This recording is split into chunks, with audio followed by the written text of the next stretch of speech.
All right. Welcome in, ladies and gentlemen, boys and girls, gamers of all ages. We're back in North Texas. That's right. It's Carrollton. We're on the north side of Dallas, bringing you a premier Planetary Qualifier here at Lone Star Pack Breaks. I'm joined today by Logan. Welcome, Logan. How you doing? Pretty good. Excited to be here? Yeah, of course. This is going to be good stuff. Now, tell us a little bit about yourself. Tell the viewers why you're qualified to sit in that chair today. I'm a competitive Star Wars Unlimited player. I'm a content creator, and now I get to add caster to my resume. Which is Absolutely. awesome. And I'm already qualified, so See, there you go. You got your it. points. Yeah, I thought I'd take the opportunity to try some casting. Outstanding. Well, I'm glad you're here. Are you on one of these fancy competitive teams? No, Not yet. not yet. Are you being recruited? Are you allowed to talk about that?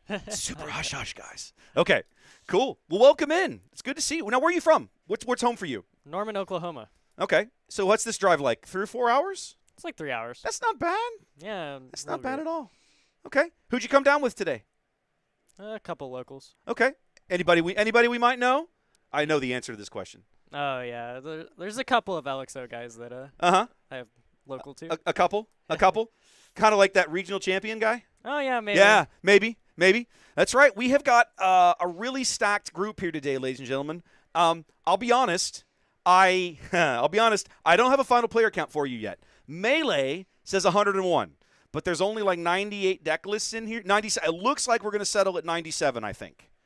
I've got 97 players and 97 deck lists now, so I think that's where we're going to land. I'll get that fixed up later. But we've got nearly 100 people here, and a lot of folks in this room have already qualified, like Logan himself. Yep. Now, how did you get your points? I won a PQ in Secrets of Power. It was Branson, Missouri, I believe. Branson. Okay, where were you playing that day? Hantu Data Vault. Oh, yeah, one of these guys. Okay, outstanding. If you were playing today in this room, what would you be playing? I'd be on Aura Data Vault. Aura. Okay, so you're more of the control type now. Yeah, I typically lean towards the control play. Okay. Well, I guarantee you there is some Aura Data Vault in this room today. I've seen them on the list, and the deck is just too popular. Yep. We've got a lot of folks in this room with points. A lot of Texans, right? PQ winners like Michael Richards. Winston Edgar out of Lubbock is also here. James Rigby is here. He is actually, somebody was asking him if he needed, they were like, how many points do you need to break to crack that top 32? He said 90 points. So there's somebody who's worth watching today. If he can win the whole thing, he can maybe sneak into that top 32 list and get his whole shebang paid for next weekend, in a few months. We've also got a lot of folks on the bubble. A lot of folks still chasing points. Folks like Garrett Chestnut, folks like Candace Hager. Now, Candace has been on a hell of a run. She has been a top 4 finisher at the last 2 PQs we had here in Texas. Constructed in Conroe, and then limited in Houston just last weekend. She was a top 4 finisher there as well. So she's on, I think she's on 75 points. That sounds correct. So a top 4 finish today gets her over the hump. Sweet. Andrew Rubio, one of our locals down in Houston, was a top 20 guy in the sector qualifier in Mesa. He's here. This is his first tournament since Mesa back in January. And Andrew, if you pay attention to these things, I remember asking, he was a big Vader 1 blue player back in the day, like kind of that mixture of hard control style damage. In fact, at this first SQ in Denver, he was the top placing Vader player in the room. So he won himself a Vader showcase that they couldn't provide because they didn't have them, because of course. And he borrowed cards for me today, and I was like, "What are you playing?" And he goes, "You know what I'm playing." I said, "You're playing Dedra Colossus." He goes, "Yeah." So there we go. Let's see what table they're sending us. We sent them a list of decks that we want to see. There are some really unique decks in this field, guys, and as a field this large, you would kind of expect there to be.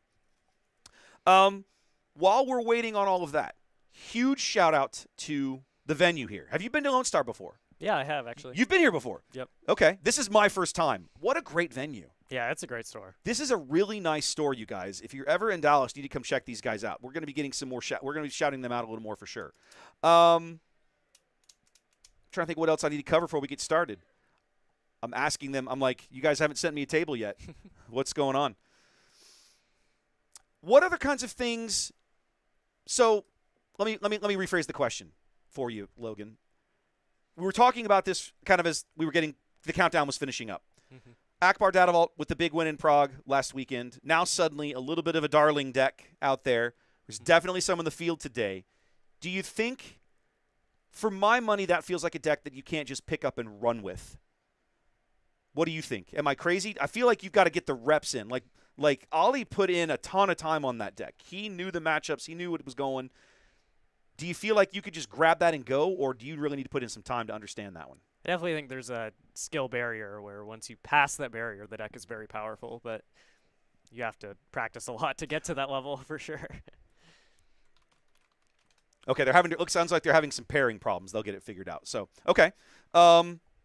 What intrigues you about that deck? Like, if you were to pick it up and play it, what is it about that deck that's compelling? I would want to find what makes it better than Lando Data Vault in the same shell. Okay. That is the biggest question to me. Is Lando is obviously a very powerful Cunning Heroism leader. What does Akbar bring to the table compared to Lando? Okay. Do you have an answer to that question? Or not having played it? Not yet. Not yet. Okay. Might All have right. to take it for a spin after this turn. Okay. And Well, figure that out for myself. we're probably gonna see it a little bit today. I remember I've had Akbar on stream before, and I can't remember when. It hasn't been horribly long ago. I feel like we had one in Austin or Conroe. Sometime in April, sometime this set, we've had somebody on stream playing Akbar, and it did not go well. So I'm actually genuinely – I have not looked at Ollie's list or watched any of the matches. I'm genuinely curious to see kind of what it is about that shell that he kind of figured out, and if it's not necessarily card selection and it's sequencing and action choices, because I feel like that's absolutely part of it. Yeah, for sure. When you've got the ability to exhaust things, it feels like sequencing the turn correctly is a big deal. What's going on? I think they're still waiting for pairing. They're all just sitting around, so we got more time to kill. I'd say what I'll do. Let's talk real briefly since I haven't been on the air since Prague came and went. Let's look where we landed, right? The Season 1 leaderboard got a big shakeup last weekend after the regional in Prague, right? Bobby came down to Houston and was able to get 100 points to kind of stay ahead of the pack. But some of those guys in the top 5 picked up big points in Prague, either in limited or constructed. Anybody out there that you know? I wish. Okay. Fair enough. It was a big event, though. Like, I think they had 600 for the limited and another 600 for the constructed. Something like that. I have to go look at the numbers. Okay. All right. Okay, so they're still figuring out pairings. But, yeah, a big weekend for the European guys. The big regional championship definitely moving the needle and shaking up the leaderboard.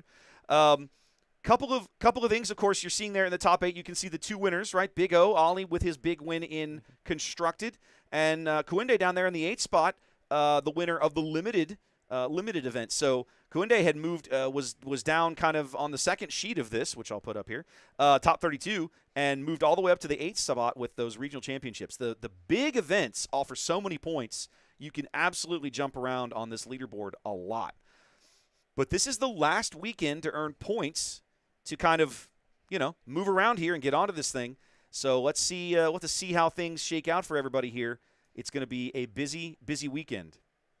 For sure.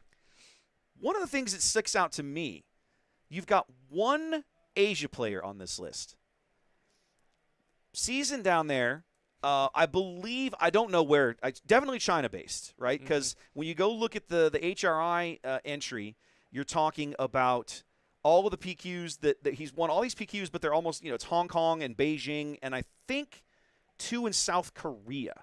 So the Chinese flag I have there is like, I think, but I'll be honest, Asia, it could be anywhere out there. It could be anywhere.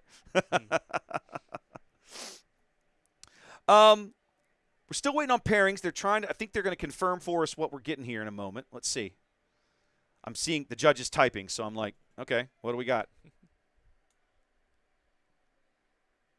I'm watching them.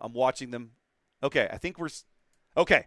All right, we are going to get table 27, so let's see. What match are we getting then? I believe, here's our match. I'm gonna start the timer on the assumption that that's gonna line up. Here we go. Table 27. This is gonna be Callus. We wanted to see a Callus deck. There's one Callus in the field today, ladies and gentlemen, and we wanted to have a look. So here we go. So let's get these guys set up. All right. Let's see. Blake and Jerry. Why do I feel like Jerry's been on the stream before? One of the fun things about doing all these Texas events, guys, you run into the same people over and over and over. All right. All right, we're definitely going to have to make some camera adjustments, but I'll get that done here. Come on, guys. You got to put your leaders down. There we go. Callus is in the player 1 spot. Okay. So let's do a little bit of that. So Callus then is Blake. And that makes my Lando. I was hoping to avoid seeing Lando this early, but we failed. We're going to see Lando right off the bat here. It's pretty difficult with the amount it's played Man, nowadays. that is a pretty Callus showcase. You're right. It is hard to avoid Lando, isn't it? He is everywhere.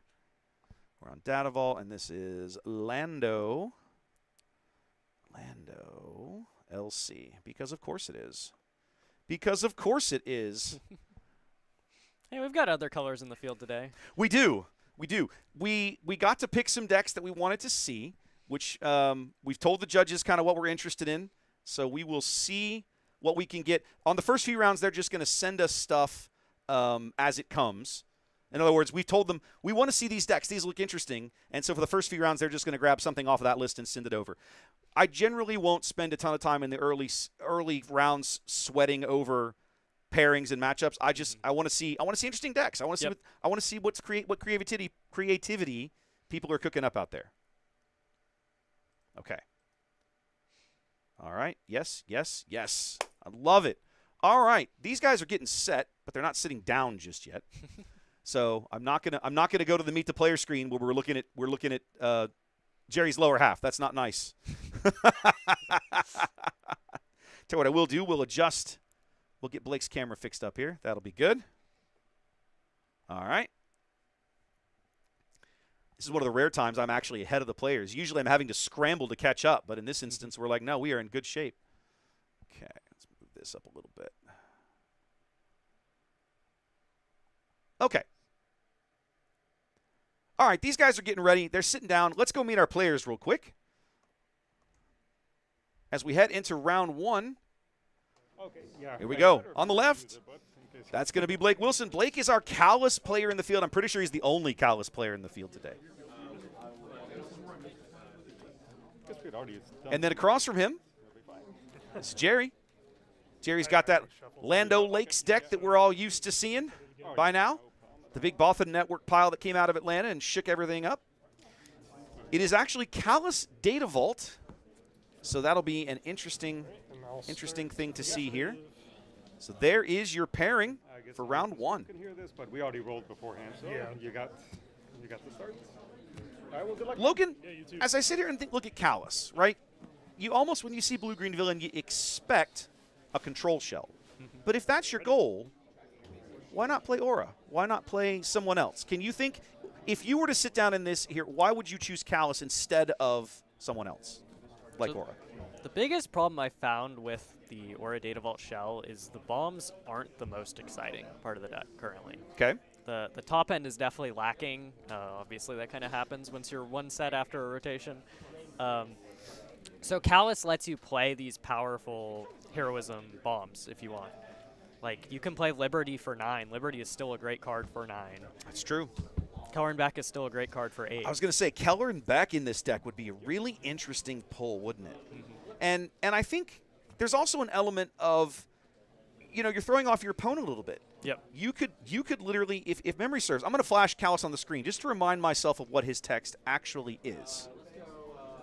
But ignoring its all aspect penalties. Yep. So literally, I mean, you could have any heroism card you could think of in the deck. It could be completely out of color. Any heroism bomb you can think of. Like you said, you talked about Liberty. Perfect example. All right, ready? Yep. Yes. And in a Swiss environment, you have no idea what they're playing because you don't get to see their deck list. So Exactly right. they could have all sorts of crazy stuff in there. Blake's going to open the game with a Dark Trooper. Jerry's going to start the Lando shenanigans with one of their favorite cards, That's the Master Codebreaker. 6, 7, 8. Oh, I got to put the timer back up. Hang on a moment. There we go. That's important.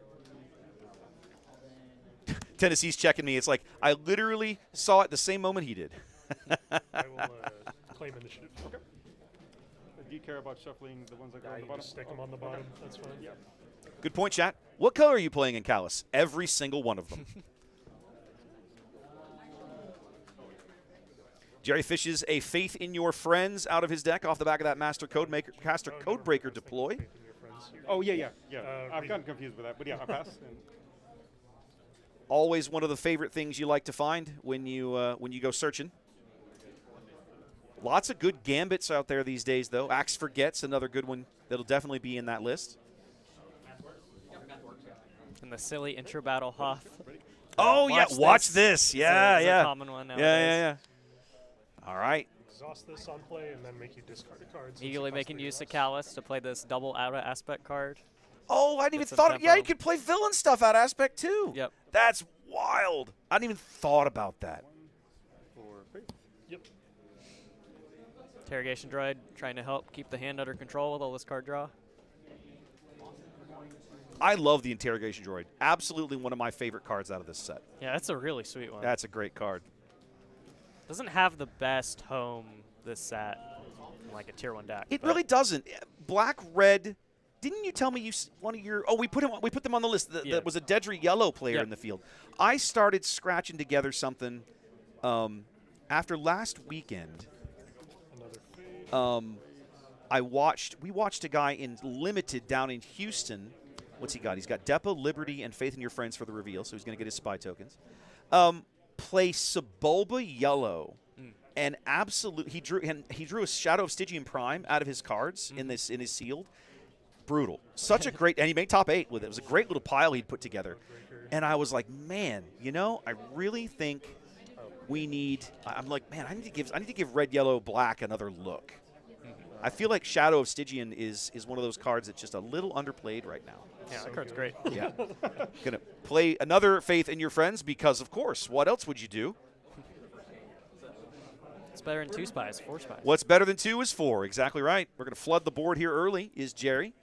Blake's going to have a lot of cleanup work to do. Interestingly, that Interrogation Droid usually a bit of a liability with 1 HP, but, man, he beats up spies good. Yep.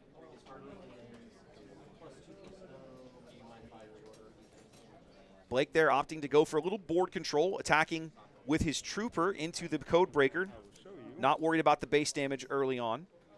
Makes sense if you're playing blue-green villain. You're probably more worried about, let's make sure I can survive to the end game. All right, so now we're seeing a new card out of Jerry's hand. He's got a blue ace lurking in there. All the spies. Give me all of them. Blake's already claimed, and we're on to the next turn. Hell of a turn for Jerry. Blake's going to have his work cut out for him cleaning up this spy mess.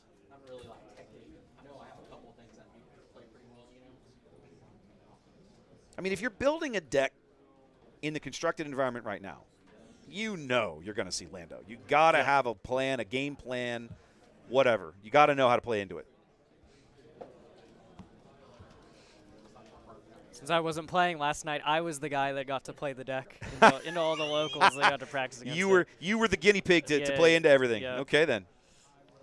So hopefully my locals will beat up on them Okay. if they aren't playing the deck themselves.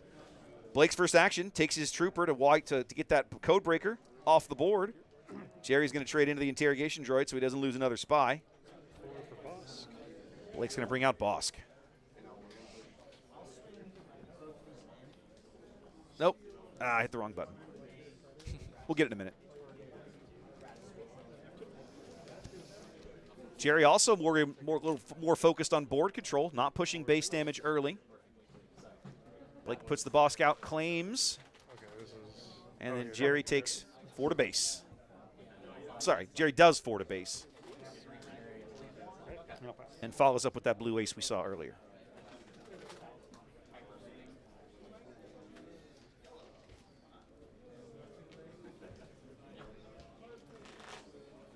Early health advantage to Lando here on the back of those early spy tokens. It's the 5 resource round. Not quite to either. Wait, where does Callus deploy? Is he 5 or 6? He's a 5. Is he a 5? It is his turn. Yep. Wow, that tells you how often I've seen this guy on the board. Okay, so it is Callus's flip turn. That could be good for Blake. Give him an opportunity to clean up some of these spy shenanigans. Ready. See if he's got an answer for this blue ace. One of the spy tokens and use the on attack to give a +1 to Bosk and a -1 to the spy token. Okay. So we put a -1/-1 on the spy token on the board. There's plenty of -1s in there, boys. I should have made an announcement. Everything in there is double. Just about every token in there is double-sided. Flip this one. Maybe it's minus. No, never mind. They'll figure it out. Okay. Good enough. Good enough. We know it happened, fellas. You're good. I appreciate the effort. I doubt this spy's long for the world. No, anyway. I don't think. I think he's probably not going to make it. He, she, whatever. It's a Twi'lek.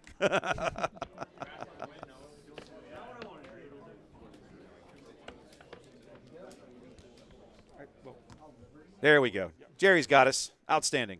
But it's just minus. Yeah, that's what it is. Okay. All right. Now his blue ace is a little awkward. If we swing with it, we have to ready the boss. Yeah. Nice play by Blake there to kind of get that going early. Other fun thing is he could actually go to base with that Bosk and then shrink the spy again to get rid of it. Yep. That'd be nice. Third faith. He's seen them all early, ladies and gentlemen. It's been the spy show for Lando here in the early going of game 1.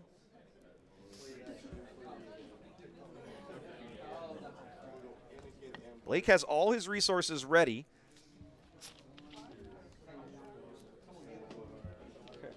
That is the nice thing. I hadn't thought about it. That's kind of one of the disadvantages of that blue ace. If your opponent keeps stealing the initiative from you, then Show me Depa, Lawbringer, attacking with that thing can be is a little bit of a risk, right? Yep. or It's Liberty. not like we're Kazuto where we can blank the abilities. It has a very real downside. Exactly.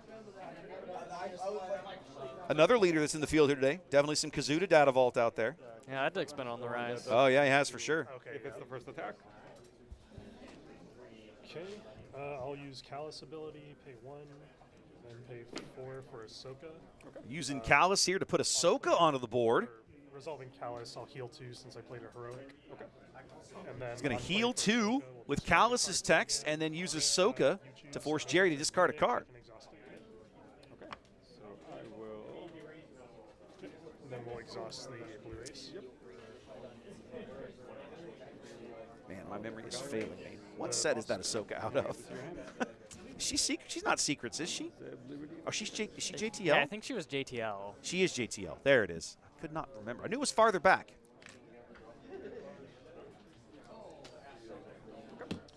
I will kill the spy token. I will play. Regroup. Jerry takes a niche. That's going to allow him to swing in with that blue ace this time.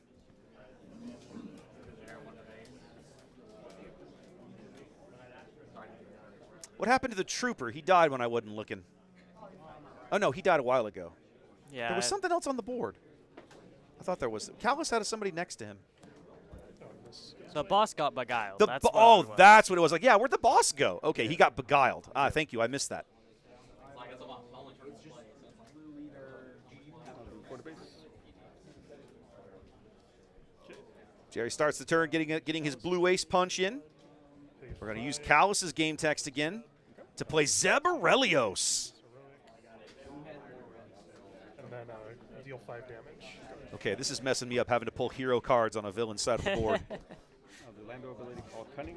Yep. There it is. Gorilla Soldier. I'll go 3 to your base. Is it on the top? What's that? Is it the top part? Yeah, you Yep. tap top to do damage. There you go. I'll deploy Lando and do the credit thing. All right. So Lando does his shenanigans to get his fancy credits.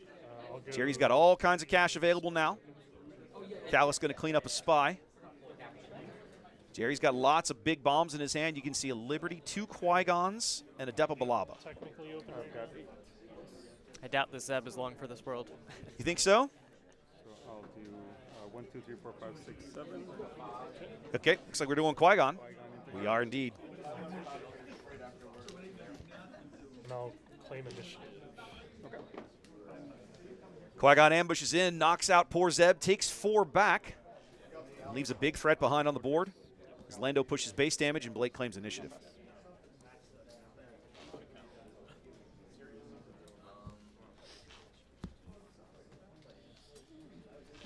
Still a pretty close game here as we head to the 7 resource round. Both players focused on fighting over the board. Not really a ton of base damage being pushed, but Jerry's slowly developing bigger threats that Blake's hasn't removed yet. We'll have to see how much longer that stays true. Just trade the Ahsoka into it. Yep, Ahsoka's going to take out Qui-Gon, get rid of that, which means Qui-Gon's when defeated text is irrelevant because he can't do anything to a leader unit.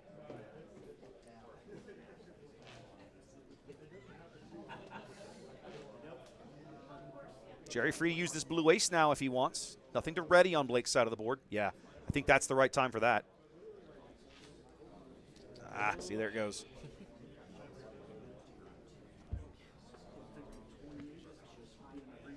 Yeah, I'll just go 3 to your base. I'm sorry. Kind You of good? thinking. Callus goes to base there. Wonder what Blake's waiting on. What is it he got? We can't really see his hand. We got a decent look at Jerry's hand over there. We can't really see Blake's hand. 4 more to base from Lando. 17 damage on for Blake now. Just over halfway home for Jerry here in game 1. It's that Bosk again. I'll pay 7. Jerry's got 7-4 on that other Qui-Gon. Finally going to get rid of the Callus.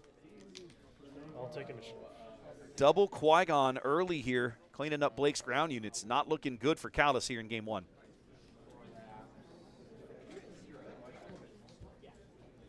Jerry's still sitting on a Liberty in there. Ugh.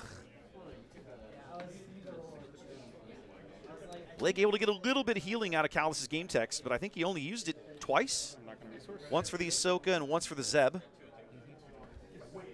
Ready? Yep. We'll attack into Lando. We'll do the on attack +1/+1 here, and -1/-1 on Lando. Okay. I got it. And he'll take 4 damage.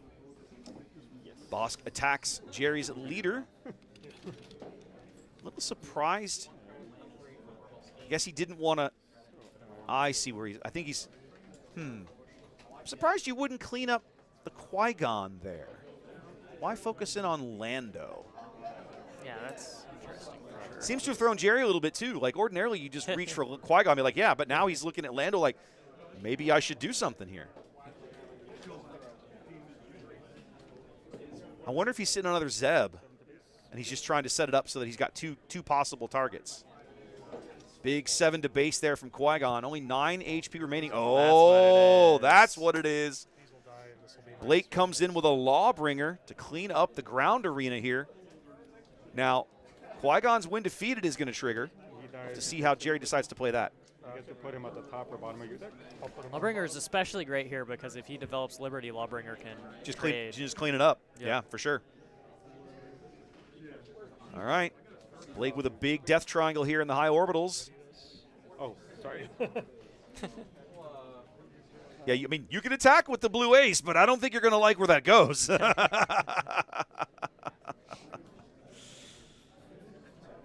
Big play out of the ground, big play to clean up the ground arena, but Jerry with all his resources standing decides he's going to put out. What are we going? He's still got the Depa. He's got a Rose Tico, which doesn't do him any good right now. Well, he can't come in ready. He doesn't have a non-unique unit. Sorry. I don't think it's this No, one. you're fine. Yep, Depa, Liberty, Rose. Cannot make out that second card from the right. And the watch this you were talking about earlier also in his hand. Yep.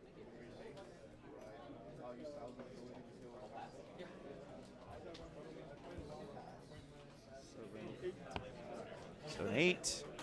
Going Liberty? Looks like it. We are. I'll take initiative. Okay. I'll do 2 to base. Ooh, now Blake with a bit of a scary initiative there, but I think he had no choice.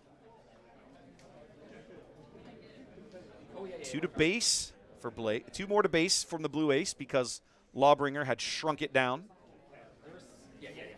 Only 7 HP remaining for Blake here. He's got to answer this Liberty right away.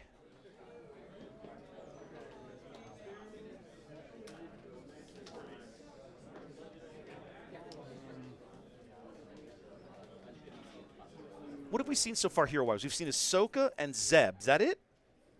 And the interrogation droid. The interrogation droid. Right, which I keep thinking it has to be a heroism card, but it doesn't. He only heals if it's a heroism card. Yep. He can still play anything out of aspect he wants. 6 for Lost and Forgotten on the Liberty. Oh, great pull there. Blake needed that. Big Lost and Forgotten. Cleans up Liberty, puts some health back on his base. Blue Ace says, well, here, take 4 casually. Attack into this, and on attack, we'll call heroism to give it -2/-2. Blake's going to go to base with the death triangle. Oh, no, he's going to clear it out. Oh, he's going to attack Blue Ace. There we go. But he's only going to take 2 back because he shrunk it down before he attacked. Oh, yeah, you're taking that. Okay. Blake hanging around on single-digit HP here, but still not out of the game. We've seen 2 Qui-Gons and a Liberty go by for Jerry as he brings out an AT Hauler.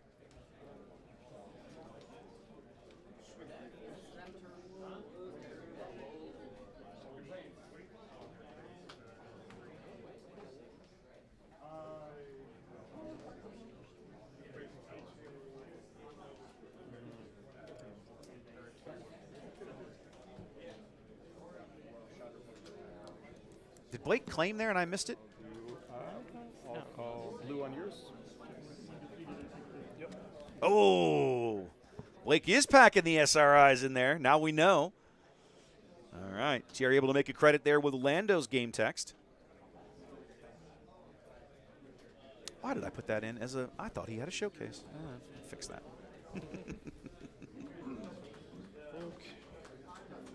There we go. We'll use Callus, pay 1. Blake's using Callus. What do we got? It's big. It's large. He got his own Liberty. He does indeed.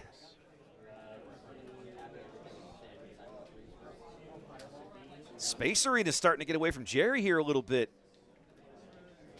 Not going to get any damage in this turn and going to be staring down a Death Triangle and a Mon Calamari Cruiser at the start of the next turn.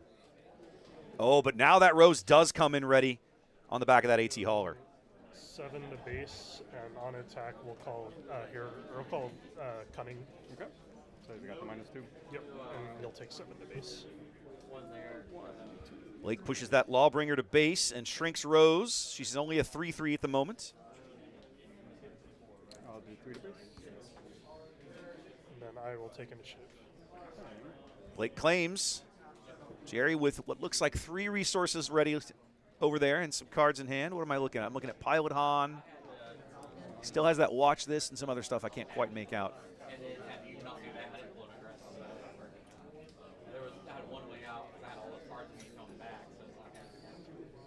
Blake fighting hard, not ready to go down just yet.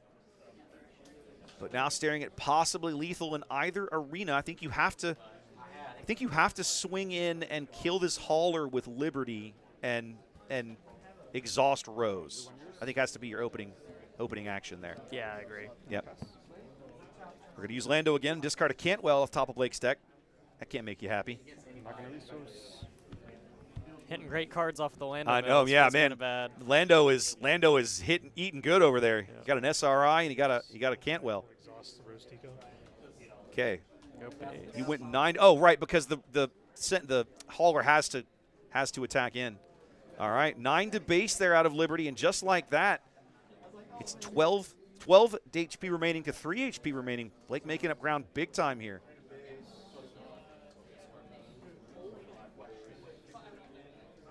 I love what I love about this Callus deck is it's like, what's one of the most powerful cards in the game right now? Liberty. Great. But what if I don't want to play Heroism? I'll just play Callus. Awesome. There we go. Yep. We're done. Let's just build a Callus deck. I want to play Interrogation Droid too. Why not? Awesome. Let's put everything in this deck. Let's just put Bosk in here too and whatever else, right? He's got a Sabine in his hand too. I caught a glimpse of it. All right. Jerry comes in with an X-34 land speeder. Going to force Blake to put something into that ground arena. An attack from Lawbringer puts Jerry in lethal range as well, though, so he has to be a bit careful. Yeah. Base for 7. Blake's going to go 7 to base here. And presumably, he called Cunning there to shrink everything. Jerry in dire straits. I feel like he's got a claim here. But, of course, if he claims, he wins. Well, not necessarily. Blake hasn't spent any resources. He could still put something in that ground arena. A big sentinel in the ground arena would clear up rows.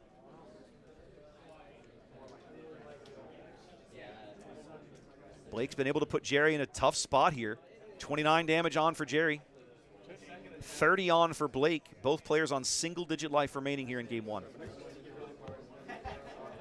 Jerry's going to come in with another Master Code Breaker. Won't draw faith in your friends, that's for sure. No, he won't. We've seen those already gone. And an Axe Forgets doesn't really help him right here. Yep. Which is what he comes up with.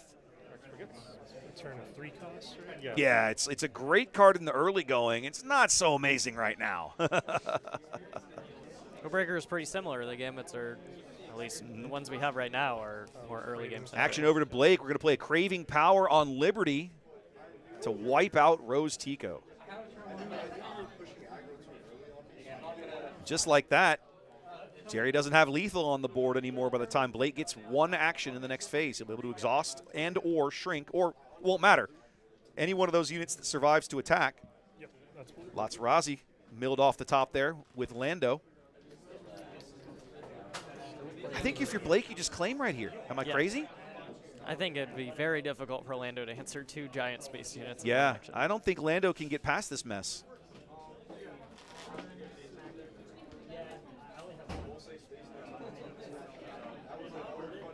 The only thing I'd be worried about as Blake is another copy of Rose. Scared of another Rose. Yeah, literally just said that. He's like, yeah, another Rose ruins me here. Yeah.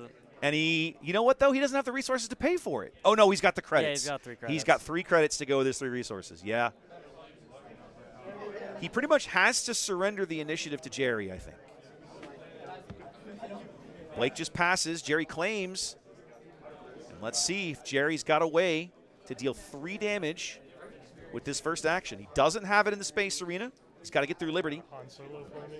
And he does. He's got the Han pilot, and that's going to do it. What a game. Wow. Did you have the other Rose too? Really close game 1. Super close for Blake. Was so far behind. A great job getting back into it, but Lando carries the day here in game 1.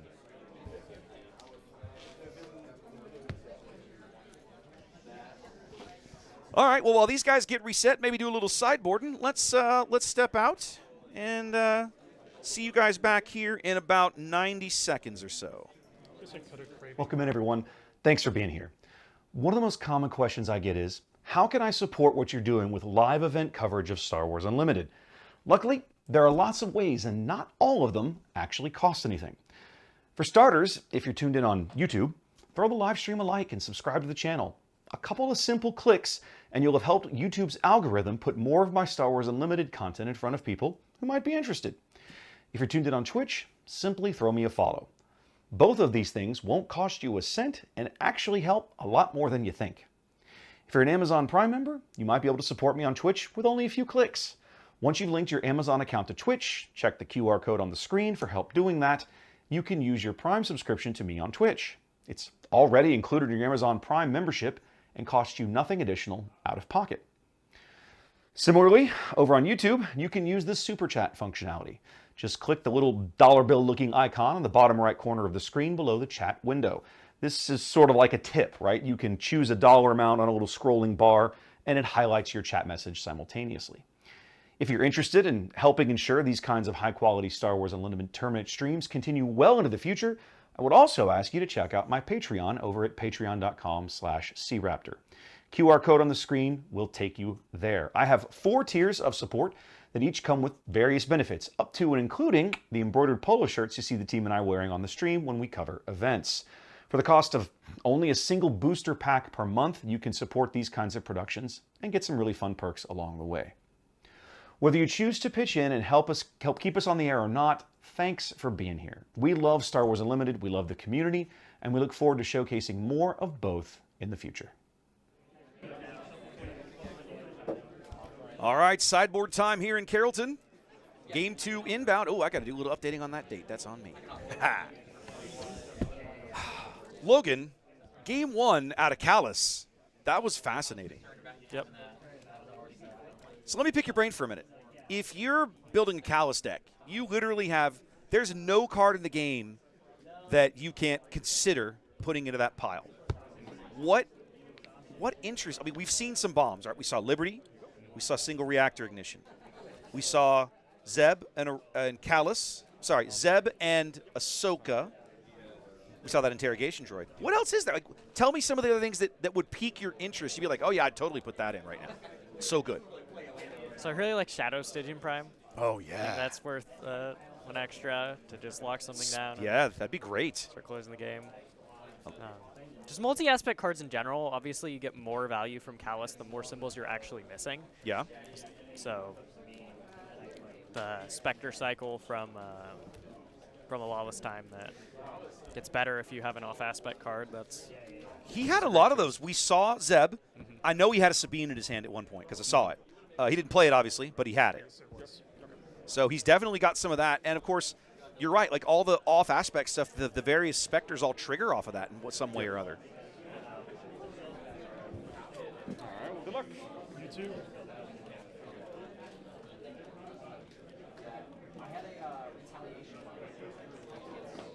Okay, a couple of updates there in the background. Let's come back to here. There's your matchup as we head into game number 2. Hell of a battle between these two competitors. Blake's going to start the game on the button. Opens up with Han Solo. Hey, I feel like we've seen that opening before, haven't we? Yeah, I'm going to be a little sad if you play all 3 of those against me like that. I love being able to hear the players at the table. In case you missed it, chat, Blake was saying that he's going to be super sad if he has to see all 3 Faith in Your Friends again. It made the difference in game 1. It really did. I feel like a lot of that early pressure was part of the problem. And yep, there's number 2 already. Already in his hand. Yeah, Blake had to spend the early game clearing the spies. Yeah. When he came to stabilize, he was just a bit too slow. Just He didn't have any on base. And just a hair too low to pull it off, right? Yep. If he had stabilized at maybe 10 HP instead of 6, then, yeah, that's a big difference. He probably could have pulled it off.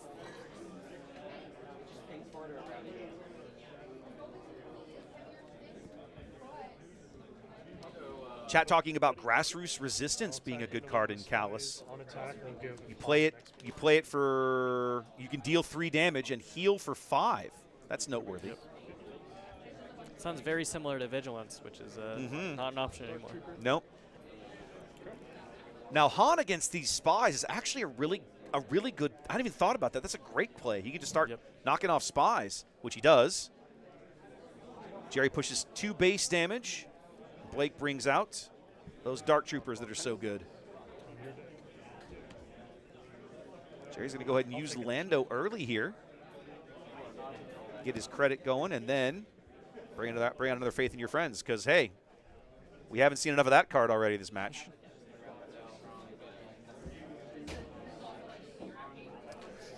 I'll point out, guys, the timer on the screen is not the official timer. I'm going to stand up and wander around for a moment and see if I can see the official timer out the window over here. I cannot. So don't take the timer on the screen as gospel. Normally I try to base that on when I hear the judge. We can hear the judge in here, turn the players loose. I'll push go on my timer.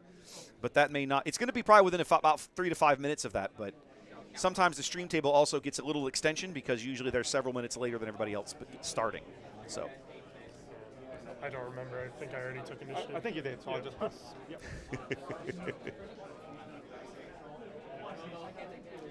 Chat asking, if you had to choose between Pilot Vader Yellow and Thrawn Yellow right now, what would your choice be? What do you think, Logan? I'd go with Thrawn. I like Thrawn a lot. Man, I've seen some good Thrawn decks these last few PQs I've been to. On attack, Hey, look, Han's going to eat another spy for lunch. Om nom nom. Double triggering Legacy Run is addicting. It's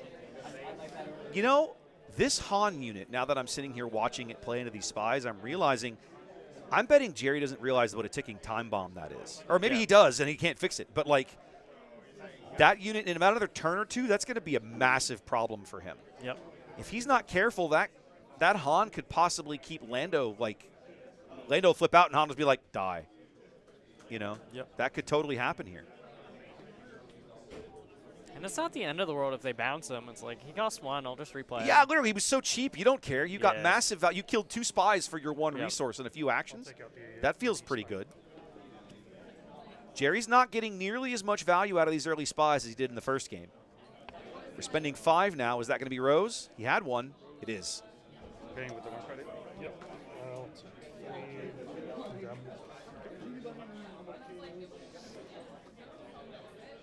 Did he condemn it? Yep. Oh, Rose gets condemned. One of the best rares out of Secrets of Power. Staple of blue villain fans everywhere. Could have just stopped at one of the best rares.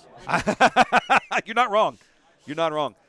It feels like the quality of the rare and legendary pool in Lawless Time is better than Secrets. Yeah, for sure.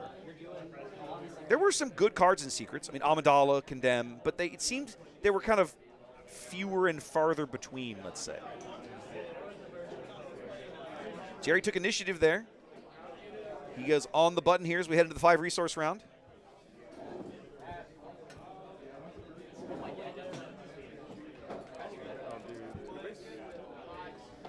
Spy is going to get 2 more in before he gets murdered, and Han does the honors right there. On attack.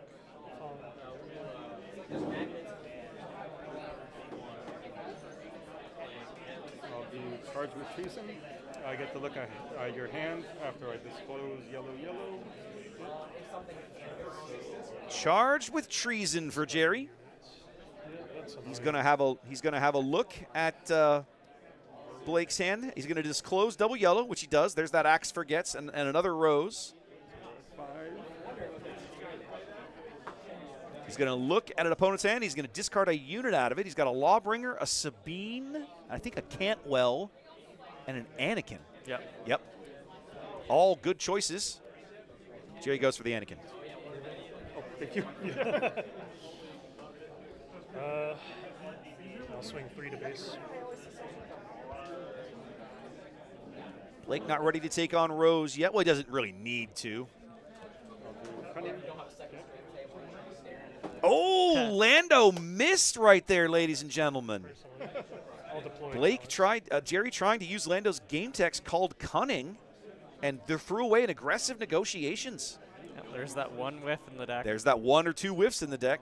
Callus is going to deploy. There's that Axe Forgets for poor Han. I'll go 3 to base. Callus pushes 3 to base, and in the early going here, we're tied on base damage. Something we definitely couldn't say in game 1. Callus now going to spend 1 for that Sabine. Just going to play her out, I'll heal 2 since it's but he is going to heal along the way. And then he's going to put Han back out. This is rude.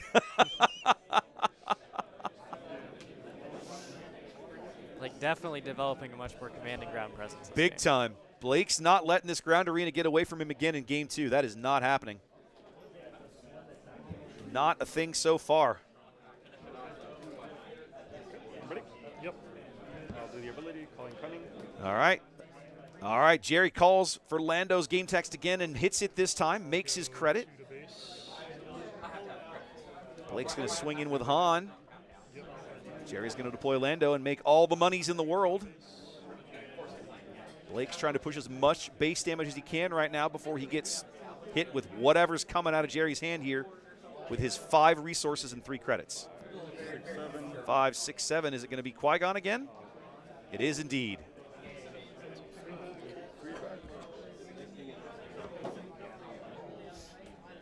Qui-Gon ambushes Callus back to the leader area. Blake now has to figure out what he's going to do. He's just going to run. He's going to race. We're pushing base damage here. Now Jerry's the one forced to have to try to clean up some of the mess in the ground arena. He takes out Sabine with Lando.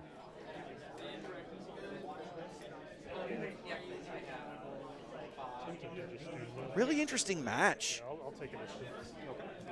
Blake claims without playing a single card on the 6th resource turn. Oh, that charge with espionage got him good. Yeah, I think it did. He lost his 6-drop play in Anakin, and we know he's sitting on a Lawbringer, which is an 8-drop. What else did he have? It was he had something else in there. Cantwell. He played this. It was the Cantwell. The Cantwell's his 7-drop. So Okay. he's 100% going to lock something down. Well, presuming he's got the disclose. Yeah, which isn't the easiest It's in not- Callus. You're playing a lot Yep, of you're off-color playing a cards. lot of off-color stuff. Let's see if he's got it. Lawbringer and Lost and Forgotten. He definitely has the lockdown here. We're going to lock down Qui-Gon with the Cantwell. This is off the board.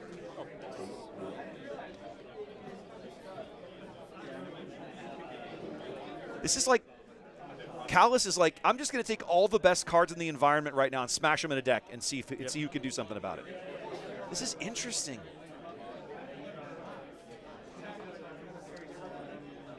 It almost feels like you've got a lot of answers, but they're so varied that it's possible it's in the deck, but you don't have it when you need it.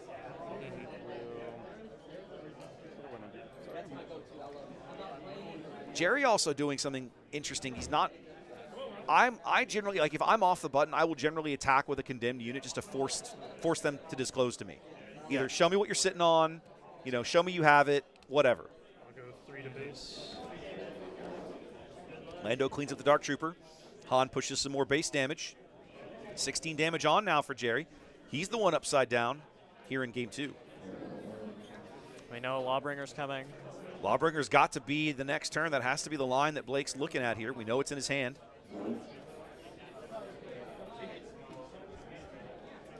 Jerry's got 1 credit, and did he resource that turn? I can't quite tell if he's got 6 or 7 ready down there.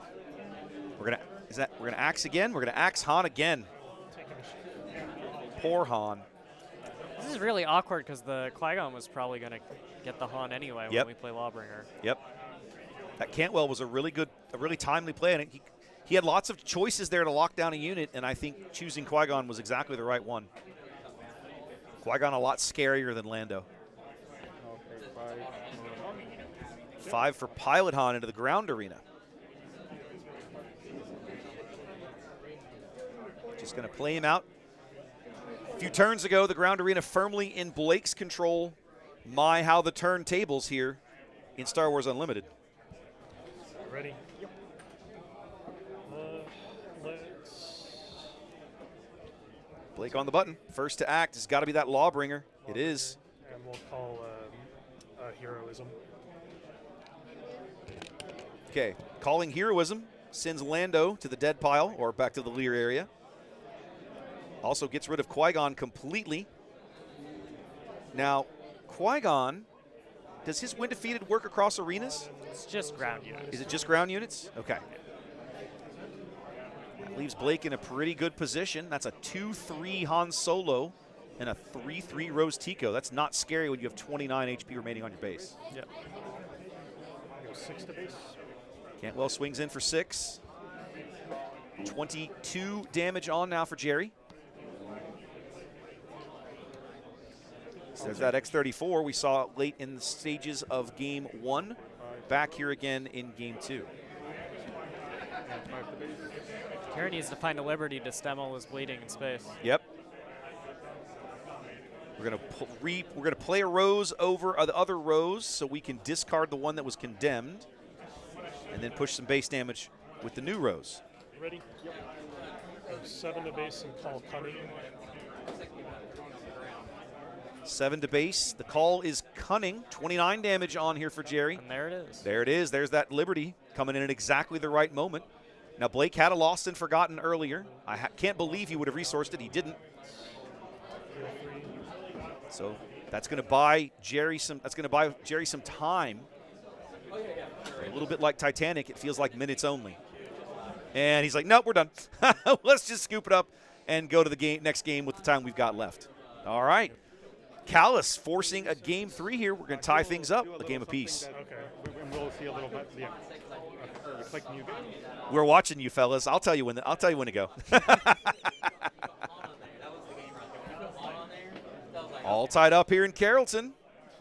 A game for Callus and a game for Lando. I'm loving this Callus deck. That's why I like that. 15-minute game. Yeah.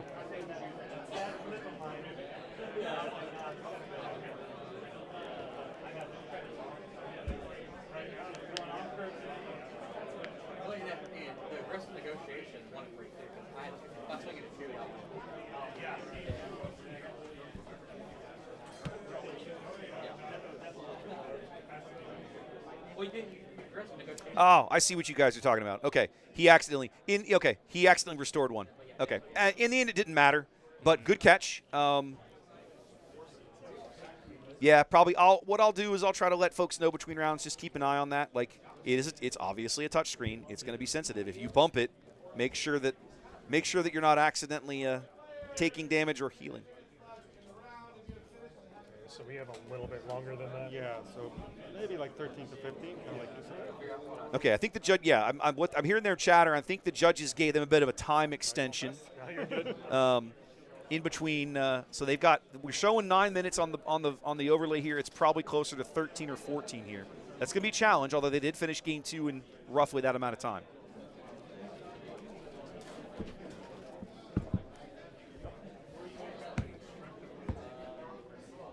All right, good luck, man. You too. Did you cut my deck already? I did, yes. Yep.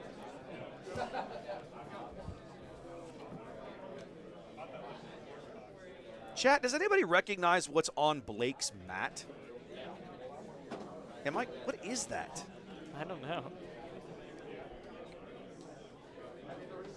It's obviously some kind of CG character thing. It's just not Star Wars related, so I don't know what the hell it is. I'm like, what is that thing? All right, Jerry lost game 2. He will begin game 3 here on the button, and we're underway as he starts with the champion Canyon Frontrunner. Just kills that right away for free. Blake has a Rick the Door Technician. One of my favorite cards out of this set. Yeah, that was a great include for sure. That was a great include. Feels sad it wasn't in the same set as Cal Kestis, but that's okay. Turns out he can't pod race, though. Turns out he can't. Ooh, Blake's got Knights of Ren in this list. I love that. One of my favorite commons. And right back in the hand. Is that, did he get it axed right away? Beguiled. Oh, okay, Beguiled. All right. So we're going for tempo plays here in game 3 so far. Front runner cleaning up Blake's turn 1 play. His turn 2 play, getting Beguiled. Well, there is the Shadow Stygian Prime. Oh, he does have. Look at that. You called that. Look at that.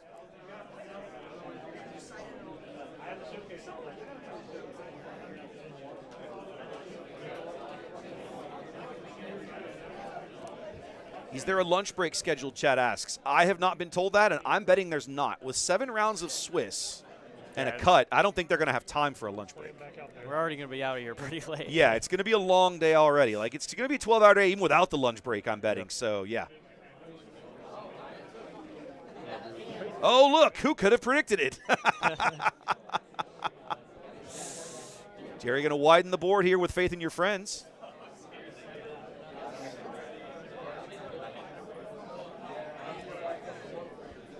Game 3 playing a little bit to Lando's advantage here in the early going, able to keep Blake off the board, not able to build that big ground arena he did in game 2.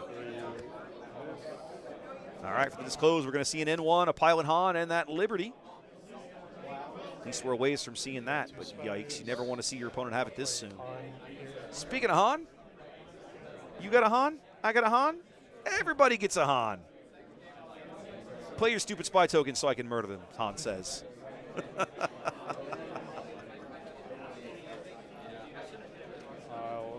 Ambush there, giving it a -2.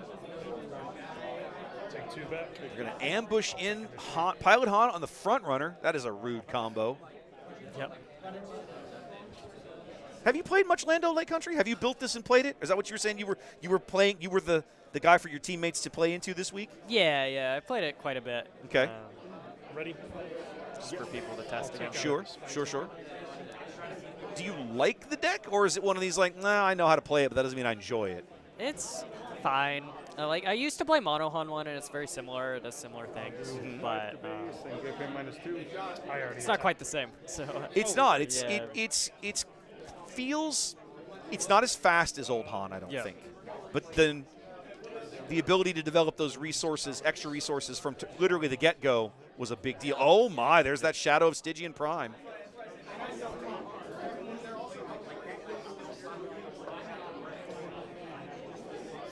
Great card to keep that piloted front runner locked down after it swung for 5. And putting it on a non-unique unit means it's not as simple as Jerry playing another one to get rid of it like he did with the Rose and the Condemn earlier. Yep. He'll have to spend a bounce spell on his own guy. Yep, he'd probably have to Axe Forgets his own dude to pull that thing off the board. Not the worst play. I mean, saves you the damage. Jerry asking for a quick judge ruling here.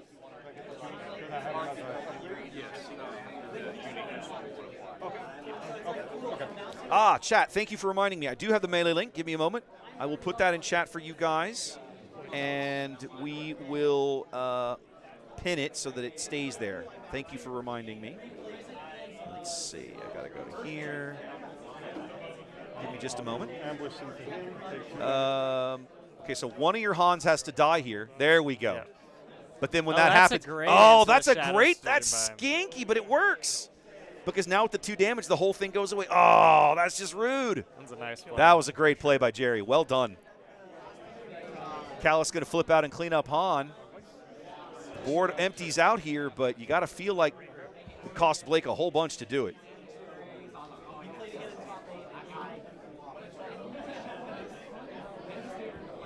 Sorry, chat, give me a moment. I'm getting that link for you. Actually, I wonder if I can do it from here. I'll do Can I pin messages from here? No, I didn't think I could. I'll go 3 to base.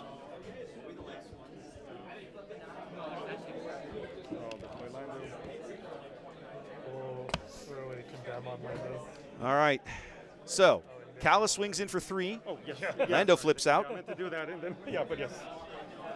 And Then gets immediately condemned. do 1, 2, 3, 4, 5, 6, 7. Is it Qui-Gon for the 6th time? Yep. Yep, Qui-Gon again. Lando has so many stinking tools and bombs and everything else. It is such a frustrating deck to play into because it feels like he's always got a possible answer. Lost and Forgotten on the Qui-Gon. Oh, nice. Lost and Forgotten cleans up Qui-Gon.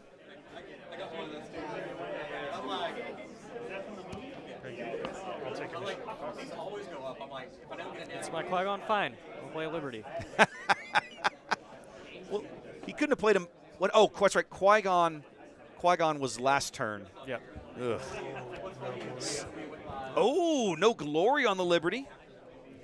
Had the answer. Knew he was going to need it. Had it. I'll take a mission. Blake claims an ish here.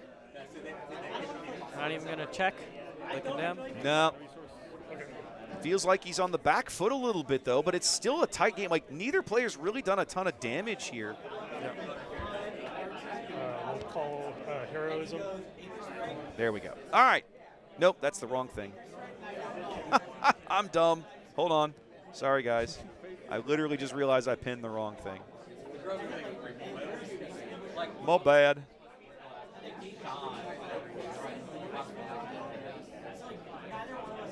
Where is that pin? There we go. Let's try again.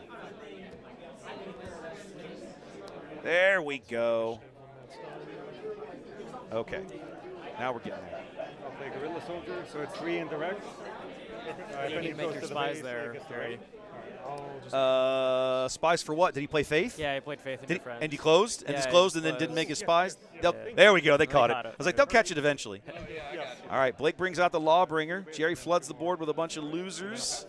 That Gorilla Soldier is a great card into control matchups like this. He's able to get some base damage on and then swing it in.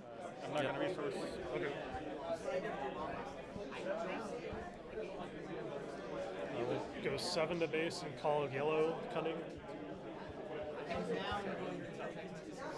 All right, Lawbringer swings in and calls Cunning, but that doesn't impact the spies at all. Zeb. All right, there we go, guys. Melee links are pinned for you. Apologies. Severelios into the ground arena. What did he blow up? One of the spies, it looks like. Balaba ambushes out poor Zeb. I'll take a mission.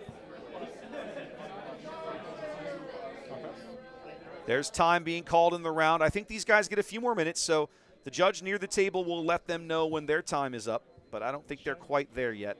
2 minutes, 45 seconds. Yep, they've got 3 minutes, he's telling them. 7 to base, call yellow. 7 more to base out of Lawbringer. He calls yellow.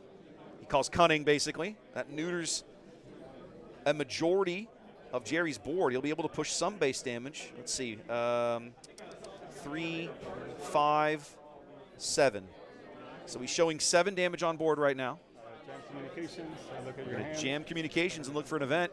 He does have a loss. Oh, he's got 2 good choices Two there. very good ones. 2 good options. What did we go with? The SRI? The Lost and Forgotten. Ooh, that may come back to bite him, I think. Yeah. He is. He's going to play the SRI right now and push base damage. No.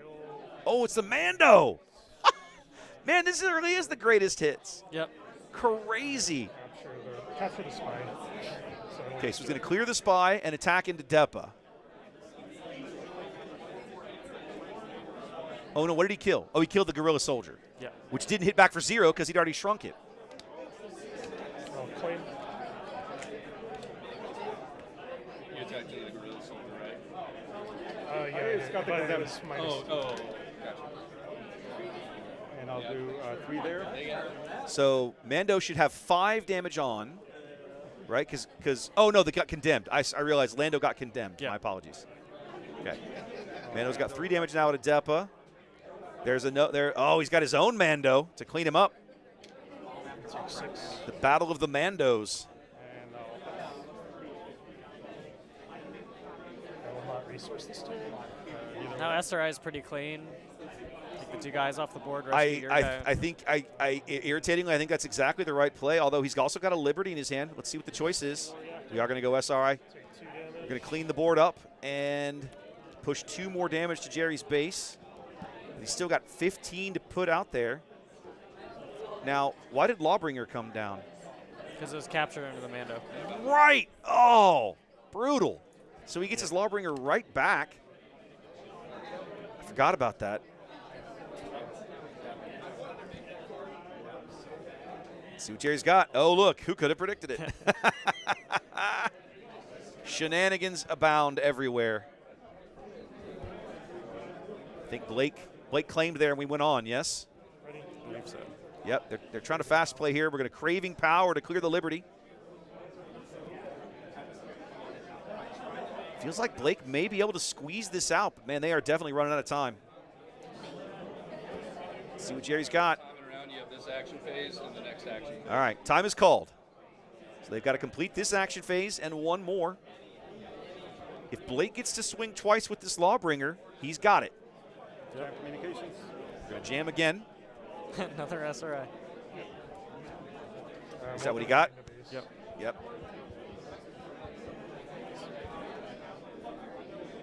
That would be the game. 9 to base out of Lawbringer. Jerry's got to have an answer for this thing right now or he's going to lose on the next action phase. Let's see. Yeah, Oh, okay. Jerry's going to claim. Yeah, so I claim. Okay, we'll go. Blake now with the remaining resources just goes on. Jerry has to find a Liberty. He's got to have an answer for this Lawbringer or Blake's first action. He's going to win this match and a come from behind victory. Let's see, can he do it? Does he have a Liberty? Turn. He's got a Blade Ooh, Wing to Blade put it Wing. back. So he can stall. He can prevent the loss.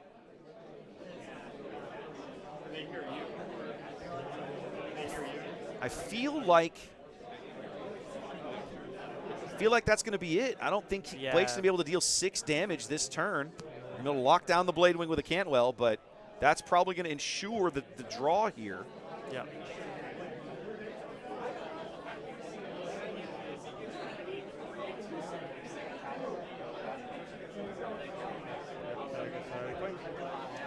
Jerry's going to claim.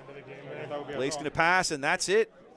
We're going to end the first match of the day here on stream with a draw, ladies and gentlemen. A well-played match, a great battle by both players, all the way to time. A 1-1 draw. I'm so excited we got to put this Callus list on stream now. I really am. That was awesome. Now, game 1 took a little while.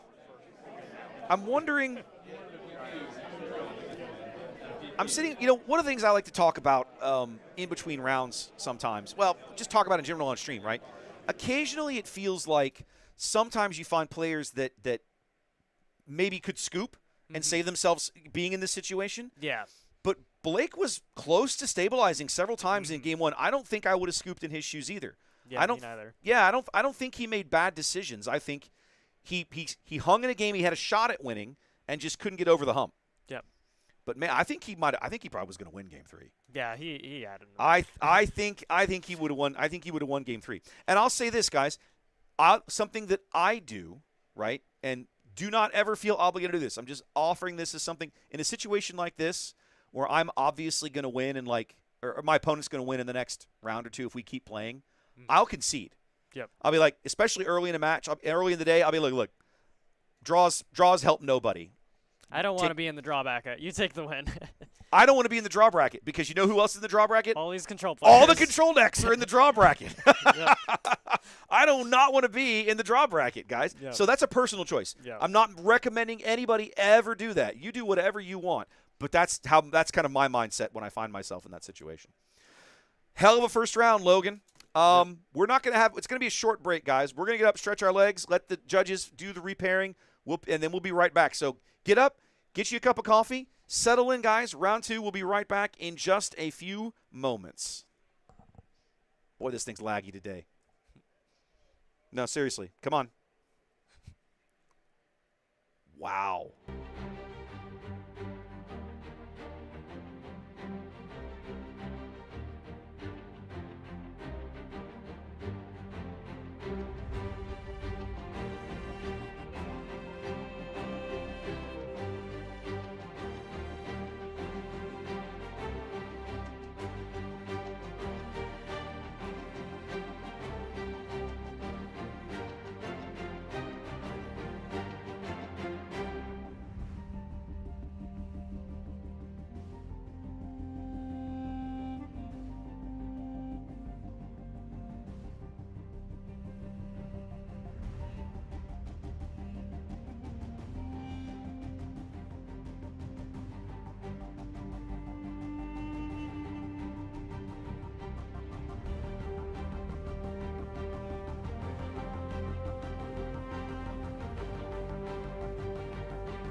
All right, guys, welcome back here. Trying to get a little bit of setup done. We are on our way to round 2. Fix that. There we go. Now, Logan, before we started today, you and I went through some of the deck lists and said, these are the kinds of things we want to see. And I picked out a Krennic deck that looked interesting. And then Hunter Shelburne was on Sly Moore Data Balls. We got to look at that. Yep. These guys got paired against each other now. We get both. We get to see both of them at the same time. So, guys, we're bringing you Sly Moore versus Director Krennic. This is going to be awesome. Let's meet our players. On the left. That's really neat. Oh, I don't think I've updated everything. Yeah, that's awesome. Oh, I didn't. I haven't. Okay, hold on. I got to push one more button. There we go. I think it's mostly just That for should fix it. visibility purposes, so you might want to put on the Hold a map or moment. something so they can see it on stream. But other than that, I think it'll be fine. There we go. Anyways, that's Robert. I like this. Robert is our Krennic player today. Across from him, a fan favorite, frequently on the stream here, is Hunter Shelburne, down from Austin. Whatever works for you. For what's he got?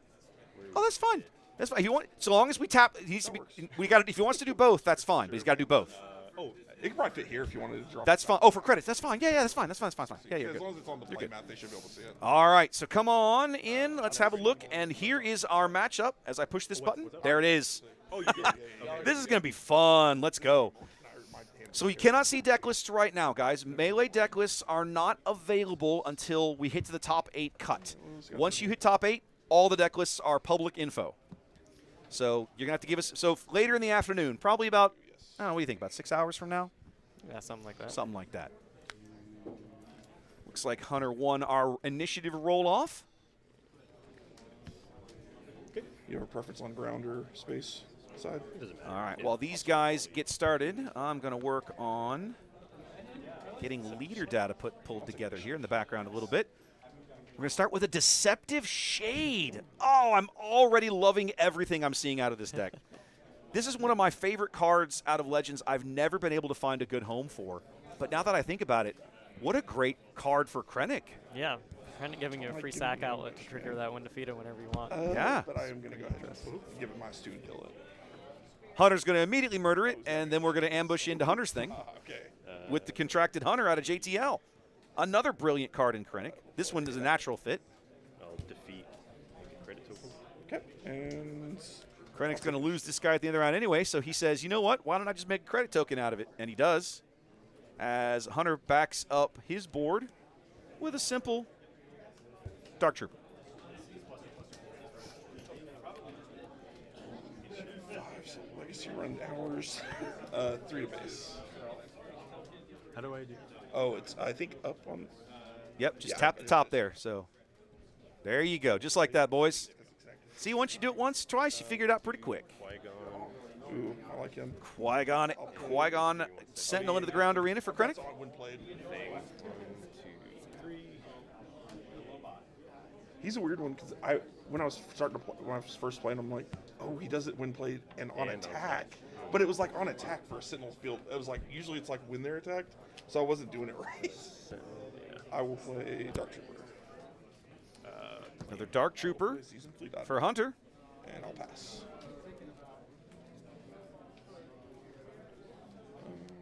Robert claims, what have we got? Oh, a Seasoned Fleet Admiral. Okay. Where are you? There you are. Yeah. Not sure he's going to get a lot of triggers off of that with Krennic. That feels like a card you probably put in here more for the Lando matchup. Yeah. But it's certainly a good warm body here. Thing. Robert's going to push 3 to base and then use Qui-Gon's ability to continue filtering his deck. Going to throw away a Gonk Droid. Makes sense. Probably not going to get much use out of it now. Oh, I didn't start the timer. Apologies. I'll bring out Sly. Sly going to come onto the board. That card looks so good. Yep. Oh, gorgeous showcase. Let's go ahead and kill. Robert going to spend it all for a legacy run, another impactful card in Krennic. Better get some use out of these guys now before Krennic decides to clean up the ground arena. Sure. I want to do this here. I think you got to clean up the Dark Troopers. I think Yeah. it's clean and simple. Yeah, Makes sense. it's not amazing, but it gets some work in. Play. 2 to base out of the Fleet Trooper. Sorry, the Fleet Admiral, and then 5 more out of Sly Moore. 10 damage on here for Robert. Only 3 for Hunter. You've been good so long. Head to the 6 resource round. It's not quite Krennic's deploy phase. You flip on 6 or 7? 7. 7, okay. Stick in here. Yeah, take your time, man. Oh, look at Don't ever look think at you have Hunter's to play hand. fast. I played. Chad, I don't know if you caught it. Really fast, but He's sometimes camped like on a the- Dedra Miro, not a bad card, Yeah. but an I Am the play Senate. Like 2 speeds. I Am I'm the like Senate's awesome. extremely A card fast. you don't see a whole lot of, but in Sly, that feels like a pretty It's good usually card to a me. resource, and I'm Yep. like- And it's usually me looking at my hand and being like, I resourced wrong 2 turns ago. I'll play Nihilus. That's good. Oh, okay. Going to spend a credit there to bring Nihilus onto the board. 3 there. Now it's going to be a little slow, unfortunately. The green. Nihilus not having any impact when he hits the board here. Krennic's going to take a lot more damage to the face here, I think. 2 to base. 5 to Claims base and 5 2 more. Nihilus. 17 damage on here. And then I'll pay 6. And we're gonna 2 to 9. It has 2 on him from that. Oh, I'm sorry. On attack. You're good. Bob. Yep, I'm we gonna took go ahead. on attack. Dedra's going to attack into Nihilus to deal the final 5, And then make a spy. and on then make a attack. spy token before she heads off the board. And I'll pass. Krennic obviously wanting to play Nihilus, get him to stick, and then flip out, because then when he flips out, Nihilus can punch somebody for free Yep. before attacking. Not able to get Nihilus to stick, though. Robert's going to need to flip Krennic into an empty board, possibly. He'll be able to play something. Let's see what happens. Plotted First Light would be great. Get that immediate body for Krennic's ability. Yep. A lot of good options here. Thrawn, you can choose big. Ooh, a tough choice for Hunter here. Ready. Gotcha. Should be. I pretty will easy option. capture that one. Yeah, that's Big, that's a good one. big boy Thrawn out of set 6. I'm gonna play Arrest to capture. Oh, one of my favorite cards out of this new set is Arrest, and there's Hunter putting it to good work. He's going to arrest Thrawn. Sorry, last set. My apologies. I will flip. Yep. I will Krennic do, does end up forced to flip into an empty board. As the spy pushes 2 more damage to base, and a ready Sly Moore is still available over there. Robert going to clean up the Fleet Admiral with Krennic. I'll do 5 to base and 2 to Krennic. And play. I'll play Major Pargas, and I will pass. I got to build this slide deck. This makes me so happy to see all of these cards, some of the official synergy as Partagaz comes out here.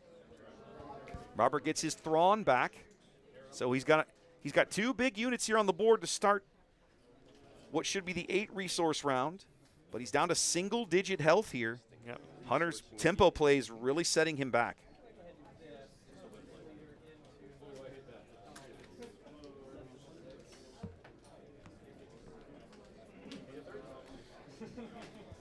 Okay, start off trading, and I take how much? 5 back. Thrawn cleans up Sly Moore here. Takes 5 damage in return. I'll do Oh, I suck at it too. If I'm Hunter, I think I just run the spy token into it. 2 to base. And Nope, he's going to push base damage here. Oh, he wants to close this game out. Yep, I like it.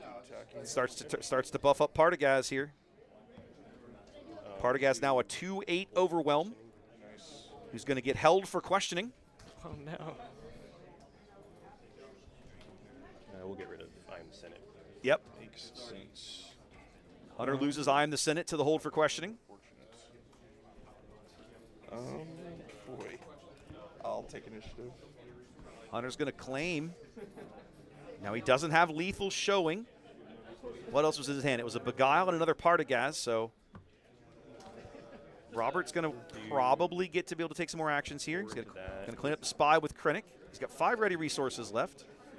Let's see what he develops the board with here. Protect the pod to kill Partagaz.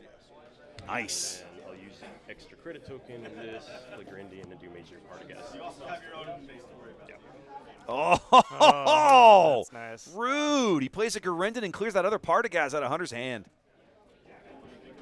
All Robert doing a great job of managing the board here and making sure his opponent doesn't have anything to stop him from stabilizing. Beautiful play. Oh, did you research? I'm so sorry. You're good. No, I'm just down. Oh, okay. You're Hunter's in a rush. One of the things about Hunter, Hunter does not slow play ever. I don't think he knows how. He's going to start with Aura Singh here, but he's into a big board. Hitting on Aura here, very relevant. Very relevant. Robert not able to attack this Aura Singh this turn. Okay. There we go. Slide every time I do it. I'll do Krennic goes to base there for 4. And now Robert looking at lethal. Well, no, I was going to say lethal damage out of both units. He's going to have to. He needs to kill at least one of them. If he's got a good memory, he might remember what that last card in Hunter's hand is. I'll attack into this. Okay. And then I'll Okay, he's going to trade. He's going to trade Thrawn in, and when defeated, he's going to capture Aura Singh off the when defeated trigger for Thrawn.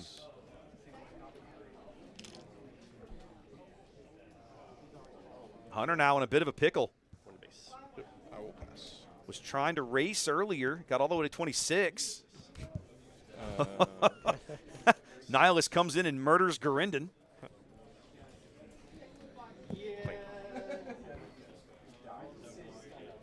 Feels like Krennic may have turned the corner here.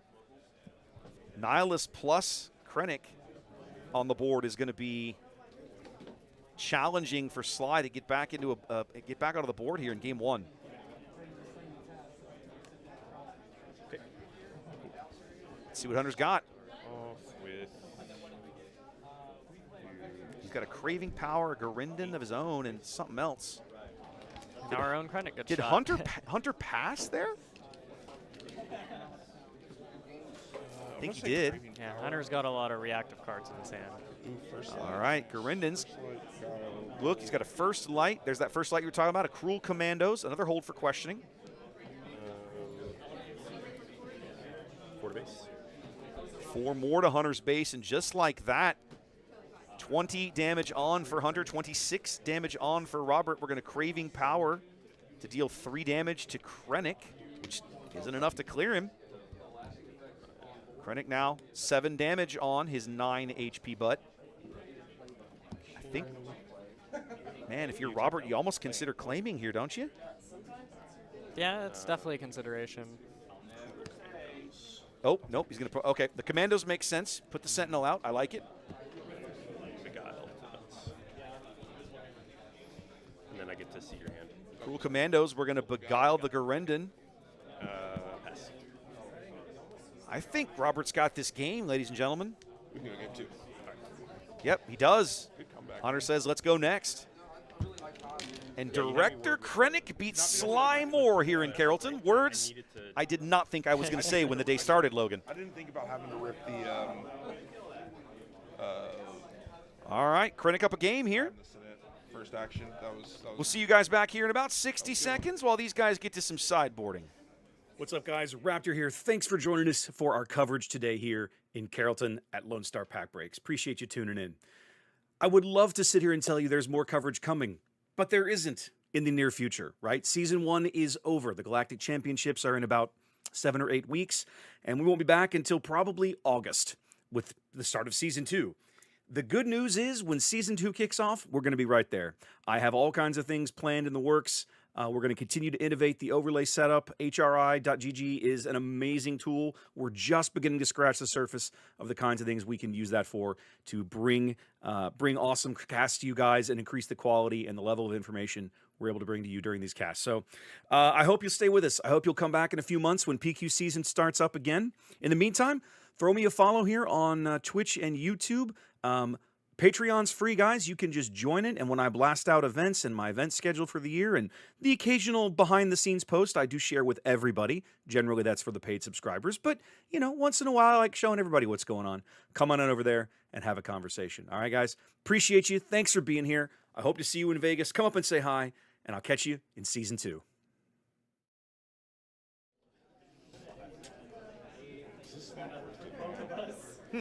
Why did that not work? We'll try again. There we go. All right, welcome back, ladies and gentlemen. Robert up a game on Hunter here in round 2 in Carrollton. I like tokens. Sideboard time. These guys are shuffling up. The Bo-Katan. I'm interested. They're always suspect for play when they seem that good. 2/2 shielded is like They're talking about seems crazy. cards in the but next I'm set. wondering what the It's just, counter. yeah, it's going to be interesting. And the fact that she looks so weird. Like, You know, Will, I want you to know. What is it? 5. I want you to know, Will, I had a conversation, Winston, Oh yeah. before we Yes. just hit confirm. Yeah. There you go. There we go. yeah, it's good. I'm intrigued by Winston stopped me before the tournament. He goes, you know Will's going to be in chat today. I said, oh, yeah, I'm ready for him. I'm ready for him. What is up, my friend? Welcome in. Appreciate you tuning in today. That's what I like. Yeah, that's what I like about these. Just kind of make tokens. Yeah. out of Or it. All right, round 2 in Carrollton, Texas. This is your matchup. Robert on Krennic. Yellow on the left-hand side of your screen. Slime or Data Vault for Hunter. On the right, back in the day. green, yellow, Villain for both players. This. Hunter starts game 2 here on the button. He started game 1 on the button, and it didn't do him much good. He almost got there in the end. Okay. I will start with. Oh wait, sorry. Go ahead. I will start with Candy Front Runner. Ooh, yeah, George. I'll take it. Defeat the token. Another great opening play here for Krennic. Hunter starts with the Canyon Front right on the ground arena. Krennic goes for the Kijimi Patrollers in the Space Arena and just casually shoots down his own TIE Fighter token because who cares? Let's just make some money. Yep. 3 to base and we'll -2 him. Wait a minute. Can the Front Runner do that across arenas? Yeah, I don't think it's that's what it lane was. restricted. I'll play Qui-Gon. Son of a bitch, you can. Yeah, it's Yeah. Just a build silly it. card. Look at that. That is a silly card. Keep forgetting that. I don't know why. All right. Robert's going to just go ahead and windmill slam that Qui-Gon into the ground arena and say, deal with my 3/5 Sentinel as my turn 2 play. Shin. And Hunter says, all right, well, fine. Shin Hati, enjoy.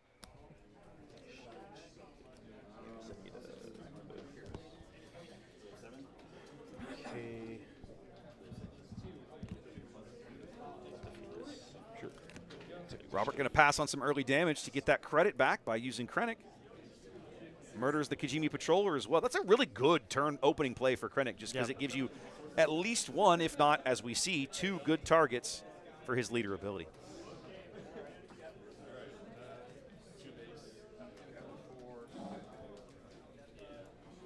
Let's on attack -2 and then do 3 damage to him.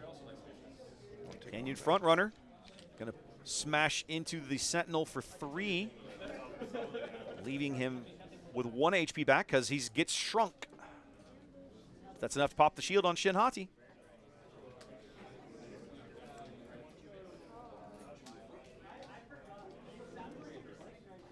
It's the 4 resource round. What are you giggling at over there?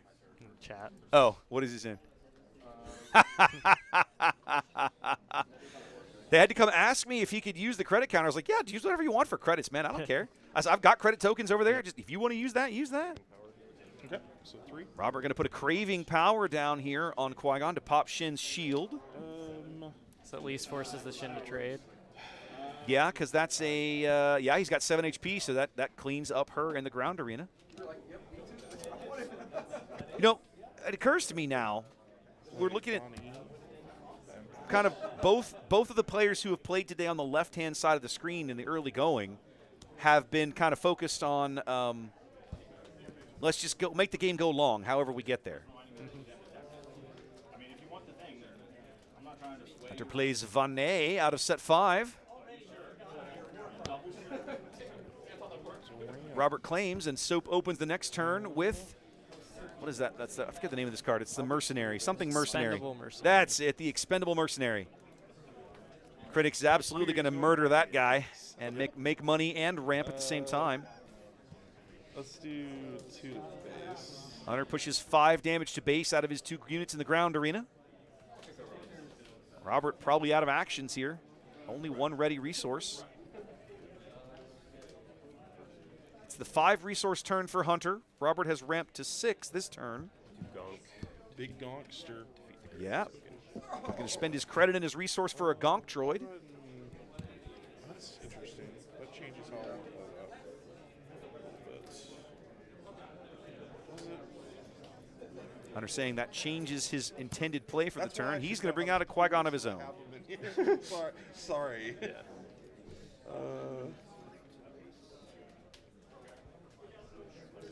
Hunter's got a Kino Loy in his hand.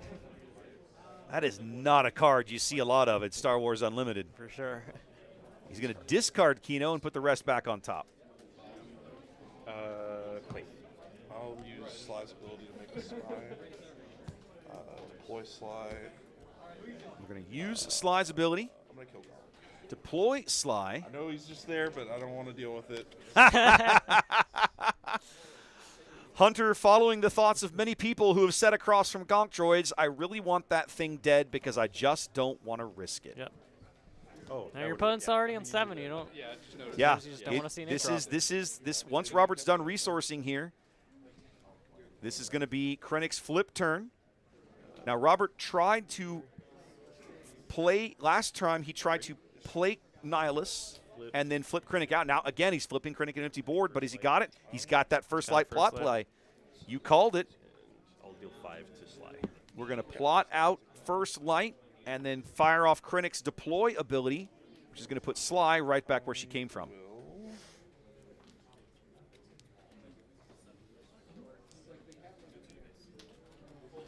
Do 3 to base, and we'll give Krennic -2. Canyon Frontrunner still on the board all these turns later, I'll do 2 making into- Krennic a 2/9 as he smashes into Qui-Gon for 2 damage. Get out of here, dead box.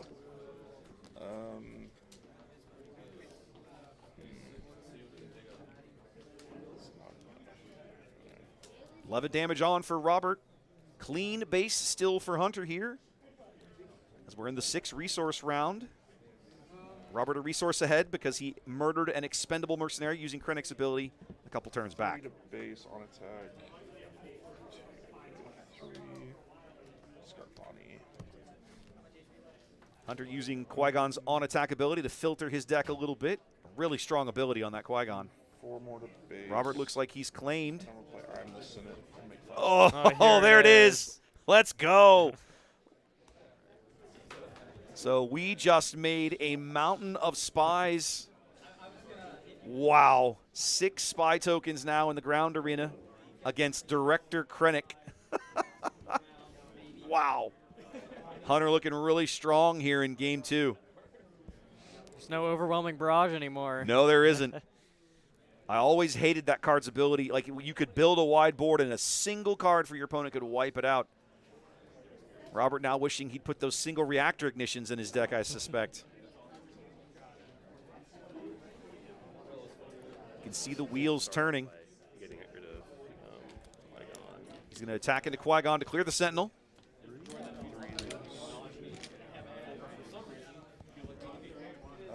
I'll do 3 to base. Hunter starts with the front runner.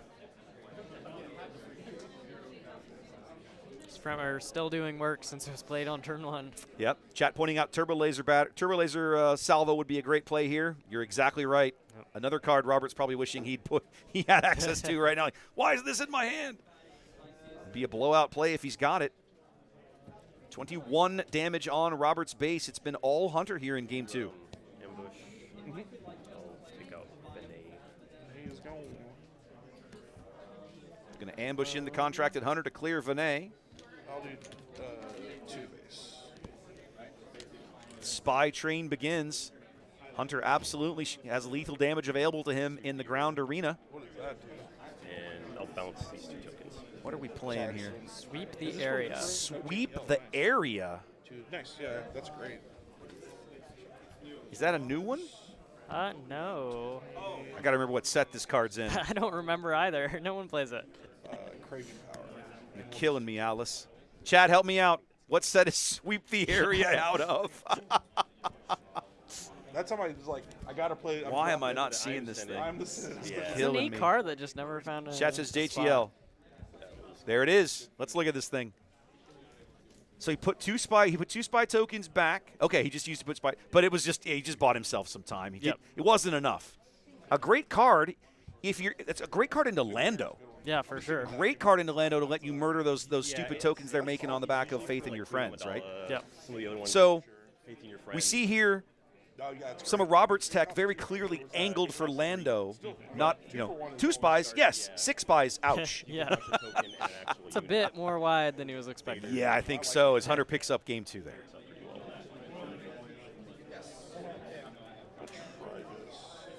I'm loving these decks, Logan. Yeah, these are sweet. Oh, I need to do the next game thing for these guys. There we go. Now, we've seen a fair chunk of Hunter's deck between the filtering and the amount of cards he's played. No, I'm not. Why would I? What do you think? What else do you think might be lurking in Robert's list that we haven't run across just yet? I think I'm gonna recommend he turn the vibration off. I know, like every time you push the score, it just Okay, rotates. good advice, fellas.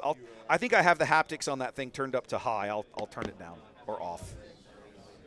As they press it, it's vibrating off. It's like vibrating her off the table.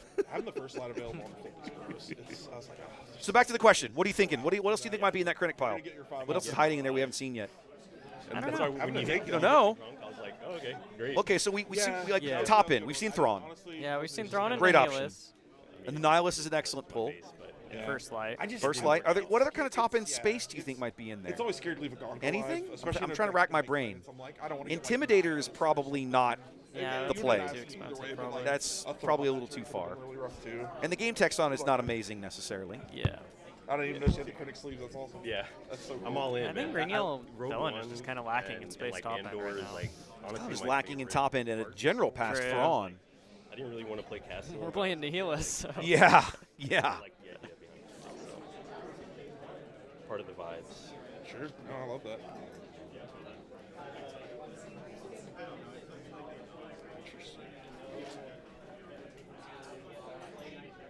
All right, here we go. Rubber game of the match. Okay, we'll try this. Game of peace. You do. Okay. Start Robert's with- going to begin the game on the button. There's that Kajimi Patrollers for his opening play. It's not a Canyon frontrunner for Hunter. It is instead that seasoned Fleet Admiral we saw back in Game 1. Krennic's going to murder the tie token to make it credit. Hunter claims. It's time for resourcing. Okay. To 2 base. Put one base. Fleet Admiral swings in. Robert's going to swing with the Patrollers this time before he murders it. Hunter's going to say, oh, you want to play space? Let's play space. Create a credit token. That's a initiative. Hunter takes a niche. And Roberts puts out a legacy run on the second turn of the game. No, that's definitely something no other leader can do. Oh, man. And something nobody wants to see. Yep. 4 to base. Now, you know what's really fast? Well, no, he probably, yeah, I was going to say he could smash it into the, I'll attack in. I was going to say he doesn't have to use Krennic to murder. He can just smash it in Yep. and clear the whole board. Yep. Wow. Rude.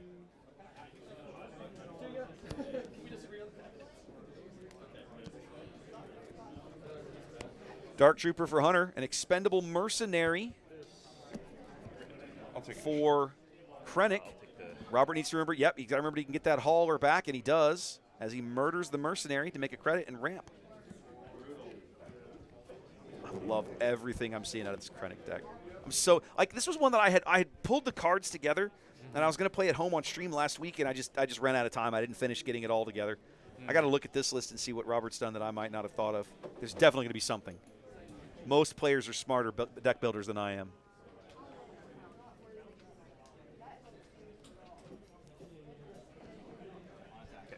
Ooh, Hunter went double trooper that turn. I missed the second one. questioning on him. Ooh. And take a look. Hunter's going to open up with a hold for questioning. That's going to allow him to discard either this legacy run or Robert's own hold for questioning. Legacy run. Yeah. Sure. Yeah, I think that's a great. Yeah. That's what I would do. Sorry, not kind of look Nihilus, hold for questioning, expendable mercenary. Okay. Now are we just gonna hold right back? I mean, here's the thing. Oh no, We're gonna go ahead and do Nihilus and pop one of these guys like a balloon.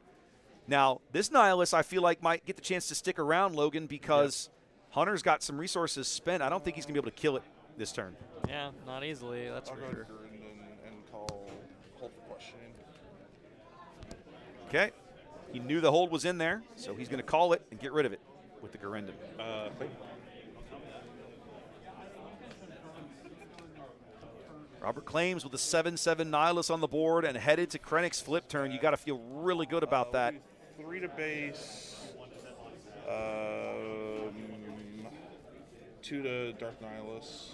I think leaving this Hunter had the opportunity to kill this Nihilus, but he would have Yeah. had to smash everything into it. Yeah. He's not going to do it. He's going to try and base race here. I think he might regret that decision later. Yeah, this Krennic flip's going to be pretty disastrous for him. It's going to be bad. Yeah. It's going to be very bad. 12 damage on for Robert, but it's about to be Krennic's big coming out party here. I have to believe he's just going to windmill slam this Krennic down and say, your leader dies. Yeah. He also may decide he wants to attack in with Nihilus first. He has the opportunity to kill So I'll somebody. flip. Nope. Start off by dealing the Going for the flip to murder Sly. Has he got a plot? Let's have a look.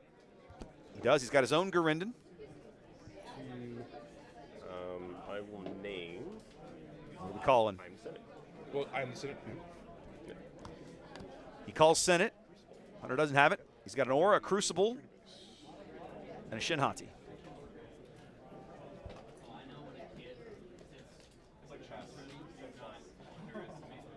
I think he's swinging Nihilus right here and just zap one of these guys. Yep. 8 to base. And then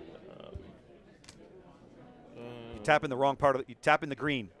I'm trying to make it go. Tap. Here. yeah. There you go. 1, 2, 3, 4, 5, 6, 7, 8. But it should be at 9. He's tapping in the history row. It won't work. You got to tap in the color. 1 to base. I need to exhaust this one. Sorry. You're good. Okay, 1 base. Hunter pushes 1 to base with his own Garendon. Robert pushes 4 with his leader. I'll play Krennic swings in. Shinhati.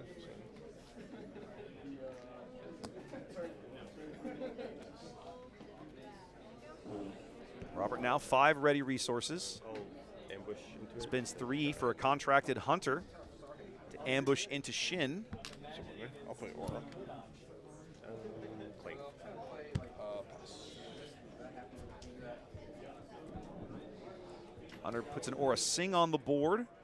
Why didn't Robert swing with the Howler? Why wouldn't you have just gone ahead and attacked with it? Feels like a miss. Yeah. Like it was free. Hunter had already claimed, right? No, Robert chose to claim instead. of Robert attacking claimed. with My Mahler. apologies. Yeah. Robert claimed. They didn't move the token. That's what I missed. Okay, that makes sense. I'll attack into Aura, and then I'll deal 2 to this. And then that's other XP. I'll do 1 to base. Ooh, chat pointing out Shin was hidden, actually. I don't think, Robert couldn't have ambushed her. It's a good point. I am the Senate. There's that I am the Senate that Robert tried to get earlier, but missed. Hunter drew into it just now. Nihilus, the eating is going to be really good for Darth Nihilus, you guys. Yeah, but he's got food for days. He's got food for days, but I'll take initiative. yeah, rewinding at this point is going to be basically impossible. Yeah. What is, another Qui-Gon. I was like, what did he play? Played a Qui-Gon.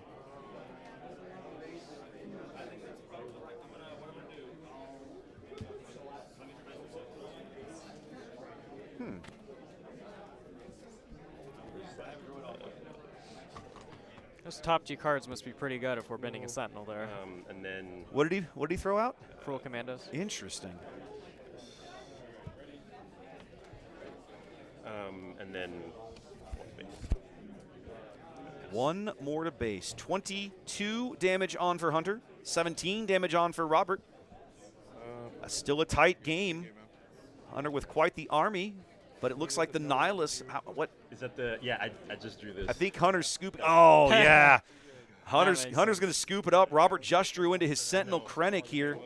I got that in opening hand, and I had all the. Yeah. So I'm pretty sure Robert won that game. Yeah, I think Robert. I think got it. that's how we're calling this match. Yeah. But I was like, I think I need to push. All right, well there it is, ladies and gentlemen. Round 2 complete. Krennic walking away with the victory.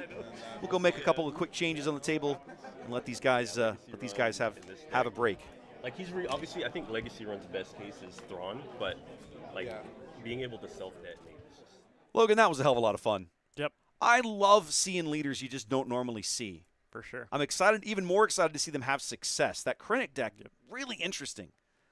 Have you tried him at all? I have not. Okay. Has he even been on your radar? Not really. What about Sly? I have tried Sly before. What do you think? She just didn't feel like she was quite there. Okay. Do you like Hunter's take on this? Obviously, kind of going for, I don't want to say mid-rangey, but kind of mid-rangey. A lot of units going for volume. Yeah. I've seen people go different directions in Sly. Yes, no, like it, dislike it. I thought it was interesting for sure. Okay. I still think we're kind of lacking in a truly good go wide payoff that isn't like unity of purpose. And obviously, you can't easily play that in Sly. One of the cards I saw some of the Vader yellow guys experimenting with, even at the beginning of this set, because I think it just came out in this set, corporate warmongering. Oh, that's an interesting one. Yeah. Right? You pick one unit, you give it +3/+3, and then every other unit you have gets +1/+1 for the phase. Yeah. So and green villain, so it would fit right into Sly. Mm-hmm. Don't know if Hunter had him in there, but would be an interesting pick if he did. Yeah, I could see that. Okay. All right. Got to think through that one. All right, guys, listen, we've got about 20-ish minutes left in the round, so we're going to step away and let you guys stretch your legs, enjoy some of your Saturday. You guys come on back, and we will see you for round 3 here in just a few minutes, okay? Y'all take care. Oh, it's going to lag on me today. Wow. It's going to be that kind of day. It's cool. I'll just wait. Tell you what. Let's just hit the button. I'll just do it the old-fashioned way. The Stream Deck may be lagging, but OBS isn't. There we go.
All right, guys, welcome back to Carrollton, Texas. We are here at Lone Star Pack Breaks, bringing you guys the final weekend of premier, Planetary Qualifier action at all in Season 1. This is it, Logan. Season 1 we're at the end.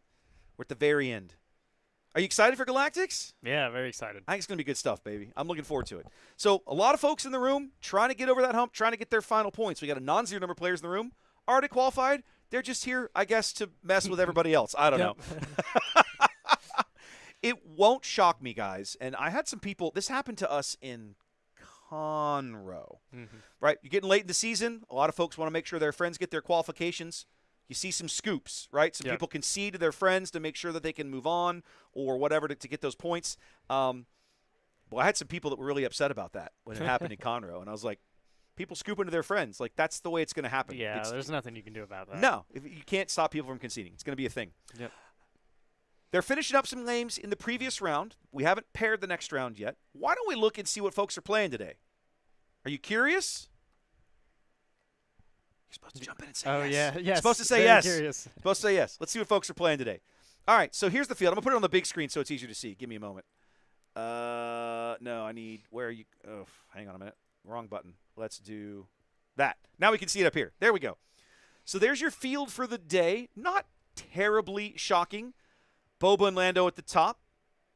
I think as I look at this list, what surprises me, the amount of Qui-Gon in the field. Yeah, 6% Qui-Gon Yeah. is quite a lot. Yeah, that's a lot of Qui-Gon. Yularen up there and Talzin. Again, two more solid decks right now. Vader, a little bit of resurgence. Yep. Dedra Miro. So the red, blue, black control villains are all in the room, apparently. Yep. Okay. Chewbacca, Piet, and Thrawn at the same level. Interesting. A little bit of Maul, a little bit of Poe. Okay. So there's your counts. You've got 11 Boba, 10 Lando, 8 Obi, 6 Qui-Gon, 6 Talzin, and on down the line. It's always fun. We've already had 3 on stream that were one-ofs in the field, right? We had Callus, we had Sly, and we had Krennic.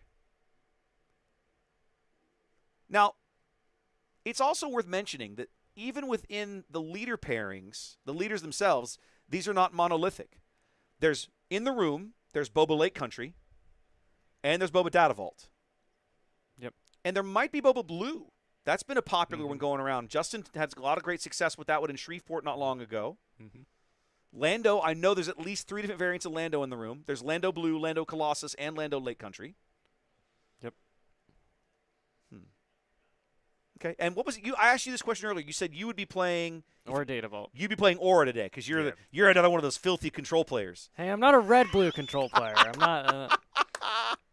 I've tarnished my name that much. You know, wow, he went there, ladies and gentlemen. I was talking to one of the they have paired this round. Let's see who we're going to get. That's actually relevant. We should be paying attention. Let me pull this down. And all the cameras over there failed because somebody hit my okay, I'm going to have to go do some repairs. Guys, give me a moment. It looks like the stream Okay.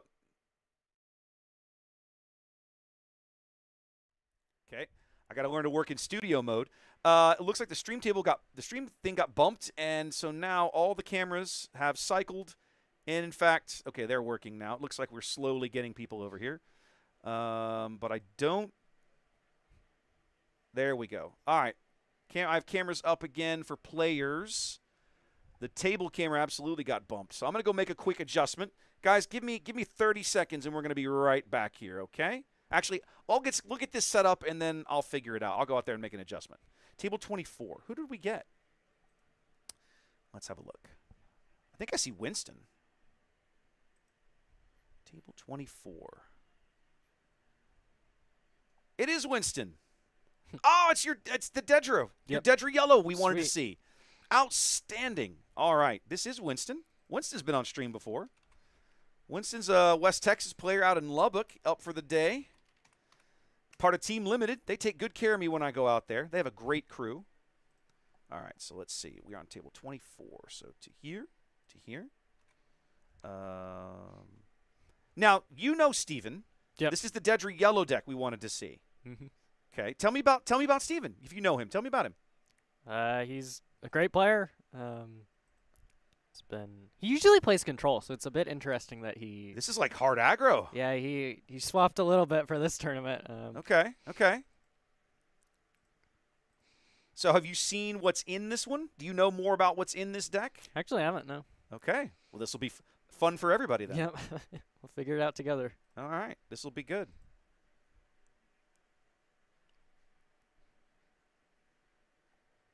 All right. I'm going to have to do a little more work here. Let's get these guys set up. We are on Lando Lake Country because, we haven't seen enough of that yet today. Hey, we got a bit of a variety break round 2. We definitely did. And then we're looking at Dedra Yeller. What base is that he's got out there? Chopper base. Chopper base. Thank you kindly. Awesome. And I got to go unplug the phone and set that back up. So we're going to set these guys up. Let's meet the players real briefly. Oh, I keep hitting the wrong buttons today. Let's try again. Let's meet your players real briefly. On the left-hand side, that's going to be Winston. Winston is a previous PQ winner out in Lubbock, and it had a really good run in Milwaukee and so on. Across from him, Logan's friend Steven. Steven's on Dedry Yellow today. We can keep getting set up while they're figuring And then let's go ahead and come to here, and we'll do the matchup thing, and we'll go get them to. Oh, why did that not update? No, we'll get it fixed. All right, I'm gonna start the timer, and go let these guys know they can get kicked off, and then I've got to make a couple of quick changes to the camera and get them to use the base tracker. Be right back. Keep the crowd entertained.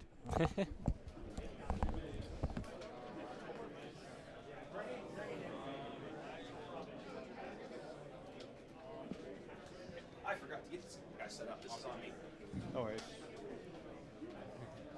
Try to charge it up between rounds. Keep it topped off.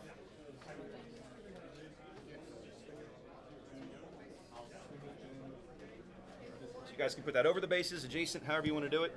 Works There for you me. go. Yep. And then give me a moment. Somebody bump this thing. Wasn't me.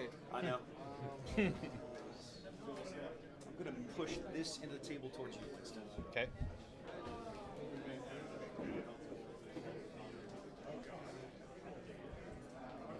I want to PQ in Secrets of Power in Branson, Missouri on Pull the Hontu whole Data table Ball. this way about an inch. Yeah. Oh, wrong way. Other way. Towards you, Winston, about an inch. All right, that's going to do for now. We'll suffer. I'll fix it between rounds. Okay. All right. All right, y'all good to go. Thanks. Okay, perfect. It was Okay. like 50, Yep, 60 ready when you people. Can't remember the exact number. I'll lead off with that code breaker. For the PQ I won. 1, 2, 3, 4, 5. The one in Branson, you said? Yeah. Yeah. 8. All right, here we go. We'll let these guys head out. All right. Draw anything with that? Winston is Okay. zoomed way in. Let's back those off a little bit. All right, what do we start with? We start with an HK in the ground arena for Steven. Winston matched him with a code breaker. Did we see what Winston fished out with that code breaker? I did not. Okay. I might have whiffed. Not sure. Let's have a look at his hand. Oh, I got to reset those cameras too. Yep. All right, I'll fix that in a minute. All right. Ready? Yep. Solson, Sapper, and Ambush. Sure. And then one to base with HK. Yep. Well, Solus and Stapper is really nice in a code breaker. Here. Oh yeah, that's a great pickup because he's able to keep it on the board. Yep. Stolen AT.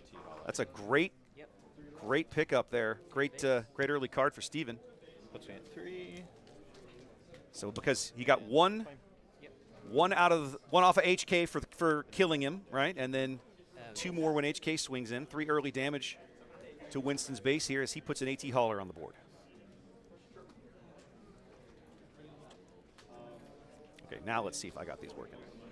Hey-oh. All right, we got to make some adjustments, but they're there.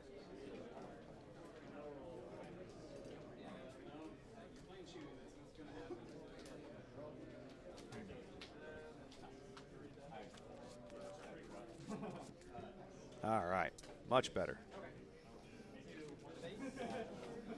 Steven taking his time with resource decisions. Hasn't used Dedra's game text yet. 4 to base. All right, Winston's on the button here. Opens with 4 big ones out of the space arena.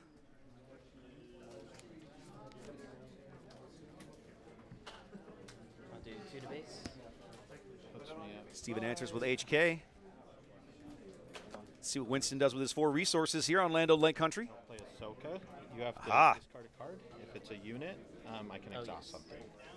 Okay. Gonna go with that Ahsoka. Force Steven to. Discard charge with espionage. Okay. He's going to discard charged with espionage. We saw that one earlier today. Yep.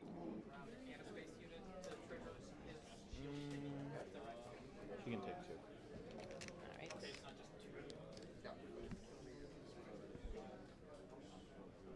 Dedra does fire off and put some damage on Ahsoka. Winston claims. Steven now able to figure out, does he want to smash in and clear this Ahsoka before he flips out Dedra? I don't think he's going to get Dedra's raid because of that discard, however. Yeah. Especially with the Codebreaker drawing a card on turn 1. All right, we are going to plot out a ferocious, I'll do 5 debate. sudden ferocity, excuse me. Then I'll kill Ahsoka and do 1 overwhelm plus 1 with HK. Yep. Puts me to 12. Yep. All right, so we push 5 to base with Dedra. He does take the overwhelm on the Sapper and smash into Ahsoka. 2 more overwhelm. Already 12 damage on Winston's base.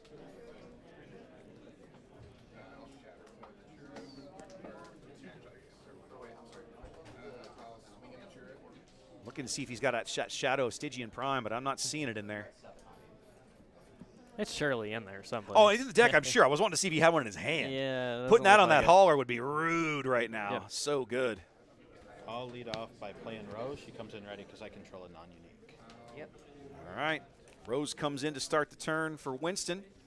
Probably going to trade out with Dedra here. First chance he gets. How many cards you got? 3. Right now, Steven could swing for 7 to base. Yep. And he does. I'm going to have her kill HK. Yep. Rose is going to clean up HK instead of Dedra. A little surprised to see that. Yeah, that's interesting. Well, it keeps her around a little bit. Ooh. Yeah. Boba. New Boba. Yep. Winston claimed there rather than swing with the hauler, wanting to stay on the button going into Lando's flip turn. Hasn't made any credit tokens yet. I'll have Rose take off Dedra. Yeah, I was gonna say I think you definitely clean out Dedra here. You have to. You don't want to take 7 more. Yeah, can't keep taking 7. Yeah, for you sure. can't just keep taking 7. You're going to take 6, so it's going to be bad enough, right? He's going to put you down to single digits, and he does. 6 to base leaves Winston on 9 health remaining here. It's only the 6 resource turn. Call yellow with Lando. We're going to go ahead and use Lando to make a credit token before he flips out. Steven's action. I'll hold for questioning on the AT Love it. Going to exhaust the hauler and go into Winston's hand. He's got lots of great possibilities. You get the Depot or the Liberty here, you think? I'm going to grab the Depa. Okay. Liberty doesn't actually Yep. damage our board. Yep. Trying to set up lethal with this Boba, potentially with a pump. Yep. Deploy Lando and make the 3 credits. Lando comes out and gets filthy rich. I'll claim. All right, Steven claims. We're going to see that Codebreaker come into the ground arena for 3, 4, Winston 5, as he goes digging. 8. Boba is absolutely a problem. If Steven has or draws into some kind of pump to start the next turn, You're good. Winston could be in real trouble here. The Boba Fett. All right. Oh, he's going to play the watch this and put it Yep. back. Oh. And I used 2 credits down to 1 credit remaining. 1, 2, 3, 4, 5, yeah. And then 4 to your base. 4 to base out of Lando. And pass. All right. All right, 8 damage on for Steven, 25 on for Winston. But right now, Winston the only guy with units on the board. And that Liberty lurking in his hand, and he can't afford it right now. Wait, Liberty costs 9 or 8? Liberty costs 8? So he could. So he can't afford it if he makes it his one play this turn. If he needs to or wants to. Ready? Yep. All right, Steven on the button. What do we got? Another hold for questioning. I'll take Liberty. Yep. What a great pull. 1 to base. Get rid of that Liberty.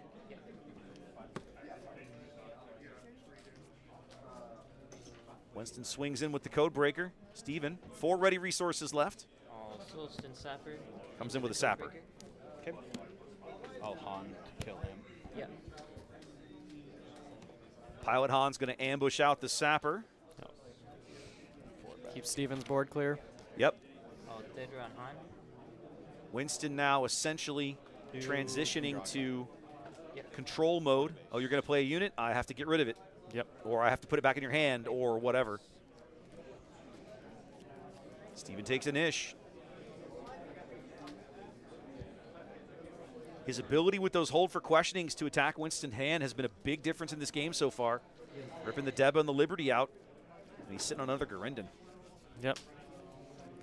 That is one of the main draws to this red-yellow heroic archetype is the density of discard effects you can play. Yellow Villain has some really strong cards in that area right now. The Garindon, the hold for questioning. You also get access to Arrest in this shell if you want it. Yep. 3.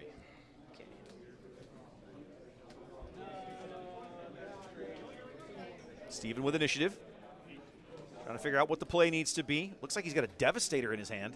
Yep. Chrysanthemum over Han. Oh, nice. Yep.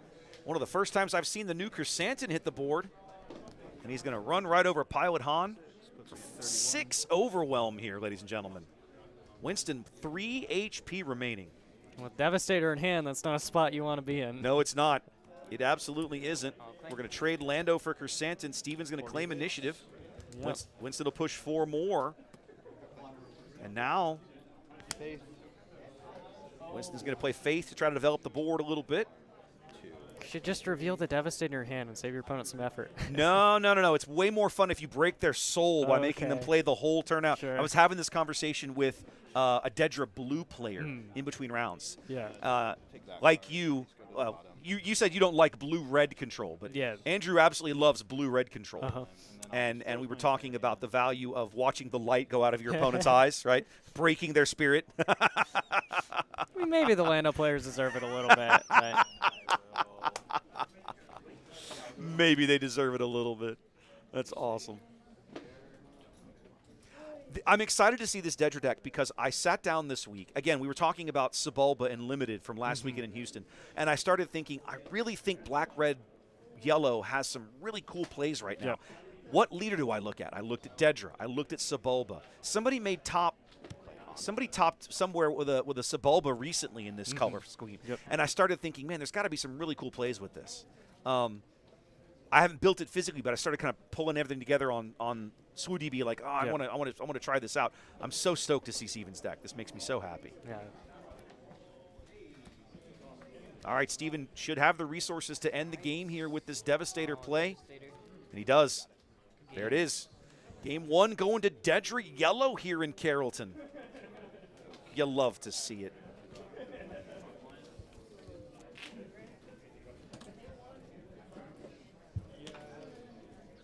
All right, Steven up a game. It's sideboard time here at the PQ in Carrollton.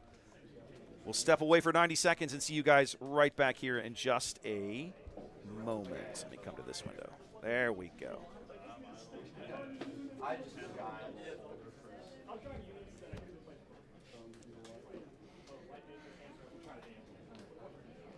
Wow.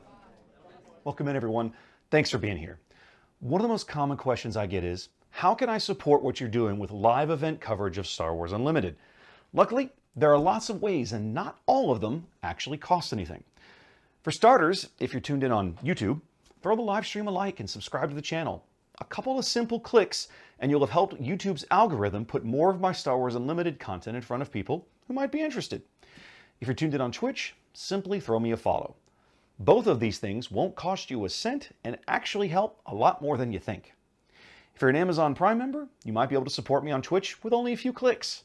Once you've linked your Amazon account to Twitch, check the QR code on the screen for help doing that. You can use your Prime subscription to me on Twitch. It's already included in your Amazon Prime membership and costs you nothing additional out of pocket. Similarly, over on YouTube, you can use the Super Chat functionality. Just click the little dollar bill looking icon in the bottom right corner of the screen below the chat window. This is sort of like a tip, right? You can choose a dollar amount on a little scrolling bar and it highlights your chat message simultaneously. If you're interested in helping ensure these kinds of high quality Star Wars Unlimited tournament streams continue well into the future, I would also ask you to check out my Patreon over at patreon.com/craptor. QR code on the screen will take you there. I have 4 tiers of support that each come with various benefits, up to and including the embroidered polo shirts you see the team and I wearing on the stream when we cover events. For the cost of only a single booster pack per month, you can support these kinds of productions and get some really fun perks along the way. Whether you choose to pitch in and help keep us on the air or not, thanks for being here. Yeah, my own timer hosed me on that one. Well, welcome back, everybody. Stream Deck is having some problems today. I apologize for that. Sideboard time. These guys are shuffling up. Why don't we come back to the table? There's our matchup here in round 3. Logan, did you help Steven build this deck, or did he? No, purely this is his his purely his monstrosity. concoction. Yep. I'm loving what I'm seeing so far. Now you said he's normally more of a control player, Yeah, he was playing Deidre Blue before rotation. so obviously just a Deidre enjoyer in general, Yep. but now opting for a different color pairing. Yeah. Okay. Okay. One of the great things, and I mentioned this at the top of the stream, one of the great things about coming to North Texas is you get folks from all over the place, right? Yep. The folks that live south of here, Houston, Austin, San Antonio, whatever, aren't afraid to drive up here. It's only 3 or 4 hours, Yep. which for Texas is no big deal. You live in Oklahoma, you know what that's like, Yep. right? But you're close enough to Oklahoma, Arkansas, Louisiana, the West Texas guys, right? The Lubbock crew is here today. A lot of folks from West Texas, Lubbock and Amarillo here today. So this is a great area just to draw tons of players. We've had a fabulous turnout today. 97 here at Lone Star Pack Breaks.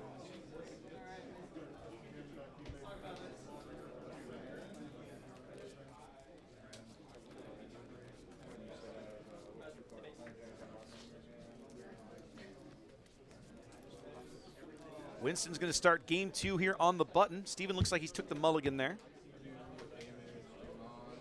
Gotta find more sappers for these code breakers. I mean, that is a great response to that Yeah. loser. One of the best ones out there, probably. Yep.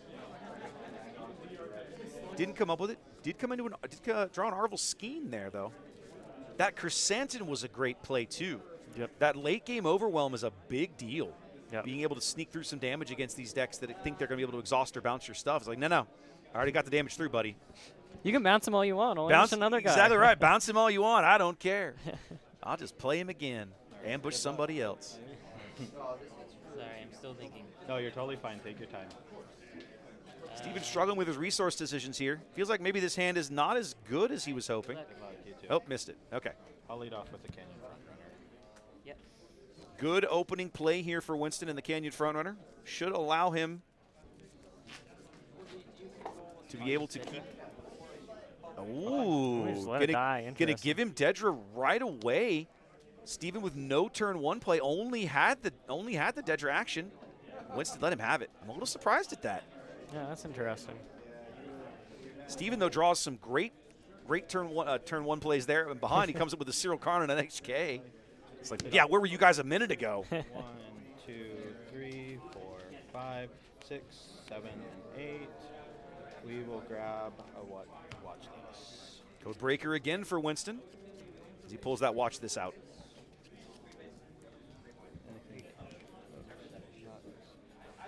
Let's go there. Steven thinks another sapper. He does. The hyperfoil sapper comes in and does the work. I'm going to call yellow. Yep. Winston's going to go ahead and take care of Lando's business early. Feel like he lost a little bit of tempo on Lando's flip turn by not having taken care of that prior to then. I think it hurt him a little bit in game 1. Yeah, definitely.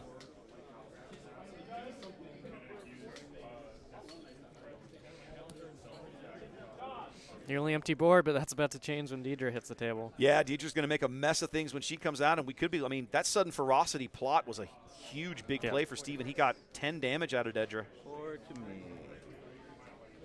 Okay, I will. Steven starts with the Lando, initiative. Call yellow. Gets his first base damage. We're making some more credits here. Is Winston. Looks like he wants to get something beefier on the board a little early. 2 credits and 3 ready resources for Winston there on the left-hand side of your screen. Marvel, defeat a credit and do 1 of your base. Woo-hoo-hoo! Steven with the credit hate. Yep. I'll play holler. All right. Winston comes in with an AT hauler. in hand. 4 in hand. Dedra fires off. Yep. I'll deploy and do 2 to base.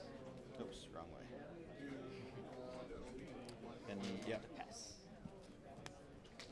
Then deploys, and she only hit for 2, right? I guess they didn't Yeah. have, he'd played too many cards, right? And the same number of cards in hand. I Ah, believe. okay, there we go. One of the things that I like about Dedra is she kind of forces your opponents to maybe think a little differently, maybe Yep. play a little differently, if you don't want to necessarily just give her that free raid. Yep. Makes for an interesting puzzle for both players. It for sure. absolutely does. That little extra bit of tactical dynamics is always interesting. 1, 2, 3, 4, 5, 6, 7. Code breaker again for Winston.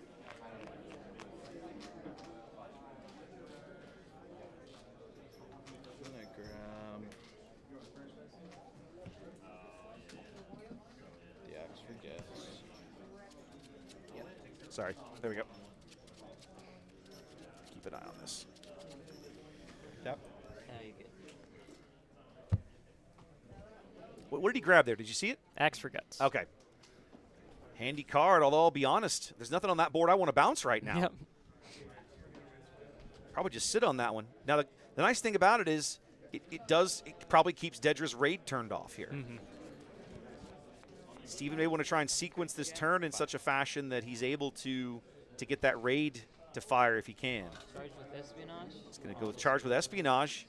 He's got to disclose 2 yellow to get this to do what he wants it to do. These 2.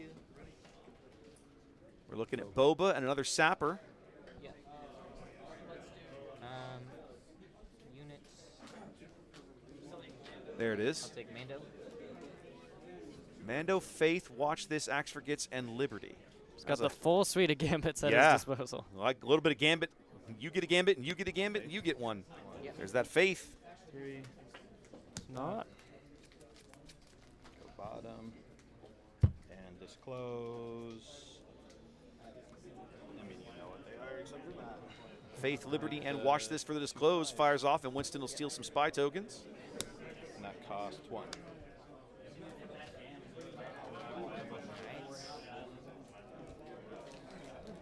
Now, Steven has a really good answer to these spy tokens with that guy, the Yep. sapper, and he could ambush in with the other one in just a minute for some even more overwhelm.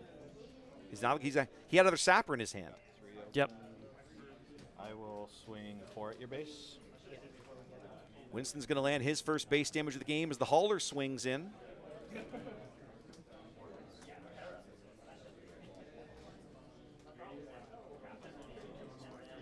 I'll kill a spy with Dedra. Okay. I think Dedra was only. I don't think Dedra's raid was turned on, so that's Yeah. a pretty good use of Dedra to clear a spy there. And a faith. For 2. Another Faith. 1, 2. Just going to keep flooding the board. What I'm loving about this is that Steven still is going to have the opportunity to kill both of these brand new spies on this phase. Yep. And make 2 more spies. We know he's sitting on a sapper, and Arvel Skeen is still ready. Winston really slowing the tempo of the game down with some of this, though. Spy for 2. Ambushed in a sapper, 2 overwhelm. I'll pass. Winston passes there instead of claiming. Interesting. Yeah. I'll do 4 to base. Steven opting to go to base with Arvel Skeen here. 15 damage on for Winston. Only 4 damage on for Steven. Winston's going to claim. And we're on to the next turn. You can see the chess match being played here. Yep. Sequencing being very important. It's fun to watch.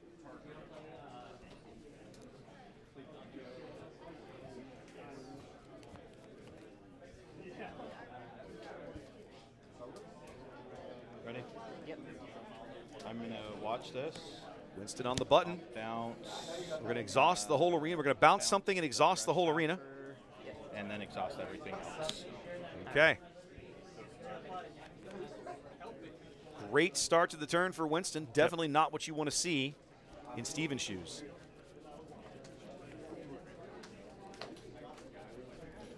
Allows us to slow the game down and set up a Lando flip without Norvell immediately defeating our credit, which Yep. is He's going to be able, he's going to be able to flip Lando out this turn. We're going to hold for questioning again.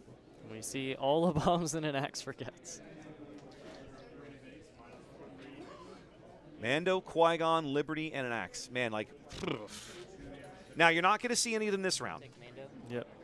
But I think Mando's the right call there Yep. because that thing will just brutalize you in the ground arena if you're not careful. Well, Codebreaker gets his revenge on a Solstice He does indeed. Codebreaker gets his revenge indeed. All right, we've got. Now you've had a look at his hand now with the hold for questioning. Steven's now going to come in with a Garindon and get a name Liberty and going to get it. Down to just a Qui-Gon or an axe forget. Such a great combo, that hold for questioning into Garindon. Yep. Really hitting Winston's hand hard here. He's going to use Lando.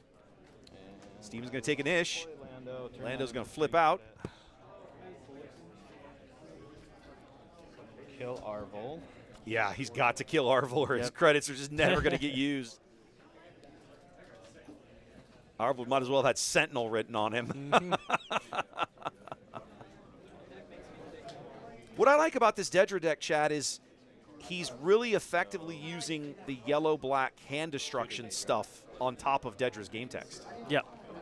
So even if your opponent's not giving you cards, Dedra's going after your opponent's hand to kind of help get you that card advantage anyway. Let's look at some resource decisions here. Nightwind Assailants. There's that Shadow of Stygian Prime in Steven's hand. If Winston ever gets an opportunity to play a bomb at this rate, they keep getting ripped out of his Yeah, I hand. know. I mean, again, I won't say that feels like that's Steven's only play, but it definitely feels like some of his stronger plays in this matchup are his ability to do that.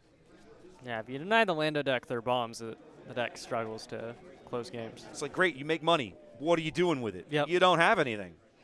You got weenies and you got bombs. I mean, if your bombs aren't and you can't play your bombs, then your weenies can't get you there probably. Yep.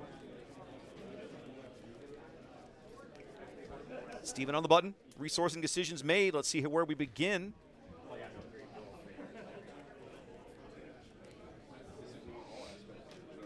I don't hate Boba Fett here to clear the Lando and force the Qui-Gon. He's got Boba. He's got a Sapper. He's just going 2 to base with Dedra.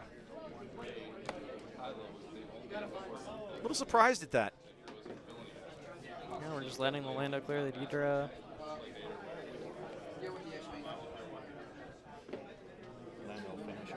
Yep. You have to believe Lando's going to make that trade at some point, so Yep. sure. Okay.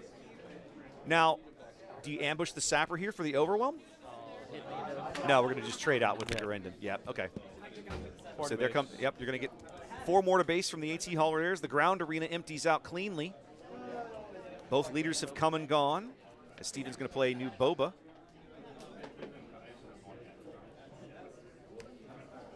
Winston's going to go high with an N1.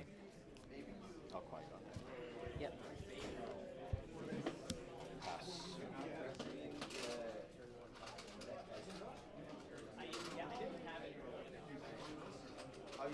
Winston finally getting some ground on this board, developing some space and keeping Steven's board empty.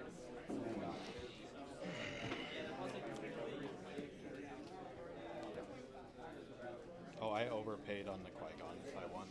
So I only played that, and I had 3 credits, so I should have 1 credit left, right? You had 5 up? Yeah. Okay. Yeah. Yeah. Okay. Okay. Yeah. What happened to the Qui-Gon? The Qui-Gon? Oh, the Qui-Gon came in and ambushed the Boba. I missed that play. Okay. Game 2, not quite as heavy in Steven's favor here as we're going into the later turns. 3 to the Hauler, 1 to base. All right, we're going to come into the Devastator. 1 to base. Oh, 1 to base. Yeah, sorry, I'm used to Boba. He's used to Boba with the Devastator. He's like, oh, it should be 5, right? No, not at this moment. Clears the Hauler, pushes 1 to base with the Devastator. I'll do 3 to base. I think does Steven have any resources left, or did he spend it all for the He Devastator? spent it all for the Okay. Devastator. I was like, I think I'd hit Dedra into this N1 here, but and force Winston to choose. All right, Steven's going to claim. Winston with This all is going to hurt if he doesn't have an Yep. answer for Liberty. or Winston with Devastator. all his resources and a credit is going to start with a Han pilot into the ground arena. Not a terrible play, but not the best, not the best, not the worst. He healed one because he took too many, guys. Relax. He's correct. He took 2 damage when he should have only taken 1, so he put 1 back. Hakuna Yatatas. 9 to base at a Devastator. You never want that thing to survive to swing, but it does here. Just like that, Winston in check here in game 2. Do 40 your base. How many cards you got? 3. Okay. All right, Winston 3 cards in hand. Steven 4 cards in hand. He's going to let him have the N1 with Dedra's game text. He has to at this point. There's that Liberty. I assume. Oh, I guess he's got options. He's got a Blade Wing and a Shadow Stitching Prime, I think. Oh, they're solid here. Pay 1 to do 3 to Han. Oh, opts for Boba instead. I'll claim. And I'll pass. He's presenting lethal in both arenas now as Winston claims. They didn't move the token. I say lethal in both arenas. That's not fair. Liberty's going to probably swing in and exhaust. Well, Liberty has to basically trade with the Devastator and then exhaust the Boba, I think. Let's see how Winston plays it here. Maybe I'm no. He can just attack the base and exhaust the Boba and exhaust the Boba. Yep, yep. That's what he's going to do. 9 to base. Boba gets exhausted. You're running a bit of a risk though. If Steven is playing cards like Commence the Festivities, then you're in trouble. That's game. Doesn't have it though.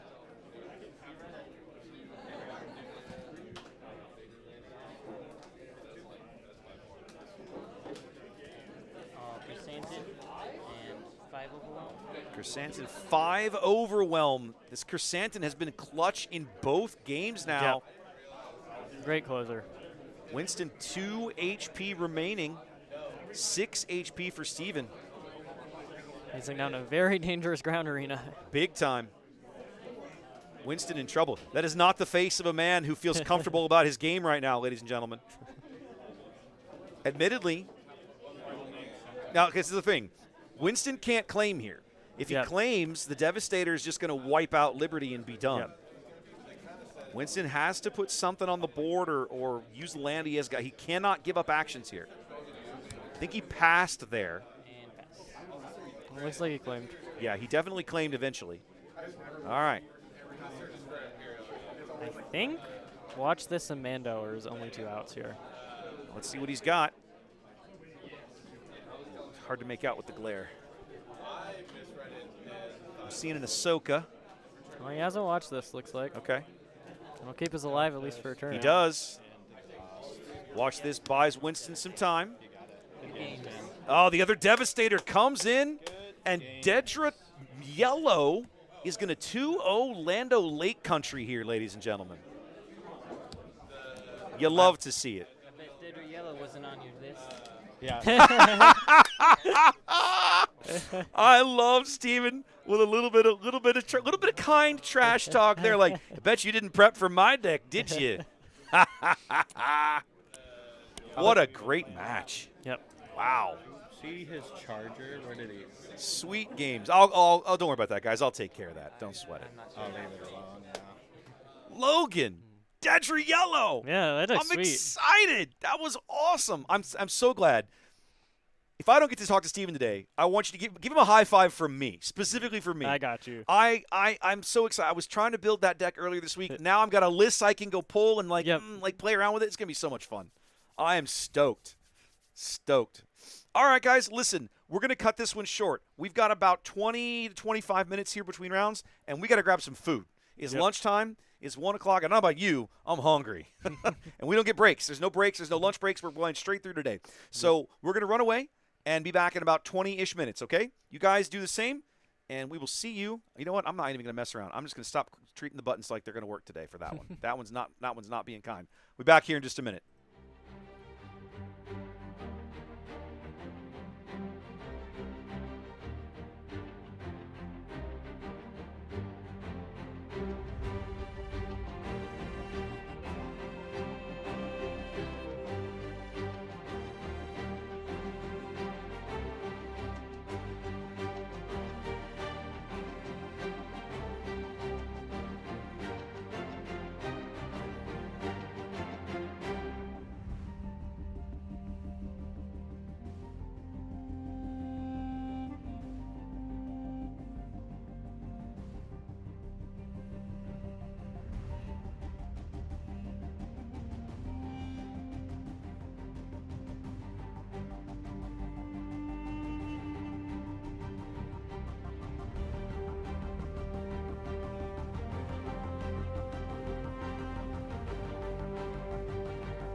this?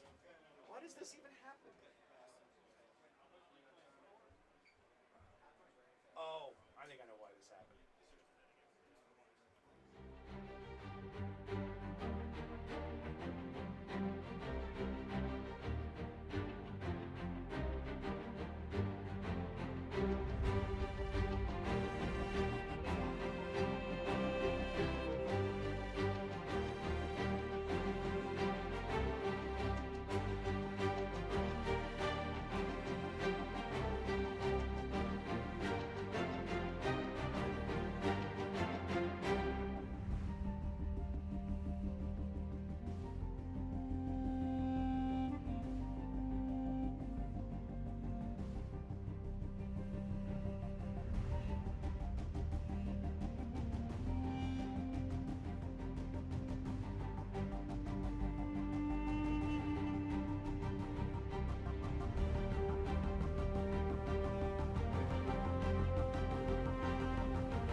Again with the wrong button. It's been that kind of day. Welcome back, everybody. Round 4 about to kick off here in just a moment. Logan, how you doing? You having a good time today? Pretty good. Pretty good. Is this better or worse than playing? Worse than playing. But Worse than playing? I'm sorry, I'm a competitive player at heart. Okay, fair enough. Fair enough. I'll allow it. I'll allow it. For me, the stress of casting on a day like this is different from the stress of playing on a day like this. Most of my stress starts, I have to come in the night before and do all my setup. Yep. And then for me, the stress continues after it's over. Everybody else goes home for a drink, and I have to do an hour of teardown. Yep. All right, guys. Well, let's head over to round 4. We have a match for you. This is going to be Qui-Gon Green Force versus Padme Red. I think it's our only Padme in the room, and I got to put my phone out there. Hang on a minute. Oh, I failed. Okay, hang on. That's my bad. I'll be right back. Keep them entertained for a sec. I got to remember to start doing this again. I was doing a better job before. That's my fault.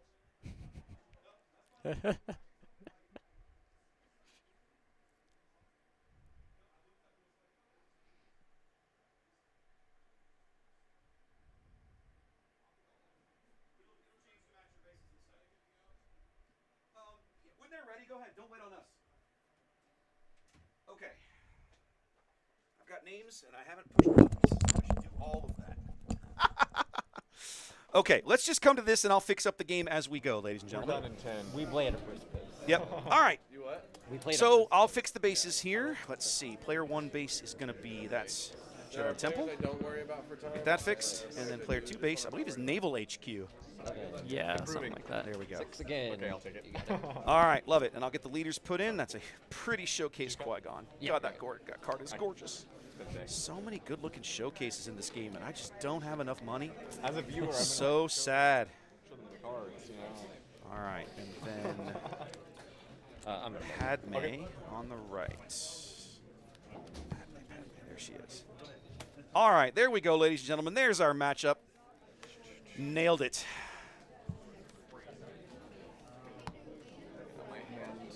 I'm doing a really good job keeping the phone charged and doing a really bad job of keeping the phone on the table. Where's that Mater mat from? I don't know, but I want one. Isn't that mat gorgeous? Looks like something that you get off Etsy. It does. I feel like I've seen that art somewhere before, but I can't place it. One of my favorite pieces of Vader art, about 6-7 years ago at Celebration, when Legion was new, they put out a special, like, one-off release Vader figurine you could only get at Celebration or whatever. And they had hired one of my favorite artists, a guy named Darren Tan out of Singapore. Have you seen any stuff before? I've not. He does the most amazing character art. And they had commissioned him to do the art for that, and, oh, it was gorgeous. All right, here we go.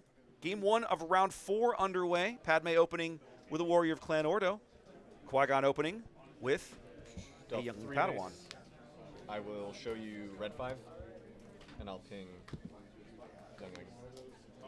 3 to base, and we will trigger Padme's ping here for Andrew to start round 2. By disclosing that red card, Padme gets to say, I think your guy should take some damage.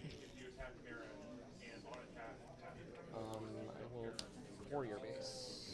Maz Kanata comes in to push a little early damage for John. Interesting that we don't opt to trade since the red 5 is going to kill the youngling anyway. I'm a little surprised to see that as well. Qui-Gon does not feel like a deck to me that races well. Yeah. That just feels like probably in most matches I cannot imagine a world where you're the guy who's racing and winning. But by claiming initiative there, John's Maz able to clean up the warrior. Red 5 attacks in and cleans up the youngling Padawan.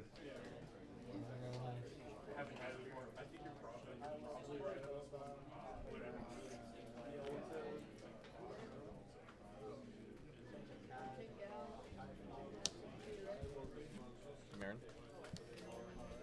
Ooh, a Marin into the ground arena. Play that's a rock and kill After Maz. John.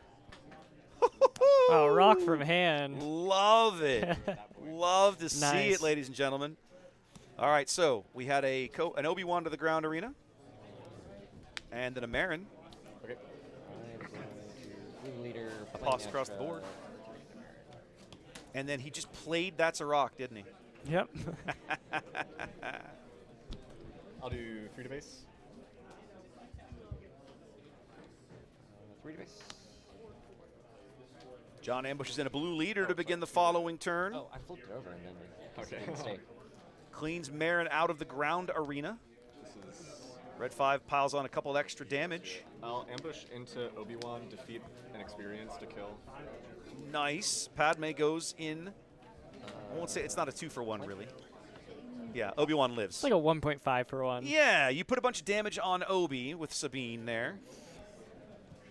A solid play, but on her way in, she defeats an experience token off of a blue leader, which sends him to the discard pile.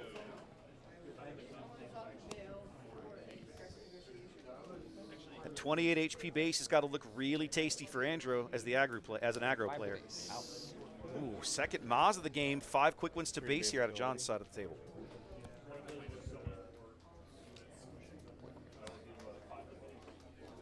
You have 3 resources? I do 3 resources.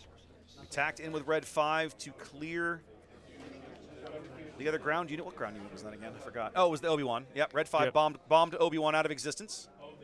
And then we deployed Qui-Gon into the ground arena. Padme says, sure, let's do that, and let's bring a sudden ferocity with us. I will hit Padme for 4. So that is a 6/8 Padme I'll do 6 to base. with 4 damage on her now because of Qui-Gon. Click. Who Qui-Gon did not use his on-attack ability there. Anakin, and pass. All right, and then Anakin hits the board. Set 6 Anakin that, it flashed the wrong card. I'll fix that in a minute. But set 6 Anakin that does cool things with having Padme as your leader. Yep, continues to keep the pressure on, even with the Padme meeting her demise here. Swinging for 5 on a 3-drop is a lot. How did she go away? The Qui-Gon attacked into her. Oh, he hit her again. I got Yeah. it. Right. Okay.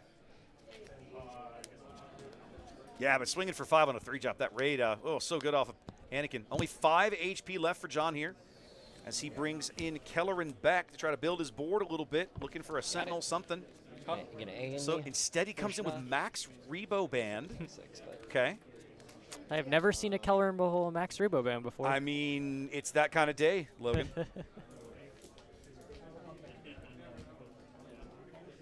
Yeah, just claim Now, and get in for lethal. I was with going to the say, Anakin, right? John's tapped out. I think Andrew could just claim here and walk away.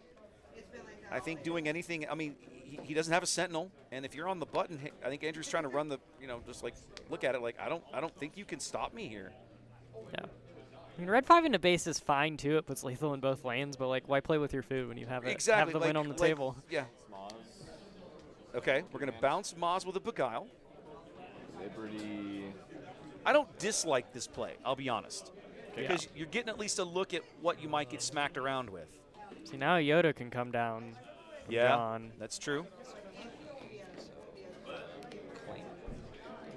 3 to base. Okay, we're going to go 3 to base here. And then play a blue ace. 26 damage on John's 28 HP base here as we go into the 8 resource turn.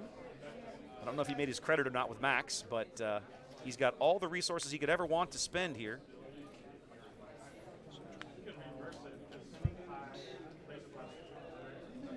Trying to figure out what the right play is, John.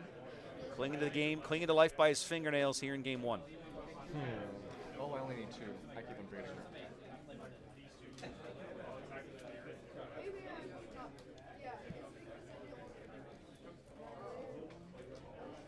Problem is, if we Yoda, the Anakin can just put 5 back. Exactly. Or back on base. Anakin just undoes it, Yep. so it doesn't. I mean, is it bad? No, it's not bad, but it still isn't great. Yeah. And Yoda's only going to be able to murder 1 unit. Yep. So which one? Like, choose, but choose wisely. Okay, we're going to go for blue ace. There we go. Yoda comes in and heals 5. Bounce Kelleran. Blade Wing's going to put Kelleran back. Feels like that ought to do it here. Yeah, you got it. Yep. John says, yep, you got it. We're scooping up. Let's go on to game number Saw the 2. Yoda in your hand. Padme with a win here. Knowing that Yoda was there, I think, was a big deal for Andrew. Yep. Being able to go to that turn prepared for it.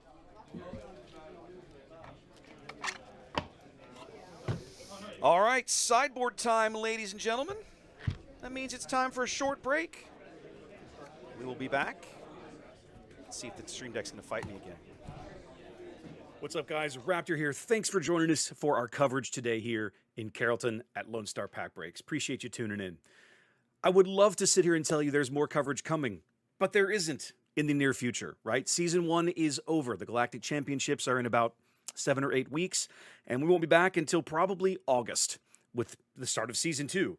The good news is when Season 2 kicks off, we're going to be right there. I have all kinds of things planned in the works. We're going to continue to innovate the overlay setup. HRI.gg is an amazing tool. We're just beginning to scratch the surface of the kinds of things we can use that for to bring awesome casts to you guys and increase the quality and the level of information we're able to bring to you during these casts. So I hope you'll stay with us. I hope you'll come back in a few months when PQ season starts up again. In the meantime, throw me a follow here on Twitch and YouTube. Patreon's free, guys. You can just join it, and when I blast out events and my event schedule for the year and the occasional behind-the-scenes post I do share with everybody. Generally, that's for the paid subscribers, but, you know, once in a while I like showing everybody what's going on. Come on over there and have a conversation. All right, guys? Appreciate you. Thanks for being here. I hope to see you in Vegas. Come up and say hi, and I'll catch you in Season 2. Out. Okay. All right, welcome back, everybody. Game 2 getting queued up. Both players. Oh, yep. Nope, that's my fault. Thank you, boys, for reminding me. Appreciate you. Yep. They had to call me on pushing the next game button. All right. Well, while we're shuffling up after sideboarding, guys, a quick shout out to our hosts here at Lone Star Pack Breaks. Open 7 days a week. Lone Star Pack Breaks is stocked with a huge selection of sealed products from Pokemon, One Piece, Star Wars Unlimited, Magic the Gathering, and more. Visit us at the corner, Josie Lane and Rosemead Avenue in North Carrollton, Texas, and join Star Wars Unlimited local play every Thursday night at 7 p.m. Oop, no, that was my mistake. They can hit it again. For the stream. A lot of them are not. I'm going to be marking Bail Organa. Oh my gosh. It's like every other. I think I reverse them whenever I cross shuffle. I let them fix that while I fix something in my overlays real briefly. Hit the wrong button at the wrong time. Good news is we can always fix these things. There we go.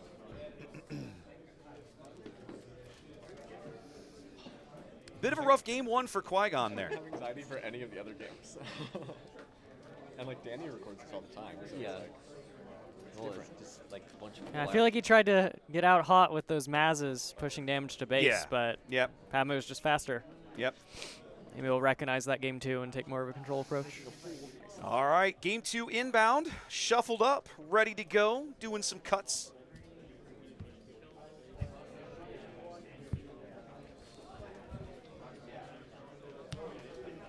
John going to begin game 2 on the button. See if he can parlay that into a better board position than he was able to engineer early in game 1. These Padme. Yeah. Just play 2, that's a rock turn 1. That was pretty. Yeah, I mean, that's always a great turn 1 play. oh my goodness, good cut. The Padme decks have a little bit of a feel like the old school kind of Tarkin Town ping decks to it, don't they? Now, you've lost Tarkin Town. You've lost the ability to just clear an early unit just by choosing the base. But the ping damage and all the other things that they bring to the board, you have to believe there's things like Charged with Treason in here. We know that there are red 5s. We saw that. All the other direct damage stuff, really, really comboing well with all the yellow hero cards you have access to just by choosing Padme as your leader. Have you ever built this one? Have you ever played a little bit of Padme just to try it out? I played it a little bit and didn't like it and dropped it pretty quick. Okay, that's okay. We had a local player, one of our local PQ winners in Houston, Cody Kuhn, who ruined me early on in this set with Padme Red. I was like, what is happening to me? I couldn't believe the plays I was seeing. I was like, this is ridiculous. It does some cool things, for sure. It really does. It really does. It's probably the best That's a Rock deck we have. That's think a so? meta deck. Okay. And that card's sweet. I like the card a lot. It is a good card. Better than people give it credit for, I think. Yep.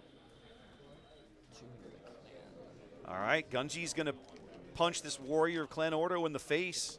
Feels like maybe John did learn a little bit of a lesson from game 1 by letting some of these units linger a little too long. Andrew's action, trying to figure out what the play is, going to go to Marin.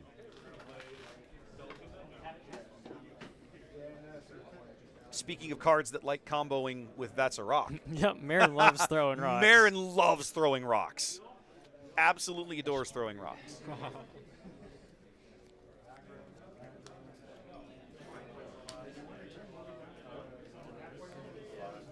I'm a little surprised to see the Consular in here, but maybe I shouldn't be.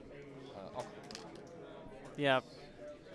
Green Yellow Hero is just lacking in like a 4th Force 2 drop. Now what killed?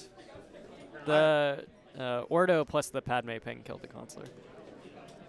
Oh, the Warrior. Okay, the Warrior attacked into the Consular and then Padme got rid. Okay, Yep. I got it now. Took me a moment. I was like, the compound? He was exhausted, right? Okay. I get to exhaust the unit. Ah.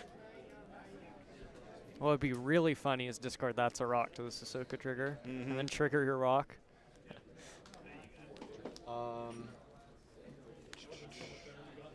gonna swing it there, discard Bale, kill Ahsoka.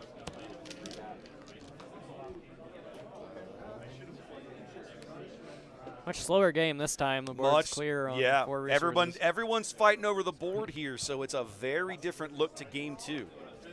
At the end of the day, when the dust all settles, Bix Colleen is the only surviving unit in the ground arena as Andrew's last action of the phase. John retains the initiative going into the 5 resource round. Who opens up with the blue leader to make sure that Bix doesn't survive. That hurts.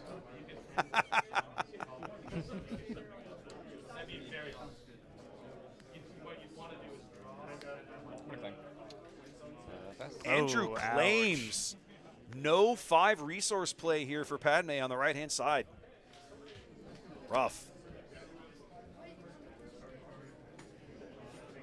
Yep. All right, it's the 6 resource round. There's our charge with espionage. Discard a unit. Now, and that's also going to allow him to ping this blue leader out of the world. Let's get rid of Deppa. And ping. Yeah. I assumed that was coming. Yep. Charged with espionage, clears a card out of John's hand and pings the blue leader out of existence. There's our Padme flip into sudden ferocity again. It's kind of the bread and butter play of the Really the deck. is. Like 6'8" leader that now on the front side, doesn't she? What does she do? It's a little different. It's a different ability, isn't it? I'm gonna put her up again. No, it's the same. Okay. Yeah, it's She just says not limited. It's not on the limited to deploy once per side, turn. Yeah. Yeah. Yeah, having an 8 HP leader to stick Wow. upgrades on is great. Yeah. Padme cleared some. Oh no, Padme went to base. Either way, she's come and gone already here. Very different game 1 as Qui-Gon ambushes kills himself. Qui-Gon ambushes Qui-Gon. This I have not seen much of, ladies and gentlemen. The Smuggler's YT 2400 into the Space Arena for Qui-Gon. One of the better cards to come out of the last set, just hasn't seen a lot of play. Yep. We are on 7. Green Hero is kind of spoiled for choice, though. You're not wrong. There's so like Green Hero is just packed, loaded from top to bottom. But I meant to or it didn't resource when I played Sudden. Oh, never mind. I did. There were just 3 up there. My bad. Because you're at 8 now. I'm at 9. Okay, cool. Sorry about that. No, you're good. You're good. I didn't want to. We'll do 7 to base. Okay, Andrew on the button. Getting in for more damage before John can react. He comes in with a Yoda for that big heal. Clears the Qui-Gon out. Top or bottom? I'll put it on top. Who would have guessed? I'll play Luke. This is a brutal spot to play Wow, Luke. Luke. Holy bejesus.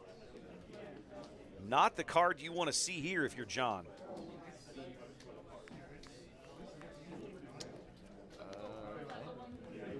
Reading him? So I gotta pick on the Luke. I'll do the damage. Sure. Okay. And then I'll There we go. So Yoda came in, Qui-Gon knocked him out, right? Yep. Then we played Luke, who dealt 5 damage to the ground to the space unit, because John's like, no, you can't ready him, not right now.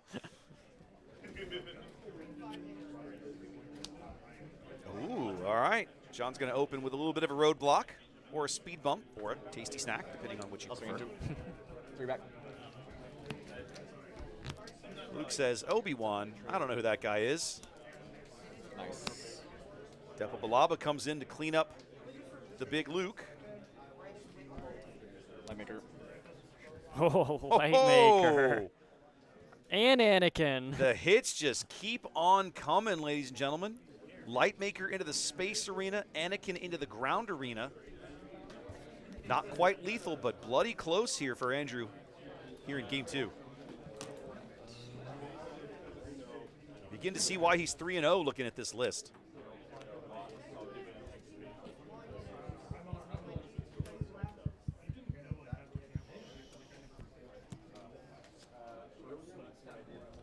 John's got to figure out, does he want to take 5 or does he want to take 7, or can he stop either one at all? I mean, Liberty would stop both if we're playing it, but I'm pretty sure I saw it in there earlier. He's going to start with a Blade Wing.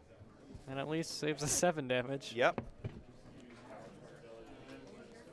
5 base.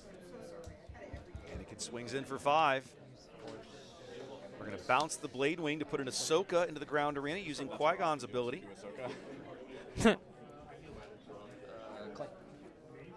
That was your action. Oh, sure, yeah. Now, why does she take damage there? What am I missing? Because he discarded that. Oh, he discarded That's a Rock. Because he forced him to discard. Yep. Oh, my goodness. Oh, my goodness, ladies and gentlemen. Lightmaker. No. We're going to replay Lightmaker. Look at your hand and bounce Ahsoka. Oh. Okay. Pass. This is a brutal matchup for Qui-Gon. Yep. Sitting on a Yoda with no board and no force is definitely not where you want to be. Yeah. Not into this mess. Oh, there's the force. Well, he can make the force at least with the youngling Padawan. 7 to base. Lightmaker swings in. John now with a force token is able to get that other Yoda out. It's going to save him a little bit of pain. He's able to kill Anakin on his way in as well.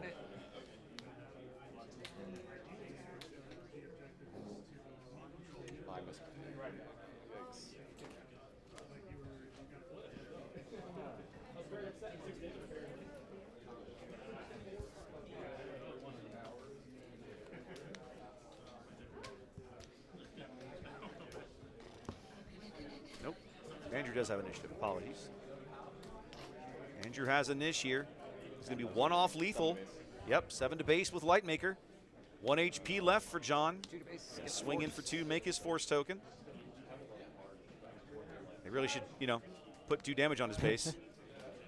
Should put some Hold up, bro. put some damage on there. Plot situation, what? Huh? Oh, no, it's not y'all. Oh. Carry on. And I was like, I don't see anything wrong. What's going on over there? They did mark the base damage. That always makes me sad. Faith in your friends. So, what has happened? Take that card. Okay, and can you verify that you should have one more? No disclose. No disclose. Nope. Andrew's not going to disclose. Either doesn't have it or just doesn't want to show. Don't know which. John's action now. Just count him up. He's got a lot. What do we got? Spinning 3 for Vernestra. Everything Ooh, is gross. Oh, we kill Lightmaker because of Yoda. Yeah, Yep. Yoda's still on the board.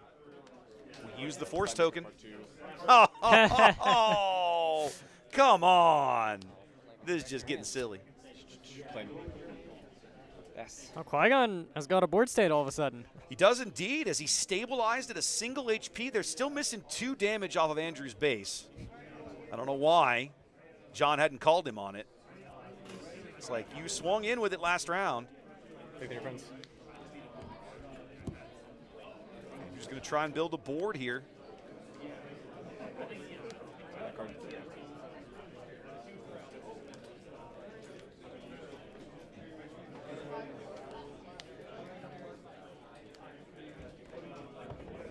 The most popular card out of the entire Secrets of Power set, Logan. Yep. Faith in your friends. We're going to see it. We've already seen it like 20 times today. We're going to see it 20 more. K2, Bale, and an Ebonhawk are our discloses here to make his 2 spies. And I'll ping, I don't know, that guy? Sure. Sure. I will. You do have to exhaust her to ping. 5 and get He also didn't pay for the faith in your friends. No, he didn't. I just noticed that. I don't even know where to begin with this one, ladies and gentlemen. I don't know. I think it's going to be pretty hard to come back from I this. think Qui-Gon's in big trouble, but I'll say this, he's definitely made it interesting. Yep. Red 5 in his face. Well, there we go. Now we caught the faith in your friends. I'm going to use the Force. Just going to trigger Yoda, but I'm going to put Yoda back in my hand to play Blue Ace. Oh. I'm going to ambush This is Blue a Ace. gross Red sequence 5, of Red 8 and events. Red 5. This is pretty nasty. Yoda Okay. trigger, I will kill this guy. Cool. Makes sense to me. A lot of fun things happening there as we use Qui-Gon's action. Yoda comes back. We replace him with a blue ace. Play Bale Organa. Who readies the red 5, ambushes in, murders it immediately. Now that blue ace should be exhausted, shouldn't it? Yeah. Yeah. Again, he is attacked with the Padawan, and we didn't mark the damage. No, that one was into a spy. Oh, no, you're right. He killed the spy with that one. You're right. My bad. My bad. Force, heal for Play 5. the Yoda again. I'm going to clear the bail. Oh my god. There you go. Okay. And then claim. John's hanging on by his fingernails here in game 2. Oh. Base you for set. Oh, sorry. You're right. I'm sorry. Yeah, okay. They at least caught Okay, that they one. caught that they caught one. that one, yeah. All right. So 3 more, and then 3 more. You're right. Keep forgetting. No. Oh, yeah, he's hidden. Yeah, Karras is hidden. Nothing you can do about Karras this turn. There should still be 2 more damage on Andrew's base. I'm actually beginning to wonder if it's going to matter. Like, for a while there, I was convinced it wasn't. Now I'm worried it actually might. Yeah. Let's see. Andrew, there's no Sentinel, is there, right? No So Sentinel. an aggressive negotiations might be able to end the game here for Andrew. Let's see what he's Yep. got. The odds Nope. of this are so low, by the 3 to way. base. That's all he's got.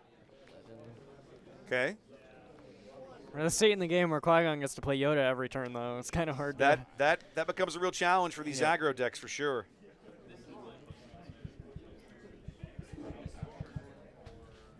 Three to base. Oh my gosh. Move that card. Drop in that card.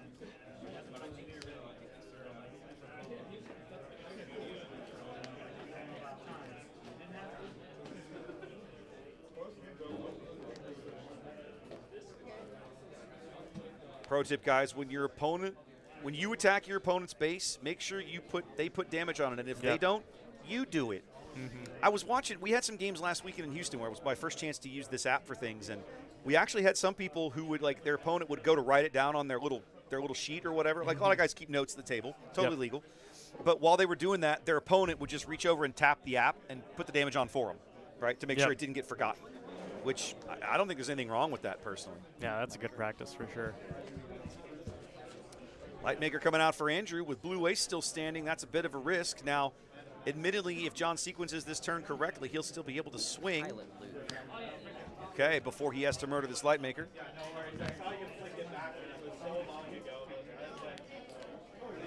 It's Pilot Luke, however, piloting blue ace there for John. Your hands. Going to beguile the whole thing back. Okay. Plenty of good cards there in John's hand. Claim.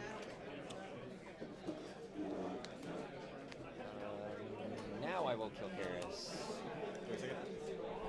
Show you that. Now that Andrew has claimed. So, ping. Spy dies. Yep. They're kind of skipping over some things now, but I can keep up with what's going on here. That Light Maker being alive is a big problem, John. How are you going to solve it? What do we got? Liberty? Yep. You're going to just go ahead. Just going to go ahead and say, all right, let's do it. And we get to kill the Lightmaker too. Oh my goodness. Yeah, I don't think you can come back from this. Yeah, and at the end, I don't think that little 2 extra damage is going to matter. It doesn't. I'm glad it doesn't. I'm glad it doesn't. Yep. Okay. AG's in the bottom of your deck. John's like, where's your aggressive negotiations? I'm supposed to be dead here. I'm supposed to be dead already. All right. Qui-Gon with a big come-from-behind win here in Game 2 forces a Game 3. Right. Yeah, I'm less upset. I would not have called that that way back when John was on 1 HP. And Andrew had, like, no damage on his base. Oh. That might be the first time I've seen a Qui-Gon deck pull maximum shenanigans. What happened to Yep. That was definitely firing at all cylinders there. Have you seen something like that before? I have not. That was new. That was new to me. Yeah. Quite a spectacle when it goes off. That was just silly.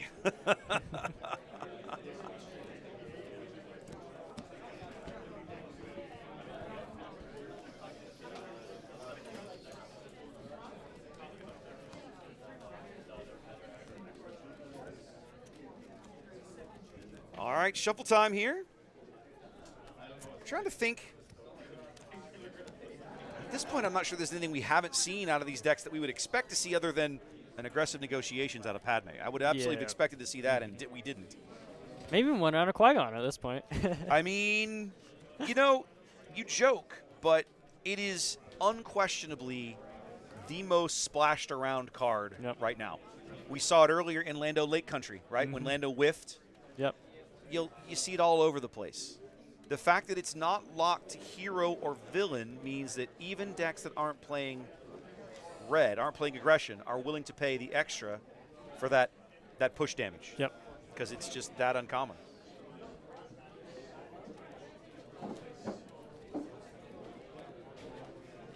Chat commenting on a little sloppy play there. I'm like, yeah, it was a little sloppy, but they got there in the end. I don't know that it. I don't know that the little mistakes sometimes add up, but in the end, I don't think any of them actually impacted the game there. Bless you. You never want to see that happen. Right now. Yep.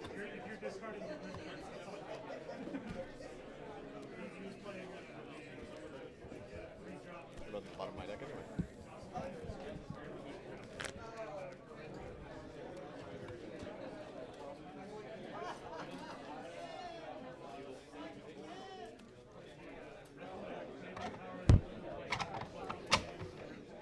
Got anyone to shout out, John?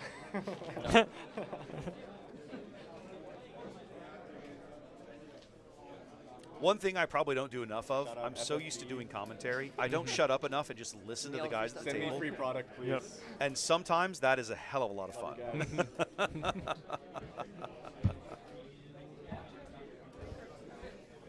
Well, you know, chat talking about how, you know, we're only watching one match out of 40 in the room or whatever. And, you know, the judges can only be in so many places. If you know, surely plenty of other places, weird or bad things happen on the table. Yep. And that's one of the reasons that I, you know, it's a good point, and it's one of the reasons that I try to always advocate. Let's say advocate. This is the longest we've ever played, John. Our games are normally done in 10 minutes. Oh, these guys know each other. Advocate that when you play unlimited, you play on the table against an opponent, and you know, take your time and try to play as cleanly as possible. Yep. Quick with it. I understood what they did earlier with the spy thing, you know, and late, Yeah. And clearly they know each other, so they're comfortable with it. But it's not. That's not the kind of play that I would. Not the kind of thing that I would do in an event like this against somebody that I didn't know. Yeah, for sure. Be like, no, I'm not. He's like, no, we're gonna explain everything that's happening and make sure that my opponent always knows what's going on and so on and so forth. So these guys obviously very comfortable with each other. All right, game 3 underway, and we've seen this opening before. The warrior of Clan Ordo on the right. The youngling Padawan on the left. Disclose. Thing. It's looking very similar to game 1. Feels like we've been here before, Logan. Perhaps. Andrew absolutely base Oh, it's racing. very similar to game 1. Yeah. Yeah. Now this time, did you see it? Yeah, he went for the trade. He went for the trade this time. He didn't do that in game 1, but he did here, and I think that's the right play. You definitely called him on it.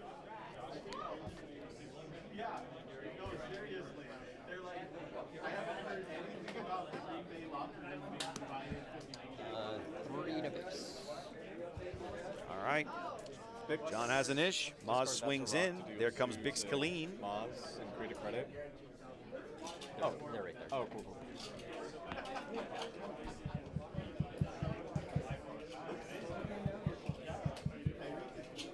This Stream Deck hates me right now. 3 to base to Maz. All right, 3 to base. Maz gets bombed out of existence as Sentinel Obi hits the board across from Bix. Now, Bix allowing Padme to make credits could be rude too. Yep. That's not a card I would have thought would be in here, but I kind of like it.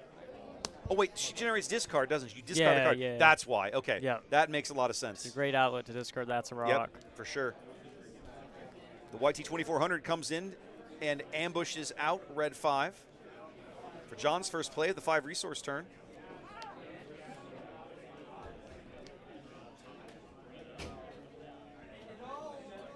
Andrew now. His action, trying to figure things out. Padme should be ready, right? Yes. Okay. It's like, we're only 1 action in. Shouldn't Padme be ready? Yes. Okay, good. I'll kill Obi, discarding this to get the ping, create a credit. All right, Bix is going to attack in and use her ability to discard a card to make a credit, and then Padme will ping that the last damage needed to kill Obi-Wan. John will reply by putting a new Sentinel in the ground arena, and that's Qui-Gon Jinn out of set 7. Both of these decks have some really interesting trigger chains, which is you can if you know what's happening, you can see it, but if you don't know it, it's a little hard to follow, I think. Yep. Andrew spends one of his credit tokens to play Blade Wing and put Qui-Gon back in John's hand. Keep that ground arena empty for now. We've had 1 Sentinel. What about second Sentinel? I will Depa into Bix. All right. John's like, I don't need a Sentinel. We're just going to Depa Balaba, get rid of Bix. 3 to base. Use the Force. Depa back. Assume this Smuggler's YT is going to come back out. Oh, wow. Great play. Going to ambush out this Blade Wing. We traded 1 ambush for another. Yep. Really neat chaining these ambushes to keep both space and ground clear. That's exactly where Qui-Gon wants to be. Well, Qui-Gon killed himself again. Ah, second time this match that's happened. It's so mean. And it wouldn't have happened, but Andrew had those credits from Bix Colleen earlier, enabling him to be able to afford that. Padme pushing 3 to base. Andrew slowly pulling ahead here in game number 3.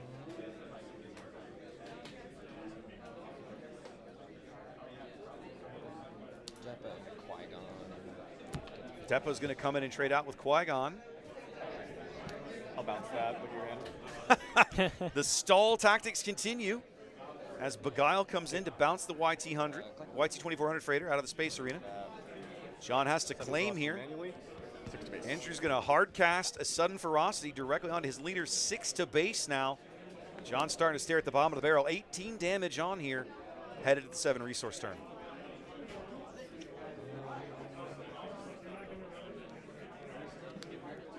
We're again in an awkward spot where we have Yoda but no board to make it very effective. 1 swing from Padme is going to put John in a very bad spot. Yep. And my guess is he does not have anything to cleanly deal with an 8 HP leader.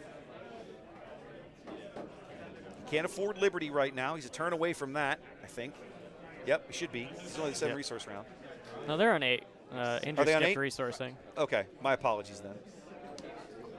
Yeah, we have to play Qui-Gon instead of these 8 drops to handle the Padme.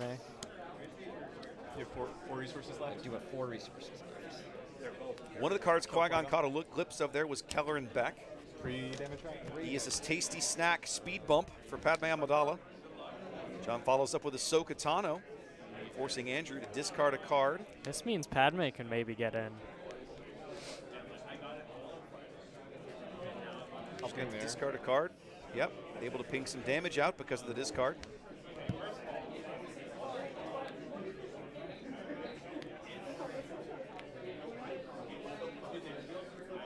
Andrew's action here. John basically tapped out. I could see John maybe using Qui-Gon's action, but I'm not sure what he'd put down that would be good that's cheaper than 4. Yeah, I'd mostly just be putting the Ahsoka back in your hand for the rip another card. K2 going to come in, ambush in to kill Ahsoka in the ground arena. John claims, and we're going next here. On to the next turn. K2 is such a good card. Yep. I really underestimated that unit until I saw somebody playing it in this deck.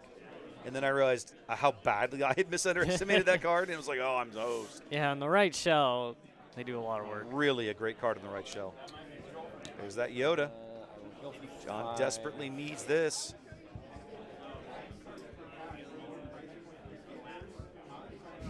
And kill it. Gets his heal off and cleans K2 up. Let's do 6 to base. After that heal, Andrew just puts most of it back as John takes the initiative. I'm gonna bounce it up. I mean, I don't know that John's upset about it. Oh, he doesn't have a force token now. Yeah. That's a big deal as the Blade Wing comes in, puts Yoda back in John's hand. No force token means he desperately needs one of those Padawan younglings that he's gotten some good work out of over the course of the match. Depa into Padme. Get the force. Depa's going to come into the ground arena, clean up Andrew's leader. And, oh, doesn't actually die in return. Only takes 6 damage back. Yep. They really should mark that. He's getting around to it. There it is. Good. Andrew's action. Kill Depa with That's a Rock. Another rock from hand. Hard cast, That's a Rock, out of hand. Just be like, nah, it's fine. Just get rid of that guy for me, would you? The leader comes in to trade cleanly with the Blade Wing in the space arena. Now it's Andrew's action. John more or less tapped out. Going to put an Outer Rim Constable into the ground arena. That doesn't feel very good. That feels a little better. Yeah. Warrior Clan Ordo. So now we've got a couple of 3X guys in the ground arena, able to punch decently hard.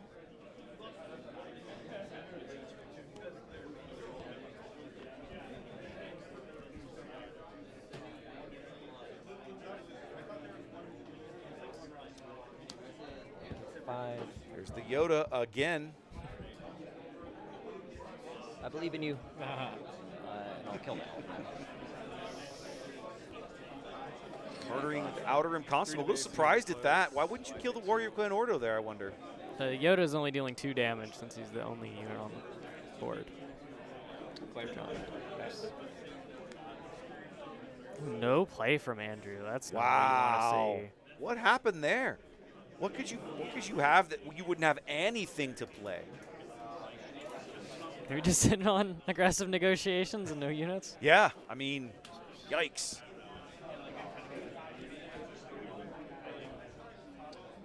Play Bog Down in Procedure. Ooh, Bog Down. Allow him to exhaust these guys.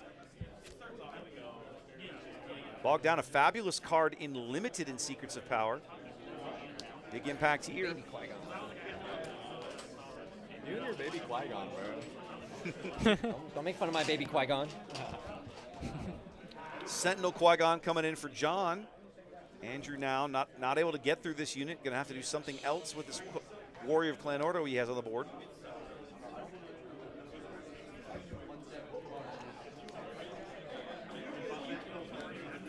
Three to base. Show you. He means 3 to Qui-Gon, but we knew what he meant. Okay. So we know what's going to happen to poor Qui-Gon in a moment. There's that Kelleran. John's slowly going to be able to build a ridiculous board. It's looking tough for Padme to come back from this. Andrew claimed there, I presume, yes? Yeah. Okay.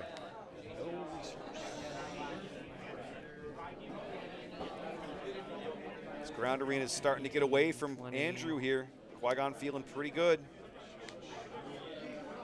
K2 and Nestra. Venestra wouldn't die, right? Oh, it is Sweden. I thought it was 2. Sorry. Yeah, the way K2SO is worded, that's a legal ambush. He can ambush. He has to ambush the Sentinel, but the on-attack damage can go somewhere else. Yep. Pass. Yoda attacks for 5. 7 to base. As Andrew passes. Wonder what we're passing for. I don't know. What is happening? Are we just letting our opponent actually attack with their board? Yeah, he's like. He's confused too. We're all confused. Believe me, we're all confused. Okay. John's going to come in with a Captain Typho. Claim, you got it though. I don't think I can. Andrew sounds like he's on the verge of just hanging it up here in game 3. Make sure. So you can try to A in me. Ahsoka comes down just to make sure and catches another charge I can't do anything. with corruption. And Andrew realizes he's hosed and just scoops it up. Ahsoka put Padme. A come from behind victory, a huge come from behind victory for Qui-Gon in game 2, and ultimately a come from behind victory in the entire match. John going away with a match win here in round 4. Also, I might make it staying 4-0 here in Carrollton. Not sponsored by Topgolf, guys. Hang on. No. You don't get to use my cameras to do ad reads. That's not how this works. That's not how any of this works, ladies and gentlemen. You got to pay for that. Yeah, no. You want no? Yeah, I'm going to start charging to sit at my table now. What is this about? What is this about? Welcome back, ladies and gentlemen. Good times today here in Carrollton. Hope you're enjoying the stream. Logan, you having a good time? Yeah, I'm having a great time. I'm loving the creativity we're seeing in the field today. Yeah, the diversity in the top tables even is amazing. I cannot wait to show you guys the 2 JTL Lando decks that are floating around the top 8. That's coming soon. I guarantee it. All right, guys, we got about 10 minutes left on the round timer. We're going to step away. We'll be back here shortly. You guys get up, stretch your legs. Don't go far. Round 5 will be back in just a few minutes. Let's see if this thing will behave.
why are we even having this conversation? I don't know. Stop.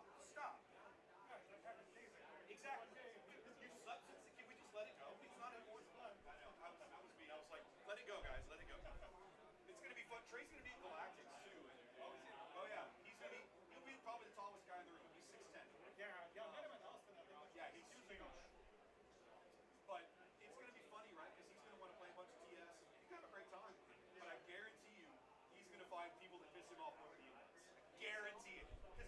Because he's gonna be sitting at the table going, well, the obvious play is for this person to do that. They're not gonna do that. It's gonna be, well, the obvious play is this. Well, the obvious play is, slowly building up and building up. It's gonna happen. It's guaranteed. Guaranteed. He's gonna have to like talk himself down, right? It's gonna be fun to watch. First few ones he'll be able to talk himself down. Probably will eventually. Yep. Did they call time?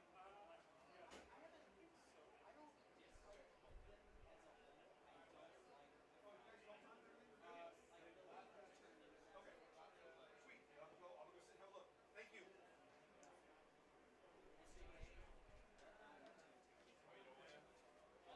Oh, come on. Why does this keep happening? This should not be happening. I gotta fix some shenanigans in the stream deck today.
Welcome back, everybody. Oh, it's been a hell of a day so far, Logan. Yep. We have seen some interesting matches. Somebody out there was like, what have you had on stream? And as I was going back through everything, I was like, wow, it's actually been really diverse, to put it lightly. Of the decks we've seen so far, what sticks out to you that you went, oh, that's really cool? I was enjoying the Qui-Gon last. Okay, so you like the Qui-Gon? Yep. Man, the shenanigans in that was pretty crazy. Always some crazy shenanigans. I've got to build Dedra Yellow. Yeah, I am in love now with Dedra Yellow. That was definitely sweet, bro. Oh, that was so cool to watch. So cool to watch. Well, guys, as we head to round 5, we're bringing you a battle of 3-1 players. I've got to find – there he is. This is going to be Alexander from Team Limited on the left and Noah on the right. Let's show you our match. Let's meet the players real quick. Let's start here. Good luck. Good luck. And it didn't update. There's Alexander. He is playing JTL Lando Data Vault.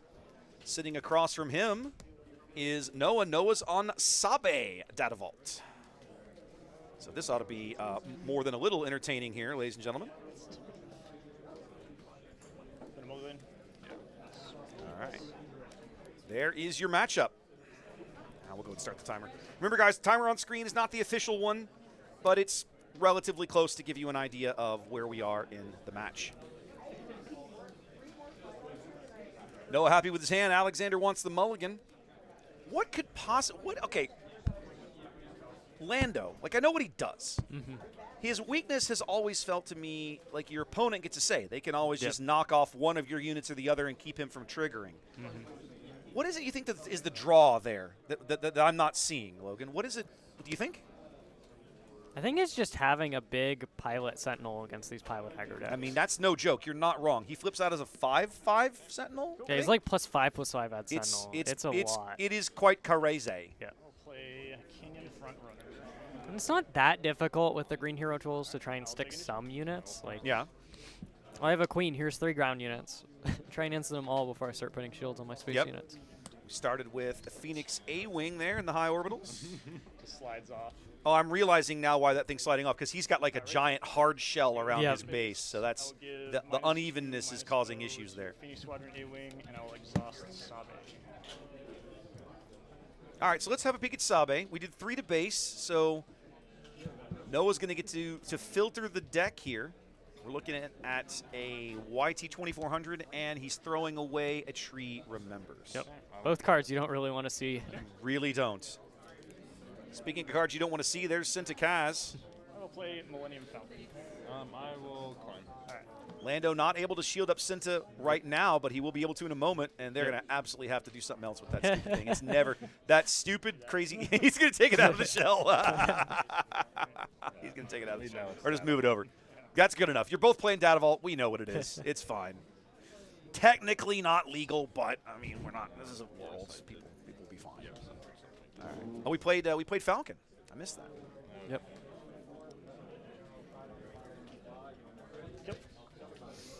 All right, Cinta's going to clean up the Canyon front runner. We are going to...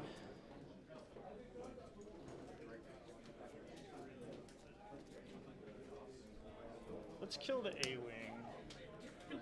Okay, Noah's going to knock off the A-Wing, so we're just going to trade units in either arena here in the early going. Alexander passes, and Noah brings out one of my favorite commons out of the new set, the Rebel Blockade Runner. Yeah, that's a sweet one for sure. What did Alexander do there? Play Tree Remembers. Oh, to kill the Falcon. To kill the Falcon. Okay. So there's now 2 Tree Remembers in that discard pile already. I mean, technically missed the Falcon trigger, but it doesn't do you any good. There's nothing there you can buff because it can't hit itself. Exhaust Sabe. All right. That Blockade Runner, a really good card for Sabe with that Saboteur in the Space Arena. Yep. Sabe immediately throwing away that Lost and Forgotten. 3 to base, says Sintakaz. Noah's action. Sabe hits the board. I will play a Typho. And there is Captain Typho into the ground arena. Alexander. Oh, ho, ho! You play a Sentinel? I got this, baby. Yeah, Go ahead. Ascension Cable, great answer to this Sentinel heavy round arena for sure. Absolutely. Going up to 6. That has ambush. Sabe pushes 5 to base and throws the YT-2400 out of Alexander's hand. Ooh, revealing the retaliation. It's a nice answer to the Sabe next turn. It absolutely is. We're going to beguile Captain Typho. I'm not sure why. Then I'll pass. You don't, I mean, she's a Sentinel. Why do you care? I guess just that way you can't dogpile her next turn? I don't know. Yeah, that's an interesting one for sure. We just must not have had another play. Must not have had something good, yeah. Lando flips on 7. Yeah.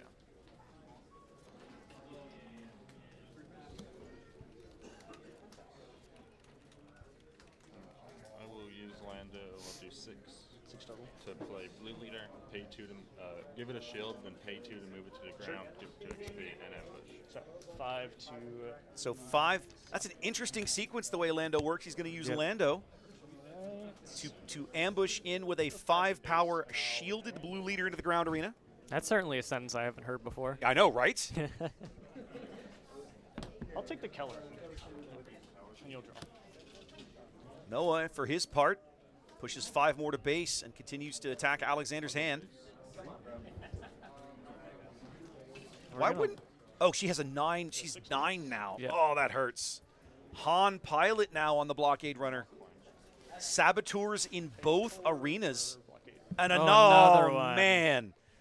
It's just piling on here for Sabe. She's just, it's like the deck is made of Saboteur right now. Yeah. Even if we can find a ship to put Lando on, these blockade runners don't care. Blockade runners don't care. Noah has 3 separate Saboteur units on the board right now. And it is dead because it hit Sabe last turn. It had a shield. Because Oh, the shield, right. Yep, it was shielded when it came in, so Sabe deals 4 back to it. The poor blue leader does survive. Sabe does not. Since is there. Noah's sitting on a moral authority in there, too. Base. I like Now, he can't play it right now on either of the units he has on the board, but, I mean, he's sitting on lethal. Alexander has to kill this other blockade runner, and he doesn't have it. Wow. Saboteur good. Saboteur good, ladies and gentlemen. Goodness gracious. All right, game 1 goes to Noah here in Carrollton in round 5. Let's step away for a moment, and we'll be back in about 60 seconds, well, about 90 seconds or so for this one. Welcome in, everyone. Thanks for being here. One of the most common questions I get is, how can I support what you're doing with live event coverage of Star Wars Unlimited? Luckily, there are lots of ways, and not all of them actually cost anything. For starters, if you're tuned in on YouTube, throw the live stream a like and subscribe to the channel. A couple of simple clicks, and you'll have helped YouTube's algorithm put more of my Star Wars Unlimited content in front of people who might be interested. If you're tuned in on Twitch, simply throw me a follow. Both of these things won't cost you a cent and actually help a lot more than you think. If you're an Amazon Prime member, you might be able to support me on Twitch with only a few clicks. Once you've linked your Amazon account to Twitch, check the QR code on the screen for help doing that. You can use your Prime subscription to me on Twitch. It's already included in your Amazon Prime membership and costs you nothing additional out of pocket. Similarly, over on YouTube, you can use the Super Chat functionality. Just click the little dollar bill looking icon on the bottom right corner of the screen below the chat window. This is sort of like a tip, right? You can choose a dollar amount on a little scrolling bar and it highlights your chat message simultaneously. If you're interested in helping ensure these kinds of high quality Star Wars Unlimited tournament streams continue well into the future, I would also ask you to check out my Patreon over at patreon.com/craptor. QR code on the screen will take you there. I have 4 tiers of support that each come with various benefits, up to and including the embroidered polo shirts you see the team and I wearing on the stream when we cover events. For the cost of only a single booster pack per month, you can support these kinds of productions and get some really fun perks along the way.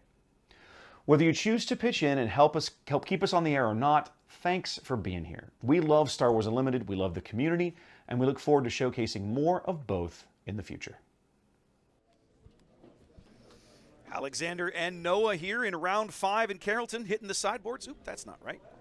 Well, I'll go fix that. Logan, have you ever seen that much Saboteur in a game in a deck before? That's kind of crazy. I have not. Definitely not on the table once. No, that's a little bonkers what I just watched. Certainly not what you want to see when you're playing Sentinel Lando out of Yep. GTL, right? I mean, he flips out as a big Sentinel. He's not. This isn't like Chewbacca in set 1 who can make a million Sentinel. Oh, right. No, that's my game. That's my bad. I forgot to next game. They've got it. Look at that. They figured it out. They don't need me. But I mean, even the shields, like Saboteur immediately defeats shields tokens. That's just. Is it just this is a bad matchup, or is it just that Noah knows he's going to have to deal with this kind of shenanigans and just come ready for it? I think the way Noah has his deck built makes it quite a bad matchup for Alexander. Yeah. See if there's any sideboard choices that he made that make it a bit better for him. I mean, if you're Alexander, you got to hope game 2 goes better, just because yikes, game 1 lasted about 7 minutes. Yep.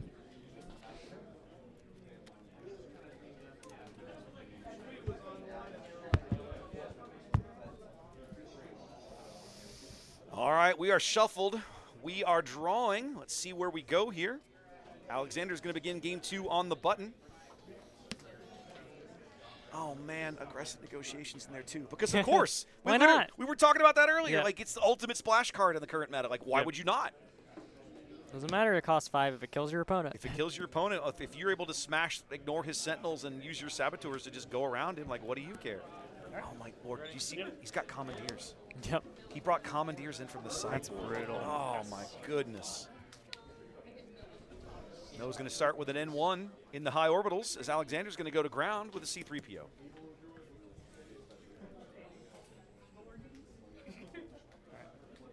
Do 1 to base. 1 to base.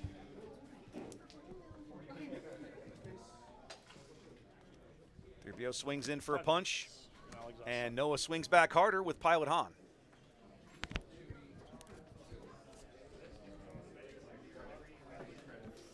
Lost and Forgotten and Sintikaz are the choices there. He decides he doesn't want to deal with the healing. I will claim. Based on what I've watched in Noah's game 1, I feel pretty good about that because it feels like he can deal with Sentinels. Yep.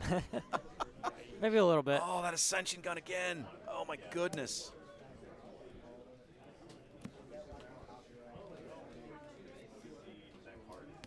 Tree remembers, cleans up Noah's early plays. I'll claim. Oh, no. Noah has nothing here on the 4 resource round. I'll pass. 3PO punches in, and Noah's on the button headed to the 5R turn. What is happening? He's got a Jin. He just resourced the Moral Authority? Is that what I saw? Yeah. Yeah, I think he did. Well, he drew all 3, so. Oh, did he? He has that many in the hand. Yeah, I don't think you need all 3 of them. Yeah. Having 1's around's good. 2 is okay. 3 is a little excessive.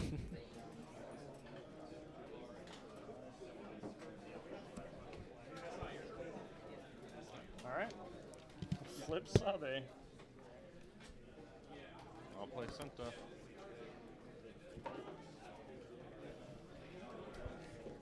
Go 4 to base, and I'll look at your hand. All right, Sabe is going to flip out, guess. smash face, and start attacking Alexander's hand now. He's got a tree, a Lost and Forgotten, a Lots Razi, and a Bodhi Rook. The Lost and Forgotten goes, the second one of those that Noah has discarded. Base. Give an XP.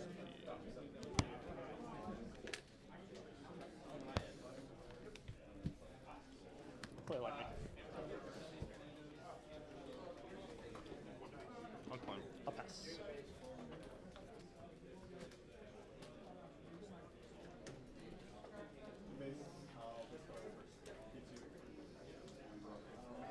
Initiative change there. Alexander on the button now, going into the 6R turn. Not quite ready for his leader. Lando flips on 7. We'll use Lando. Okay, we must be playing something in the space arena. Give it a shield and I'll ambush. Ooh, okay. Yep. He's going to shield up the Eager E and escort and smash out Lightmaker. When Lightmaker dies, Noah will respond by exhausting the entire ground arena. Last game. Okay, so she has an experience, so she is currently pretty sentinel. Yep, she's a 4/7 Sentinel at the moment. Yep. Yeah. All right. Noah's going to bring out that Ascension gun again. Play Bodhi. Seems pretty good. Or Ascension cable, excuse me.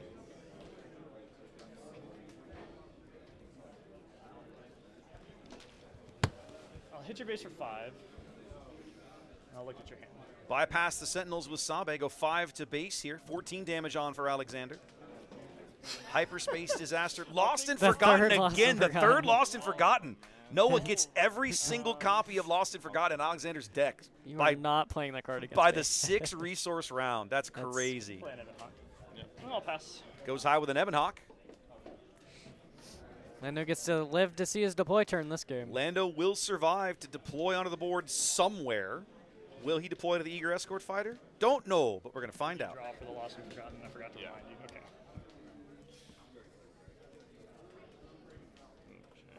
Ready? Yep. I will deploy. Here comes Lando. Lando. We are going high. Plot. So that is now a 5. We've got plots. Nice. I'll name the cable. Galen Oh, Urso. that's so good. Nasty. I love it.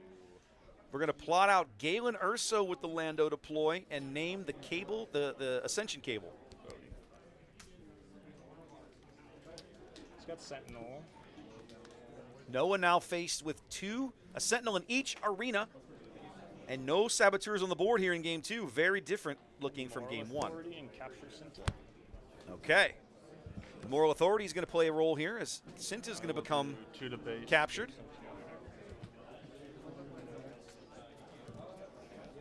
Bodhi Rook pushes in for 2.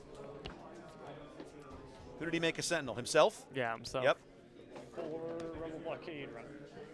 Here comes the Space Saboteur army that performed so well in Game 1. Noah puts another Blockade Runner on the board.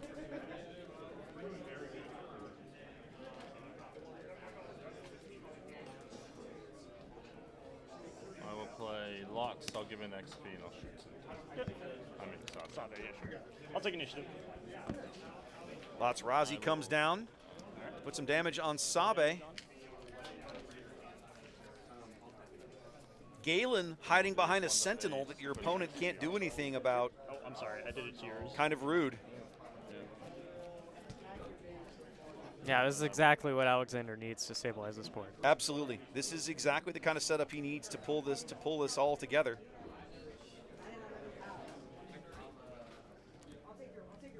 What does the upgrade give Lando? Is it +3? +5. +5. It's Yep. +5. That was a 9/6 Space Sentinel when it attacked into the Rebel Blockade Runner earlier. Or 7. And I'll look at your hand.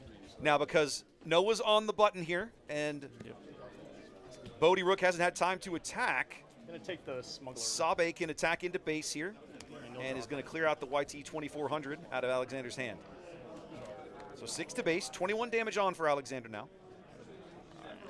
Currently has 6 health left. I will smack it with the Lots. Okay, Lazarazi's going to punch Sabe for 3.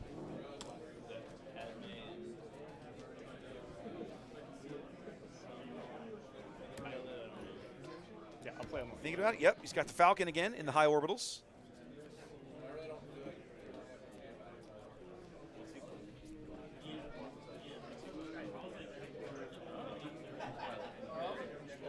I will do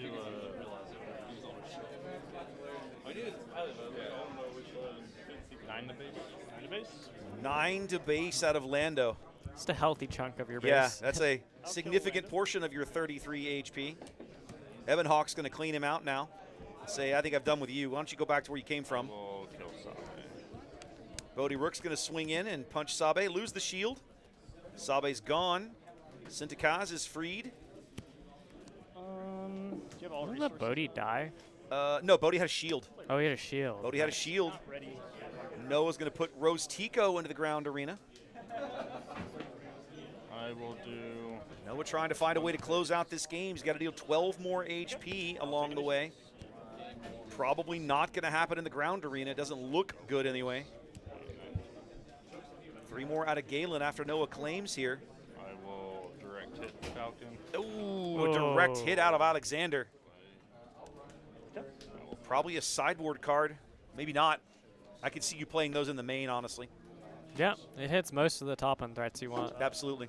Plus, you know your leader's likely to deploy to that arena anyway. Yep. So being able to murder something you just don't want to deal with has a lot of advantages. Yeah, that makes sense. Follows it up with the Phoenix Squadron A-Wing, and it feels like Lando might have turned the corner on this one, Logan.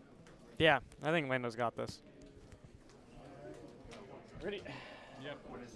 I'll beguile Cinta. I'll look at your hand. Okay, so we're going to beguile Cinta. We're going to see Hyperspace Disaster, Typho, and Keller and Beck. Yeah, that's terrible. Yep, not what you want to see. No. It's like, well, you got rid of one Sentinel, I got another one in my hand, plus his larger, nastier cousin. Yep. And this one's going to come in with a shield, probably. Probably. Yep, here it comes. Well, maybe. Alexander thinking about it. I will play Cinta. Yep, there she comes. She immediately comes back as a 3/5 shielded Sentinel, which makes Rose angry. I'll hit Cinta. She shakes her fist angrily at Cinta to knock off that shield. Yeah, I guess they both leave.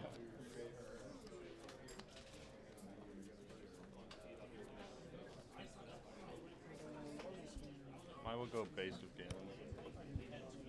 Galen swings in for 3, and just like that, Alexander now in the lead. 22 damage on Noah's base, 21 on Alexander. We're going to commandeer the A-Wing. He's been camped on that commandeer for a while. I will go. Wasn't able to play it on the Eager E earlier because it had a leader on it. Okay, we're going to get some base damage in here. Sabe is going to see what's coming and get rid of Mina Bonteri. I will go base with Bodhi. I'll take initiative. Bodhi hits for 4. I'll play Captain Typho, and I will pass. Yeah, they miscounted that one. There should be 2 more damage on Noah's base. Bodhi's got 2 experience tokens.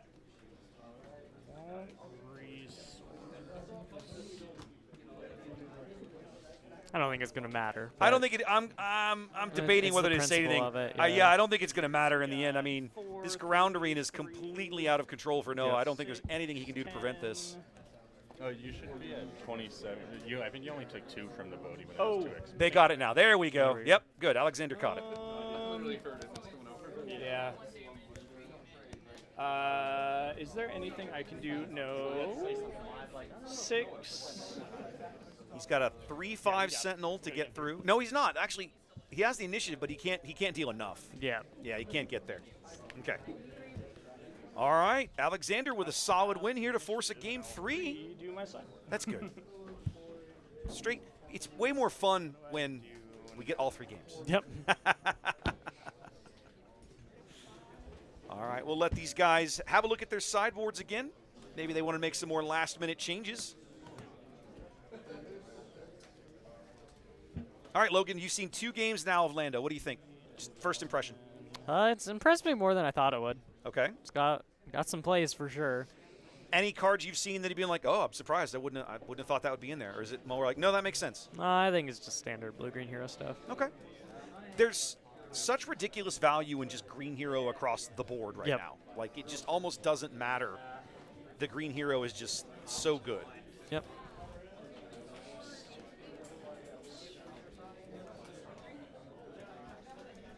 I got to give a shout out to Team Limited, guys. Alexander, they're wearing all his gear. The Team Limited guys from out in West Texas showed up.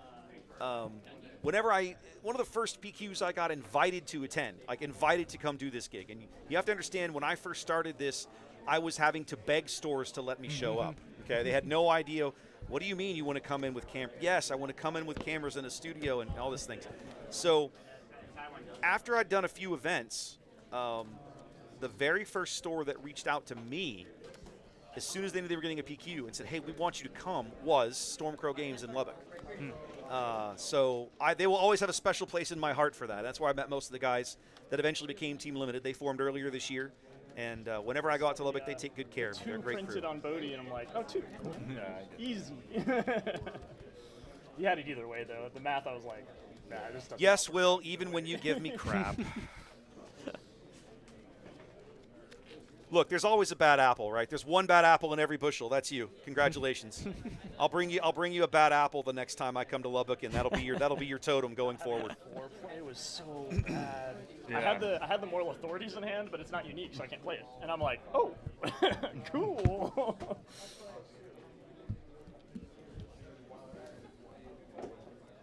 All right, here we go. Shuffled up. Initial draws here for game number 3. Oh, Noah coming up with that aggression negotiation a little too early again, but looks like he's got enough stuff he's going to hold on to it this time. Yep. We see another Saboteur ship, this 2/3 Saboteur. think, yep, okay, everybody's resourced up. Silver's starting up. Yeah, he's got the Bravo squad. That is a 2-3 sab. He draws more saboteur ships. Yep, and he draws more. This deck is got so much sab in it. It's kind of nutty, but I honestly, I kind of like it. Ready. I'm assuming we're just jamming Chewbacca here against the blue-green deck. Yeah, that's what I would do. This game may go very sideways for Alexander in a hurry. Here's my 5/6 saboteur ship. Yeah. Deal with that. Deal with it. And I'll exhaust Sabe. Oh, and by the way, while we're at it, I'm going to be looking at the stuff you're about to get and make sure you don't get cards that can fight back against me. Don't draw that Tree Remembers. Yep. Yep. It's going to be ugly.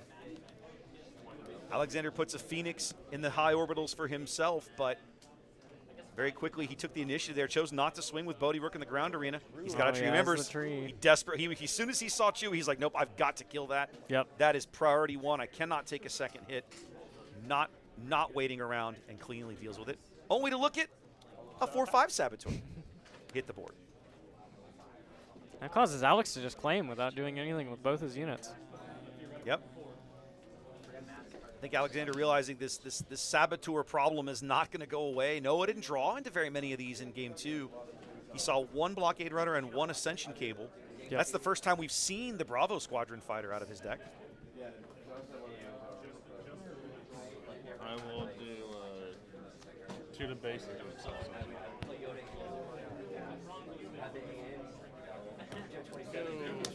Bodhi swings in for 2. The Blockade Runner answers with 4 more as we trigger Sabe yet again. Noah throws away a hyperspace disaster and leaves another Phoenix Squadron A-Wing on top.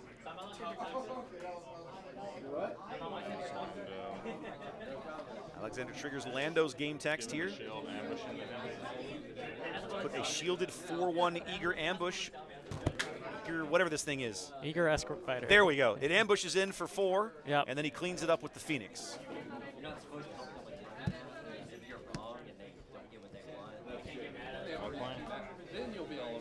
Sabe flips out.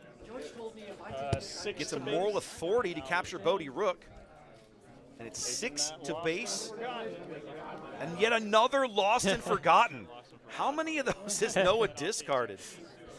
Feels At least 4. Feels like all of them, doesn't it?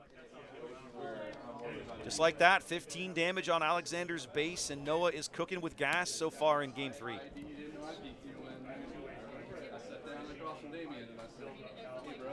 I will just trade. Alexander decides to trade in the high orbitals as Noah says, sure, I'll just casually put 6 more onto your base. We're looking at a resupply carrier, Captain Typho, Blue Leader, and Lats Razi in Alexander's hand. Typho's also kind of rough, though. Noah's trying to figure out what to get rid of. Decides it's going to be the Captain Typho. Alexander draws because that's how Sabe works. Still a turn away from Lando's deploy. Not for long, though. Oh, wait a minute, ladies and gentlemen. Ha-ha! It's a resupply carrier.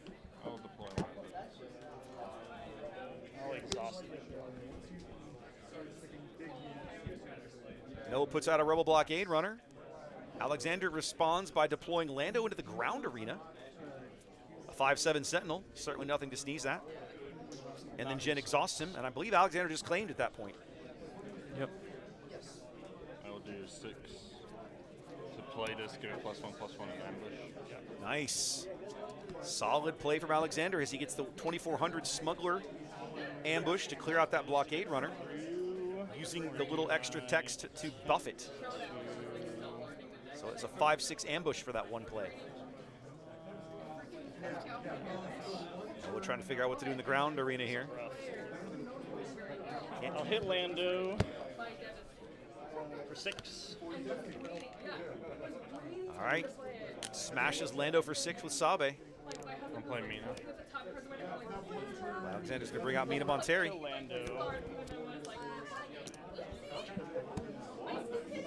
As Jin trades in to clean out the opposing leader. Feels like Noah really needs to claim soon, so he can get some good value out of Sabe before she gets kicked off the board. Yeah, definitely want to get one more swing out of her if you can. If you can, because you're gonna give Bodhi Rook back to Alexander when she finally goes off the board, and that's gonna put you way behind on units. go base. Alexander swings in with the supply carrier for 4. Noah has to play something. It's going to be a light maker.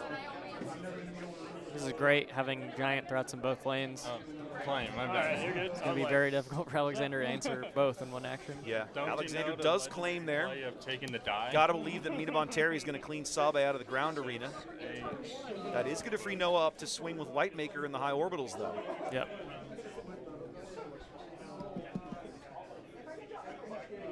And is just a few points shy on this light maker. Already put it down. Does it matter? Ready? Yeah. I will kill that. I'll heal 1. No displays. Mina trades in.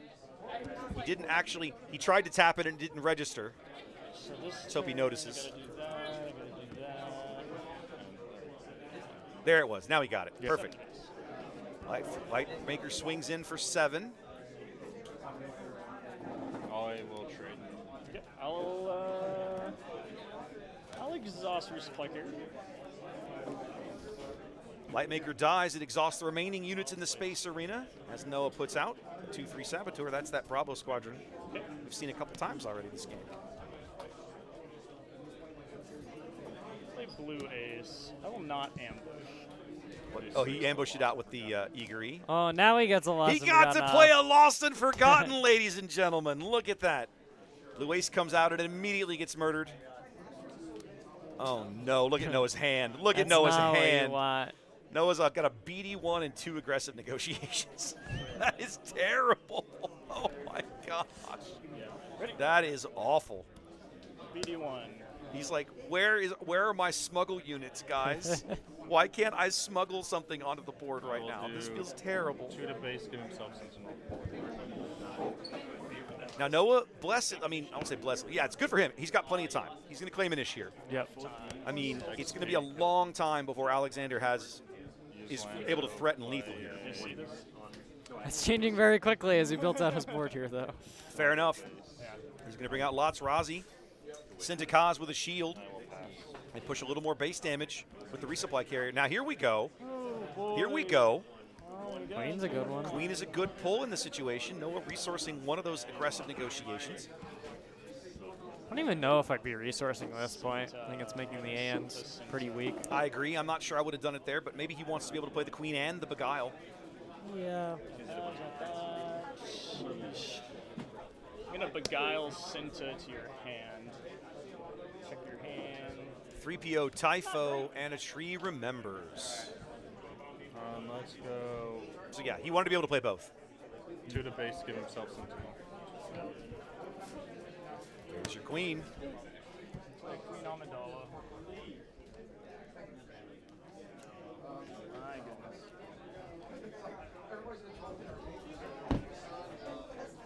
I will go. Noah's like, oh, I actually need spy tokens. Yep. For a base out of the resupply carrier. Game's becoming much closer. Nearly even now as Noah takes initiative. Alexander with all his resources available. 5 to play Typho. Put Typho into the ground arena with a shield using Lando. I will tree the Queen and then kill it. You can't tree the Queen. It's 5 cost. I'm making it. No, he can blank her. It's 5 cost. But it doesn't matter. He can still blank it with the tree. Yeah, to tree can remove- blank any Tree unit. can blank any unit, so he's just going to blank it and then murder her the old-fashioned way. 100% legal. You can't bounce her. That's not how it works, but you can still blank it. It's expensive to do, but against the Queen? Ooh, I worst guess place. I don't resource. Yep. Captain Typho. Ooh. Noah here, tough choices, right? He's got another blockade runner. To return Captain Typho to your hand and exhaust the ground. He's playing Watch This as well. Look at this, ladies and gentlemen. We're going to exhaust the entire ground arena and put Typho back. I'm sure that's not going to last very long. Take initiative. We'll go base. Yeah. 4 to base out of the resupply carrier. Lando. Lando's going to put some more shenanigans onto the board because Lando. Oh, it's that goofy headhunter. You almost never see this card. Yeah, it's a lot better when you can put a shield on it. It's for pretty 3. solid. It's a 2-1 shielded Sentinel now. Like, that's not bad. Yeah, that's Droid Laser turret in space. That's exactly what it is. But and with Lando, it works. Yep. 6. Noah's checking the math. I'm pretty sure that Alexander has lethal here. What can Noah do this turn? He's going to run out of time very quickly. I can stop you this turn. You hit me for 6. I go to 28. You just replay Typho immediately again. I can't swing past it. I mean, if I resource, I go to 9. Yeah, there's no way around this. You know, I either get stuff on board this turn, or I bounce Typho again, exhaust your board, and just delay it for another turn. So you got it. I mean, there's nothing I can draw that gets me out of it. Yep. Noah's running the numbers and figuring out it's just not. It's not going to happen. Yep. Good game. Alexander's going to come from behind here after getting just rolled over in game 1. He's going to pick up games 2 and 3 and claim this match. Well played. Game 2 having no. Well played for sure. Play on that. Lando. That was a deck I did not have on my bingo card today. Yeah, I'm not for going to lie. I think I had Not that Lando, anyway. Lando, yes. Not JTL Lando. Yeah, the different Lando. Very different Lando. And I had all right. one other card, Well, but let's it was see. all either 4 Let's cost or come above, back to here. or like Moral Authority, which I had to. Well, ladies and gentlemen, I promised you a JTL Lando. There it was. I hope you enjoyed that. Probably won't be the last time we see that deck, given the way Alexander's playing. Yeah, very possible. I mean, how many in game 2 he got all 3 of his lost and forgottens just ripped out before he ever got to do anything with them, and he still won. Yep. Like, what? Crazy. Just crazy. Yep. As chat says, that's Team Limited. There we go. Well done to Team LT. All right. Got about timer. My timer says 20 minutes, but I feel like we're a little behind that. I feel like it's probably more like about 15. So we'll take a break. I'm going to go start looking at matchups for round 6. When we come back, I'm going to try and come back a little early so we can look at the leaderboard. Okay. It's time for us. With 5 rounds of Swiss play, we ought to have a pretty good idea of how the top cut is starting to shape up. Yep. We'll pull the leaderboard up. We'll have a look at it. We'll talk through it, and we'll try to pick a match that's going to be impactful as we head into the final rounds of Swiss here in Carrollton. Don't go away. We'll be back in about 15 minutes or so.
Star Wars Unlimited is a trading card game of unlimited possibilities.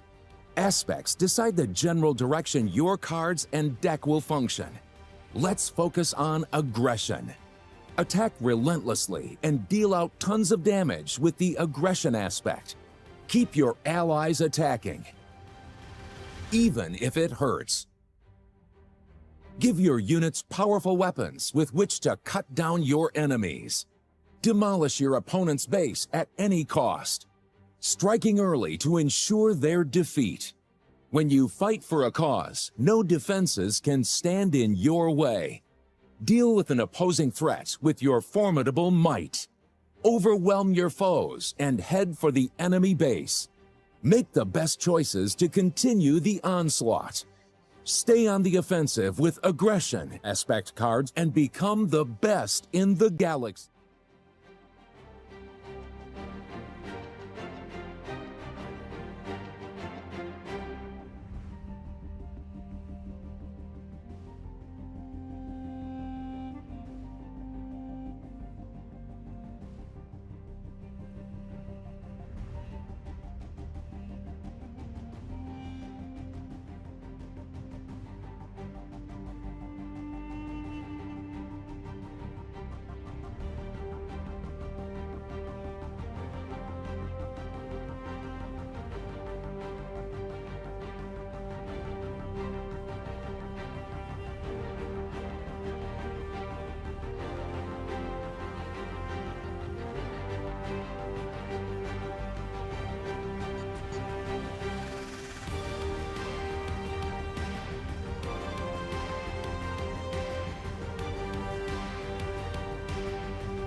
What's up, guys? Raptor here. Thanks for joining us for our coverage today here in Carrollton at Lone Star Pack Breaks. Appreciate you tuning in. I would love to sit here and tell you there's more coverage coming, but there isn't in the near future, right? Season 1 is over. The Galactic Championships are in about 7 or 8 weeks, and we won't be back until probably August with the start of Season 2. The good news is when Season 2 kicks off, we're going to be right there.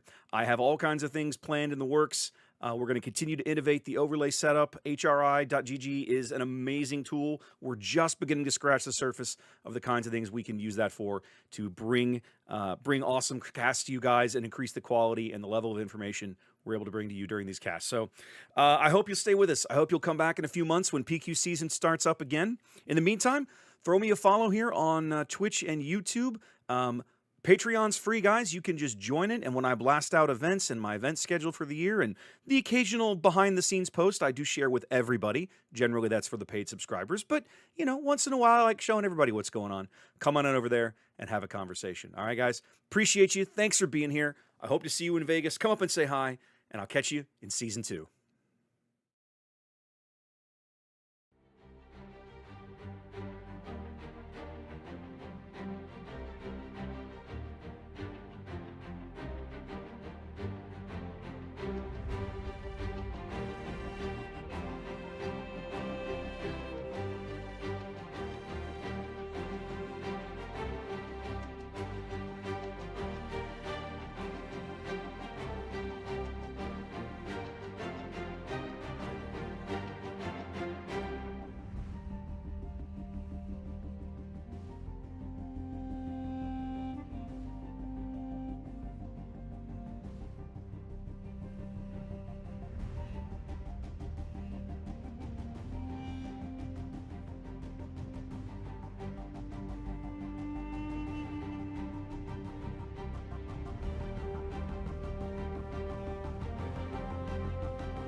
Star Wars Unlimited is a trading card game of unlimited possibilities.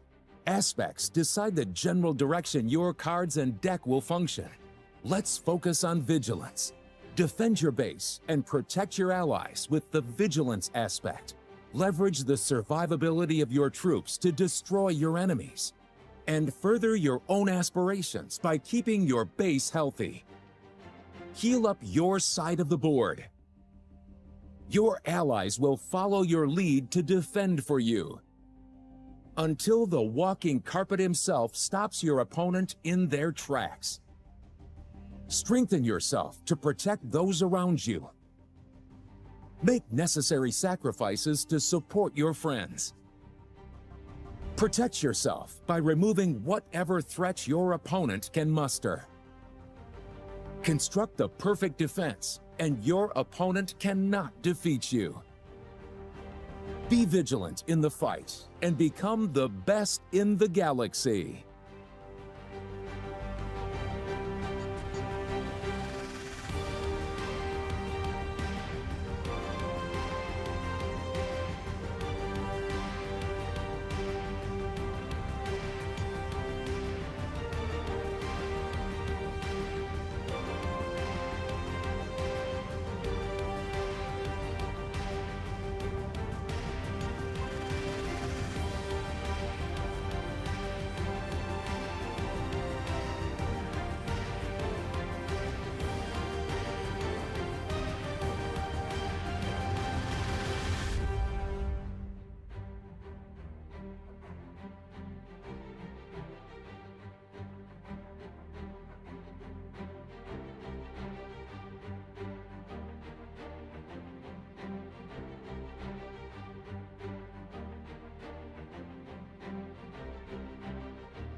All right, welcome back, everybody.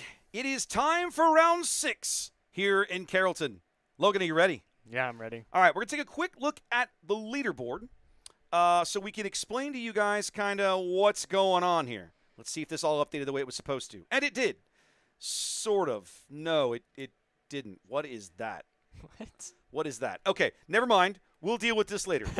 There are 3 5-0 players in the field, ladies and gentlemen. And, oh, you know what? It didn't, not everything reported, I guess, or something. Yeah. All right, well, whatever. Weird. Let's just meet our players for round 6, shall we? This should have worked. Let me come here and make sure. Yeah. Oh, I haven't updated the. I'm going to come back to here for a minute then because I haven't done my portion here. This is Kelly, and this is Michael. And they are both 4-1. I'll fix their records in a moment. All right, here we go. Let's meet our players. On the left, that's going to be Kelly. I'll just make sure. So Kelly's going to be a Maul player in this match, 4-1 at the moment. He'll do it. He'll do it? Yeah. Okay, Sitting across from him is a man who's been on stream before, local from down in Houston. That's going to be Michael Richards. Michael is on Chewbacca Blue, but he's on the Alliance Outpost version, right? That's looking to try to burn some kind of token thing and get Chewie on the board on turn 2 wherever possible. That's why. Yep. Oh, by me. Nokia faces So okay. there is I'm like, that's, your matchup. We'll start the timer just to get it going. Like, I bet he didn't mess it up. Yeah. Yep. But that is not the official timer. As always, ladies and gentlemen, keep that in mind. All right. High roll cool. Sure. Let's see who ends up with initiative. 5. Yep. Looks like it's going to be Kelly if he wants it. I'll take it. Yep. All right. Kelly starts on the button here. Let's look here for some opening hands. Let me fix their records. They're both 4-1. I'll get that updated here in the overlay. Have you seen much of this version of Chewbacca, Logan? I've seen it floating around a little bit. You haven't watched any of it, maybe played into it, run into it somewhere? Yeah. Not so much. Okay. I haven't actually played it. Okay. It can be deceptively fast if given a chance to, but a lot of folks kind of once they've seen it, sort of like, oh, now I sort of know what to try and do to see if I can disrupt you somehow. Yep. And this is Maul, Blue Force. There we go. Outstanding.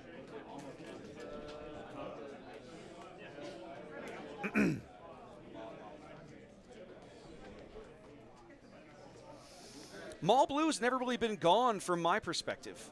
We had one make top 8 in Austin back in April. So, I mean, I don't think it's ever really been gone for good. Maybe it wasn't popular. In fact, I don't think it's ever been popular. Yep. Red Villain in general, one of the reasons that I love it so much, frankly, is because so few people play it. All right. You do. All right, here we go. Game 1 underway here. Round 6. Going to open with a Secretive Sage for Kelly. I'm betting Michael opens with something very similar. Oh, my goodness. Same thing. Who could have predicted this shenanigans? Yeah, Secretive Sage and Chewbacca. Classic play. I'll claim initiative. Yeah. I'll pass. Okay.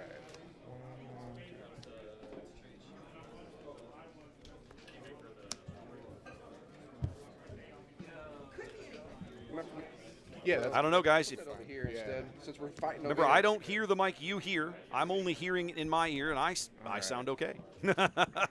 I'll go 2 to base. Get the force. Oh yeah, you got to do this. Oh yep. Other way. Other way. Yep. Remember, you Sorry, take Wes. damage going up. There you go. Good job. You guys got it. I'll do 2 to the base. 2 to the base. 1, 2. Now, that attack tells me something. It tells me that Kelly might not have seen this particular lineup before. A lot of folks will try to knock that shield off that sage to prevent the Alliance Outpost from triggering. Yeah. Which is what's about to happen. We're going to give up the shield on the Alliance Outpost to make a credit token. You want to get that damage off, huh? God willing. All right, I'll play Chewbacca. And there comes Chewbacca. Michael's going to spend it all and put his leader on the board. About his 4th action of the game. Maul's going to put some damage out because, Maul.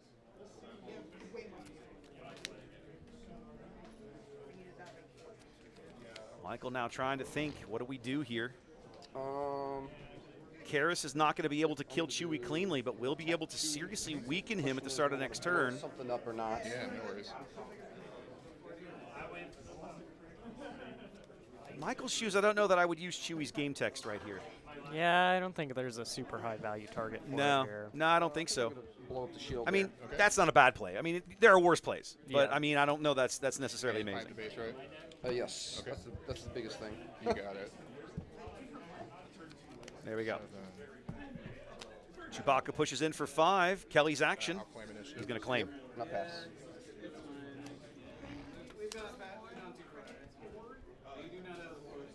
One of the trickier things about playing these speed Chewie decks when you're going this route is you have to be very deliberate and cautious about what it is you are blowing up, making sure it's a very fine line to walk managing your resources and your credits. Yep. Michael's got a pretty good hand here. That system shock is not bad. That mastery has got to be very attractive. Into Secretive Sage. Okay. Karras knocks off the Sage. A little surprised to see that. I wonder what else Kelly's got in that hand. Oh, yeah, that Tyrannus looks pretty good right now. Yep. Or the Constructed Saber. Until a mastery gets put on Chewbacca, though. Yeah, that's a fair point. I'll be honest, if Michael puts the mastery down, you probably put the Constructed Saber on the Sage, and you're not sweating it too bad. Yep. Yep. Tyrannus can clean it up the next round. It's an 8-9 Chewbacca with 1 damage in the ground arena here early in the 4 resource round. But Kelly's got a Constructed Saber. He can turn this Sage into a 4/5 Sentinel, but instead we're going to ambush in Darth Tyrannus. Certainly not a bad play.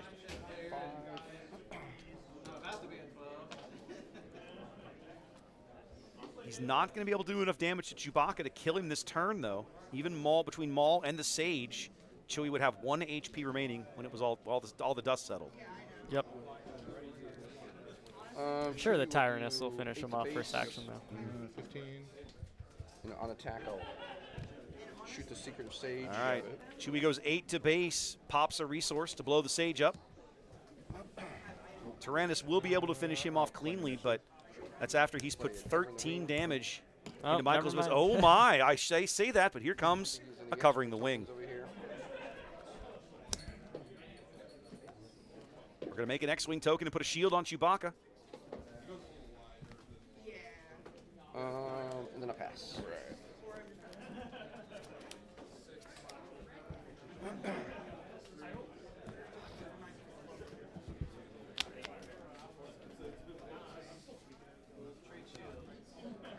Diplomatic immunity also in Michael's hand. A nasty card to put down on Chewie. Yep. Sitting on to commence the festivities. I think he's got 2. He's got to commence the festivities and aggressive negotiations and something else. Can't quite make out that last event. Looks like he resourced the system shock. Kelly's got another Tyrannus. Still has that constructed lightsaber.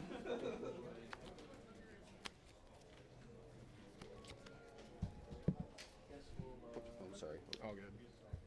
So hit that. 5 resource round. Not quite time for Maul to hit the board. Kelly going to have to navigate this turn with the cards on the board and the cards in his hand.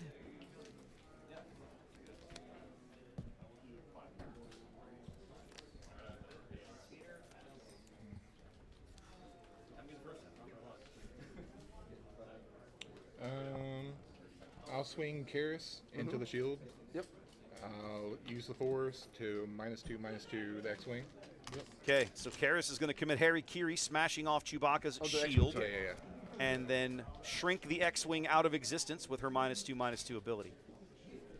That's still an 8 HP Chewbacca standing in the ground arena. I think Michael needs to swing him in before he gets murdered. Yep. He'll have gotten 21 damage out of value out of Chewbacca if he does that.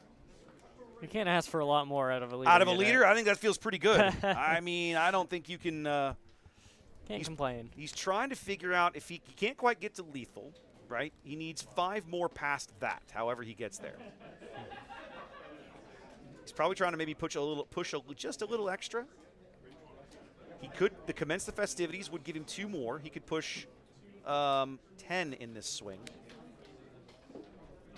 But giving up the Saboteur for later might be a mistake.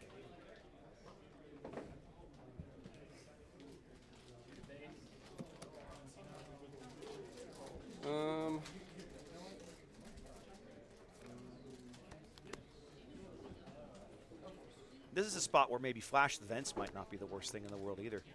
Yep. Right? Not a card you would normally play in a deck like this, but I mean, if you know you're going to lose your leader anyway, wouldn't be a terrible play in this position.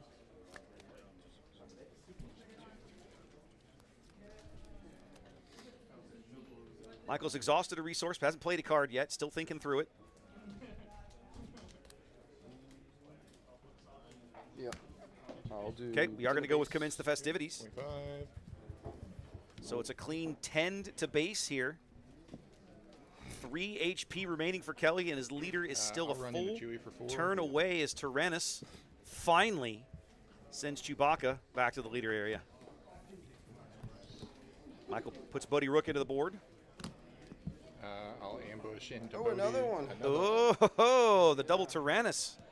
Yep. Very clean answer to this Bodhi. Desperately needed that too. If Bodhi had survived, I think Michael had it first action the next turn.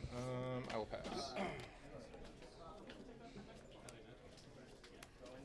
Such a good card, Tyrannus. Yep. Really good reward for having the Force token. All right, Michael needs only 3 more damage to Kelly's base to claim game 1 here in round 6. But nothing on the board, and he's staring down Maul's flip turn, so he's got to find a way to make that make something stick. That ain't going to be easy.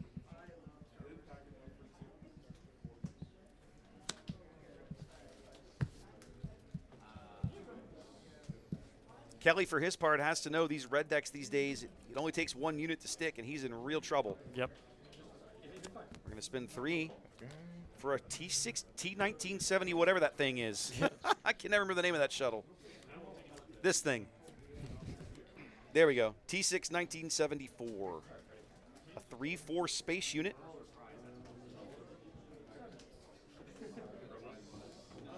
I'll do 4 to base. Yep. Kelly's going to go 4 to base here. Go out here. Oh, yeah. Yeah, I'm so used to that. Me too. I keep reaching for imaginary dice. Yeah. Sorry, guys. Sorry to make you suffer with my goofy app, but it makes my life so much easier. Chewy. Chewy's going to spend a resource and blow something up. Put 2 damage on Tyrannus. Michael actually has the ability to kill Tyrannus in his hand if he wants to. Use the Force to do. Ooh. If you do that, you have to. You have to kill your own You have Tyrannus. to kill your own Tyrannus to do that, Kelly. I don't think he's excited about that play.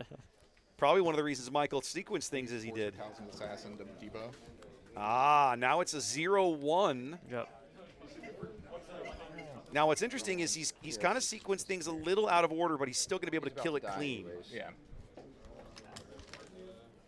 They're over there.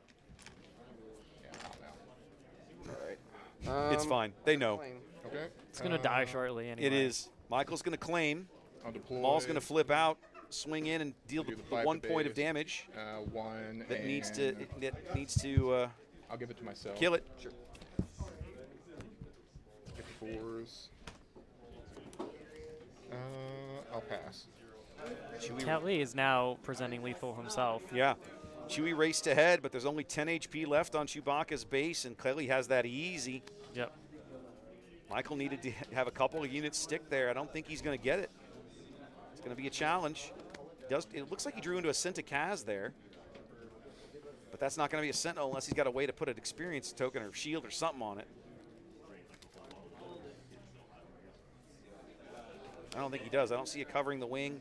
He's got a Y-wing, but the Y-wing is, I mean, that Red Squadron Y is great in the early game, but probably not a really good card here. Your opponent, for the moment, has plenty of places to dump that indirect damage. 1 down. Yep.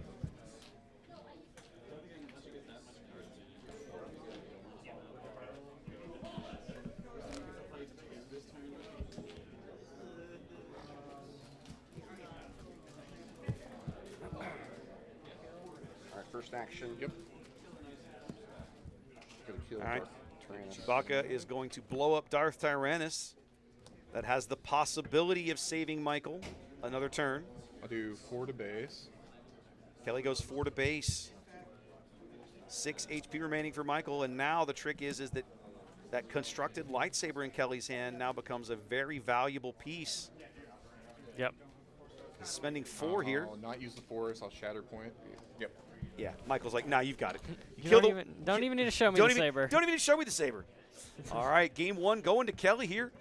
Way down, all the way down to 3 HP before he stabilizes, picks up the game, and we're on to game 2.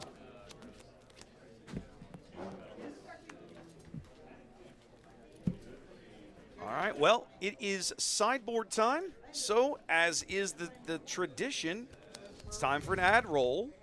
We'll see you guys back here in about 60 seconds or so.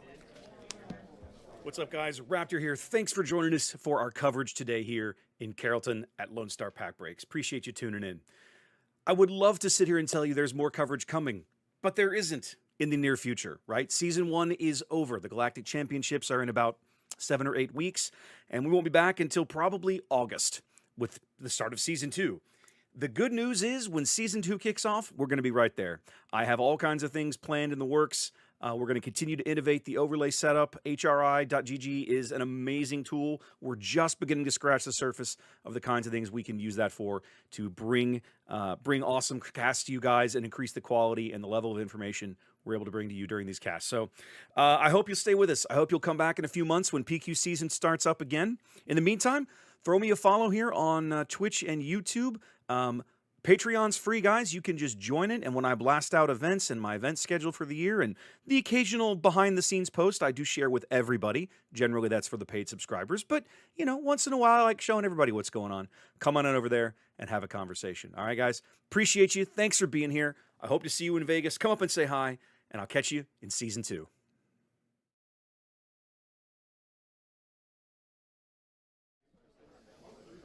All right, welcome back.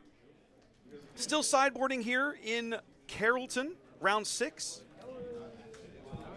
Down to the end of the day now. Both of these players really want this win. Not quite a win and in, but actually maybe it kind of is. It's probably a win to an ID here, right? Yeah, possibly. You'd be looking at 15 points, and if you can get paired up into a 5-1 the following round, you'd be looking at 16 points. That's probably enough to get you over the hump today. What do you think? I think so. Yeah.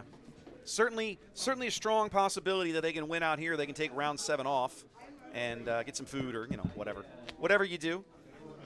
We'll take a quick, let's see, did the leaderboard clean itself up? I bet it didn't. Ah, it did now. Sure, okay, thanks. Let's, whoop. Did it again. I did it again. I keep hitting the wrong button. Here we go. Let's come back to, let's look at the leaderboard real fast while these guys are busy. So why is this one not updating? God, that is so irritating. That is so irritating. Hang on a minute. Let's just cheat. There it is. Ha-ha! All right, much better. There's our leaderboard. So you can see there are 3 5-0 players. The top 2 there, the Lando and the Boba, absolutely got paired into each other this round. I'm going to go check, but I got a crisp fiver that says they ID'd, and they absolutely did. Now, of course, Andrew there, on Dead Ramiro, paired down into a 4-1. His opponent, I believe, was Scott Omo. No, his opponent is Sam Allen, the other Maul player up at the top of the field. So Sam Allen there in 9th playing Andrew Rubio got paired up, and they have to play because Sam's not going to give him an ID when he needs the win. Yep. Whole mountain of 4-1s, though, trying to get over the hump to get to that 15th point and see if they can make it into the top cut. Big field here in Carrollton today. Start of the day with 97 players. I think we still have, what was it, 70? We had 60 or 67 still active as a start of round 6.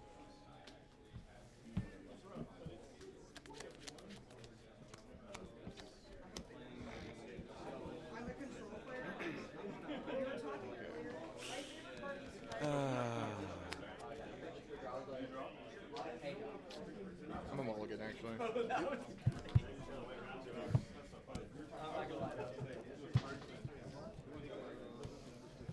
All right, Kelly takes a mulligan here in game 2. Michael's going to start on the button. Michael also looking like he's opting. No, he's cutting there. He's still deciding, I think. Oh, he's set. I see. He's got a resource down. He's just trying to figure out what resource number 2 is.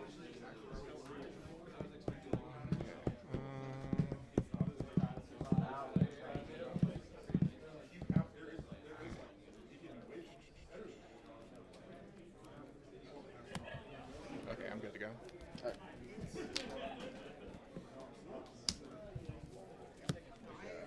All right. I'll do 2 for Atreus. Michael opens out with a Warrior of Clan Ordo. Kelly starts with an Acolyte of Atreus Acolyte, and on we go.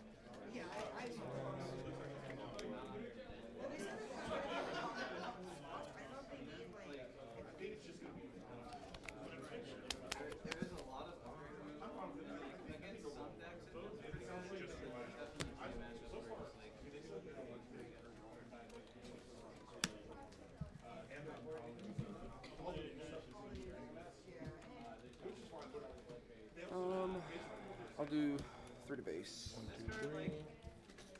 I'll do 2 to base, get the force.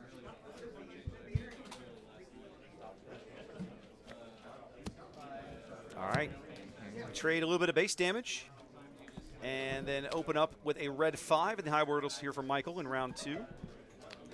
I'll do 2. Kelly brings in that Secret of Sage into the ground arena. What did Michael disclose when he attacked with the Warrior? Did you see it? Did not see it. Okay. I'll tap to do 1 and 1.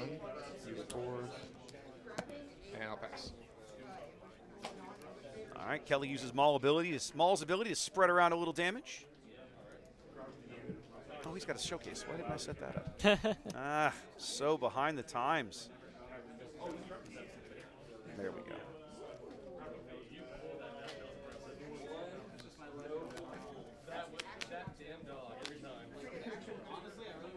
I remember the first time I saw this Alliance Outpost based, I remember thinking, are people really going to play this card? And sure enough, somebody found a use for it. Yep.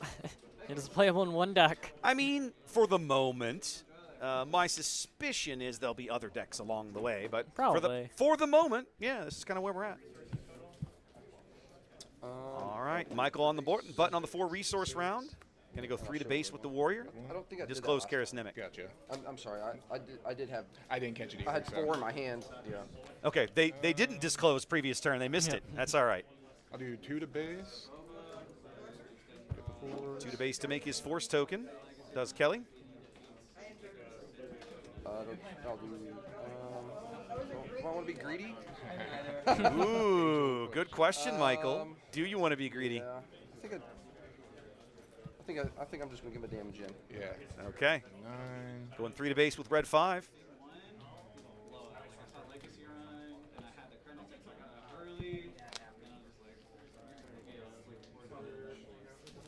Kelly sitting on a condemn in there, probably trying to do 1 and 1. Dirtle enough to get Chewbacca to come onto the board. Plink, plink, plink, plink, plink. He does Maul's shenanigans again.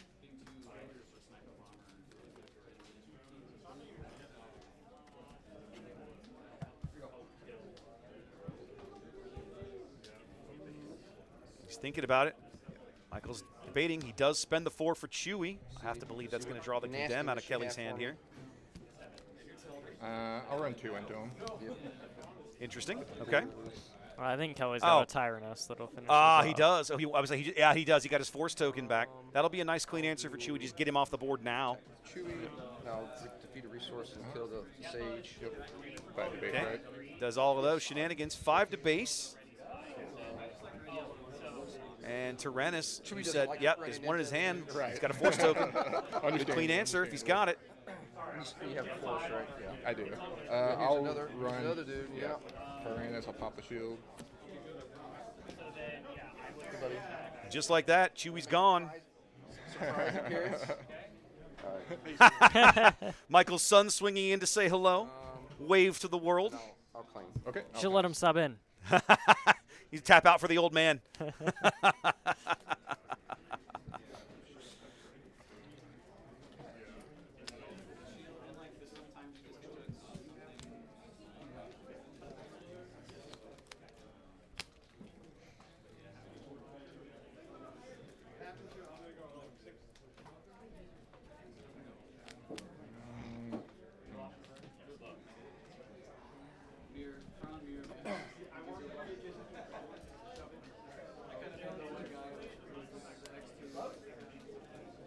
Michael trying to figure out what to resource.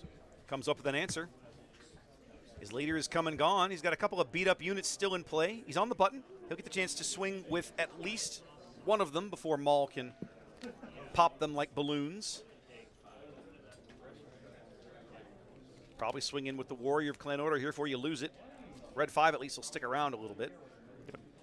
You can also put the Mastery on the Red 5. He's going to open with the Mastery play. Outer Rim Constable. Oh, immediate answer. Mastery onto the Red 5, and the Outer Rim Constable from his opponent says, no, no, no, no, no, no. 3 base. None of that shenanigans. Same Karis again. Karis, okay. Yeah. 3 to base with the Warrior of Clan Ordo. 17 damage on for Kelly now. Only 4 for Michael. Kelly been doing most of his time and energy cleaning up Michael's units, fighting over the board. You're going to be able to put 3 more in here with this Red 5. Maybe. If I'm Michael, I think maybe I have to get a little greedy here. Yeah. I think you have to blow. I think, oh, he's not. He's going to pass. Okay. I think I would have tried to clear something. Getting rid of the Tyrannus like this turn would have been a good opportunity. I'll claim. Kelly claims. Only has the Outer Rim Constable this turn to play. Michael's going to finally put that Karis Nimic into the ground arena.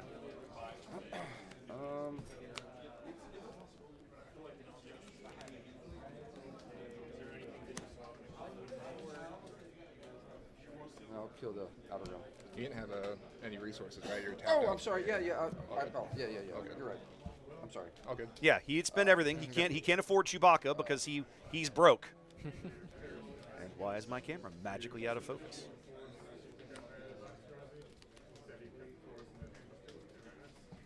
All right. Well, that's a first. Usually when it does that, it does it for about 2 seconds and then finds itself again. All right. I'll be right back.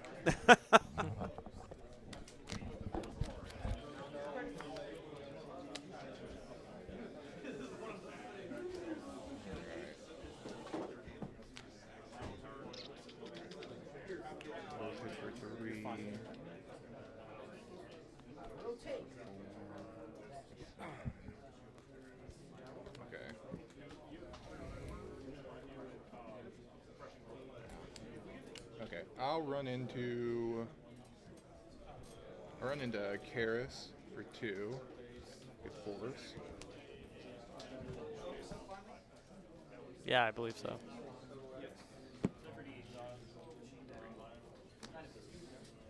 Yeah, that's fine. Gotcha. Once in a while it does weird things, but when it does that and stays, that was strange. Untap my resources. All right, so Karis bought it. Yep. We disclosed something. Michael with a ready spy now. Looks like he's got, what's his hand look like? Can't quite make it out.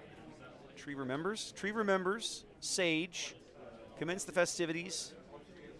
1974 shuttle, and I think an aggressive negotiations there at the back. He could aggressive here for a decent hit. That's almost lethal, but not quite. Almost lethal, but not quite. It would be a 6-point hit if he did it with the spy, or a 7-point hit out of Red 5. Problem is, I don't think he's got quite enough resources to then back it up with a unit by spending 3. Plus, it's Maul's coming out turn. He's only going to get to swing with one of these units. It's mine. That means hurry it up. You know that move, Chanter.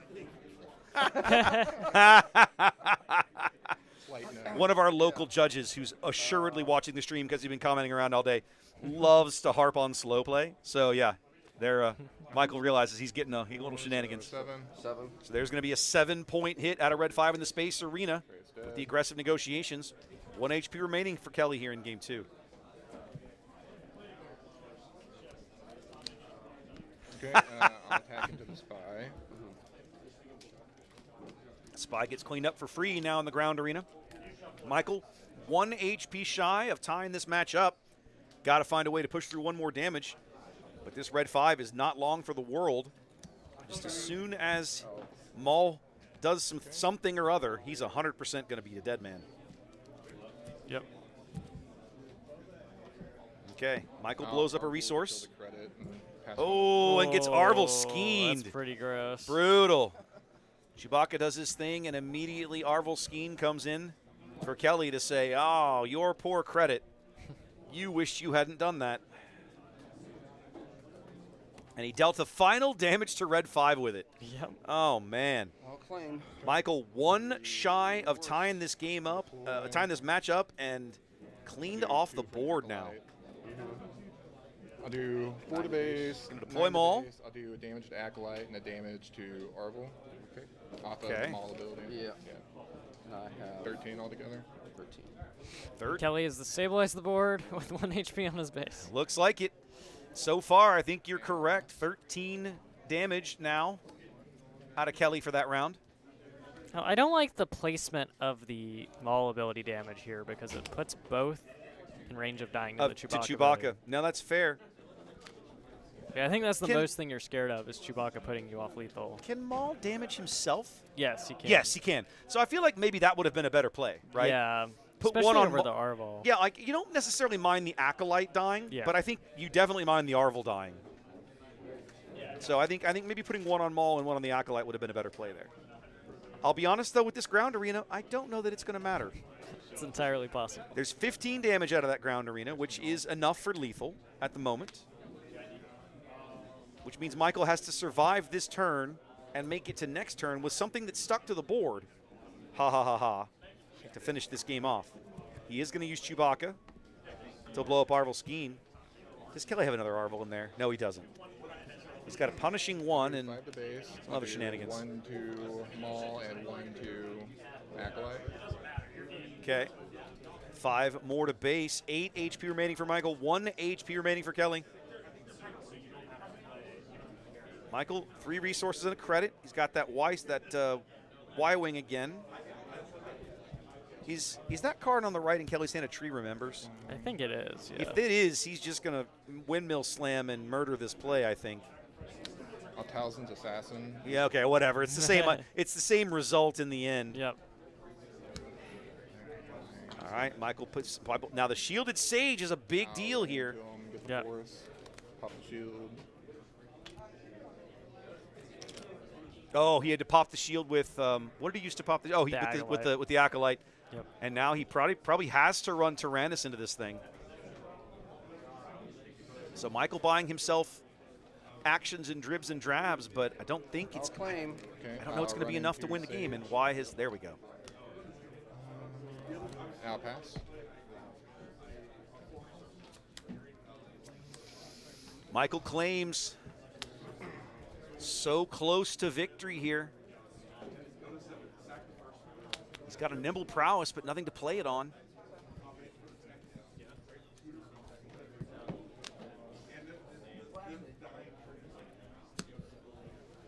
He needs to get a unit onto the board and hope it doesn't get just run off the board first. All right. But Maul and Tyrannus represent, well, any combination of those two, literally any 2 units. Pick 2. It doesn't matter which 2. Any 2 of them represent lethal damage for Michael.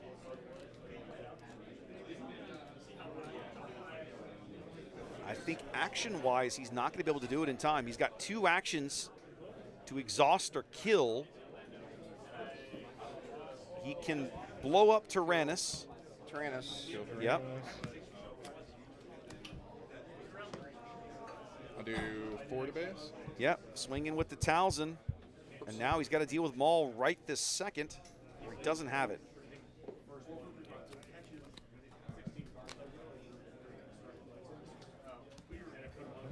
Plays Karras. Maul just turn your Maul sideways, Kelly. You got this. Just do the thing, Kelly. Don't overthink it. I don't think he remembers his opponent's base only has 26 HP. Maybe he doesn't.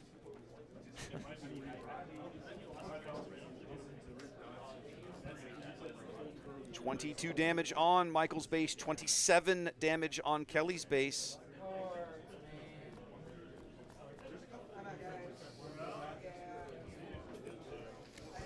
Chat saying they kind of hoping Daring Raid comes back to help aggro out. We kind of already have that card in collateral damage. Yeah, collateral damage is your replacement. That is your new Daring Raid. Okay, you have to damage a unit first. Fine, damage your own unit for all I care, but then put 2 damage on your opponent's base. I'll go 5 to base. I was gonna say that's it, man. That's it. Kelly's agonizing over an easy decision. Yeah, he hadn't figured that out yet, but that's all right. He got there in the end. Yep. He made the right call, ladies and gentlemen. Michael's just like, I'm not going to point it out to you, but when you figure it out, I will be here, right? The that I had was to play the Nimic and defeat him. Oh, my goodness. You had too much damage out on the board. All right, let's come back to here real briefly. There we go. On the Nimic, but I can't stop 3 units. I can only stop 2. Right. So it's like if I played and you only had 2 units. Kelly's going to move out to 5-1 here in Carrollton. That's likely going to be enough for him to qualify for the top 8. Planetary Earth Ball. Let's go, Red Villain. Yep. Give me some Red Villain. Let's go. Yeah. Really no offense to Michael. I love me some Red Hero too, but Red Villain is my jam. It's my jam. All right. Well, there we go, ladies and gentlemen. Round 6 in the books. Now that we kind of got the leaderboard working. Yep. So what I'm going to do now is let's go back to the leaderboard for a minute, and I'll pull up some match results, and we'll see if we can start figuring out who's going to land where. Shall we? Sure.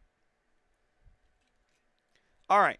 So here's our leaderboard as we headed into round 6. This does not have results for round 6 in it. So let's start looking at some results for round 6.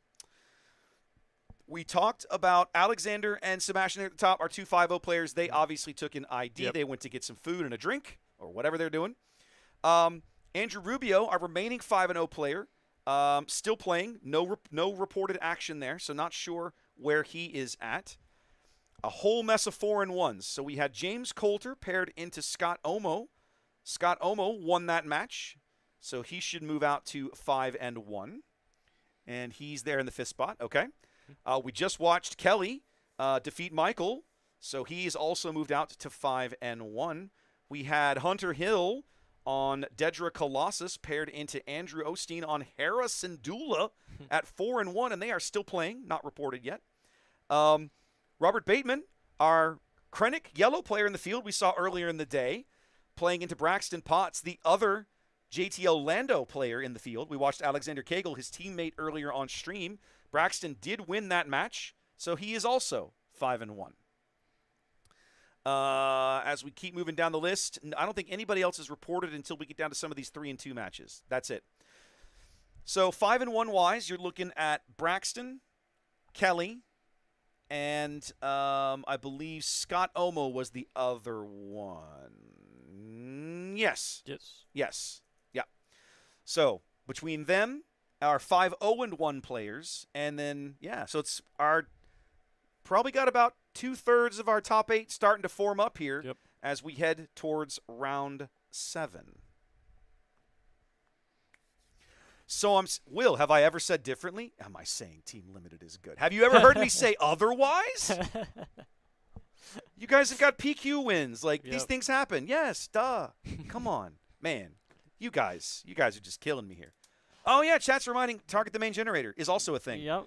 Now, it's a worse daring raid. It's a real bad daring raid, but it's a daring raid. It's a feels bad daring raid. Yep. But you get 2 damage. Yep. You get your 2 damage. Might as well see more Hoth cards see play to make that thing even more expensive. You know the one that I thought for sure was going to catch on and didn't? Was, what's the blue one? Desolation of Hoth? Yeah. I could have sworn that that the control players are going to be like, oh, yeah, let's go. And then, no, just not really. Not so much. Not so much. All right, guys, let's wrap it up here for round 6. We're going to take a bit of a break, probably about 15 minutes or so, and we will be back soon with round 7. Now, there's going to be a lot of IDs in round 7. So we typically endeavor to do, we're going to look at the leaderboard and try to find either people who can't ID or people who are playing in.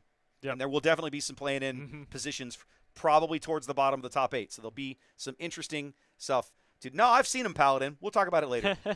Look, when they do deck checks and stuff, we're going to have forever to kill. Yep. Look, fine. We'll fill some time. You're good. You're good. In the meantime, guys, we'll be back shortly. Enjoy a little bit of downtime. Just as soon as wow, this thing hates me. Okay. There we go. Wow. Okay. Back in a minute, guys.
Oh, come on. This again?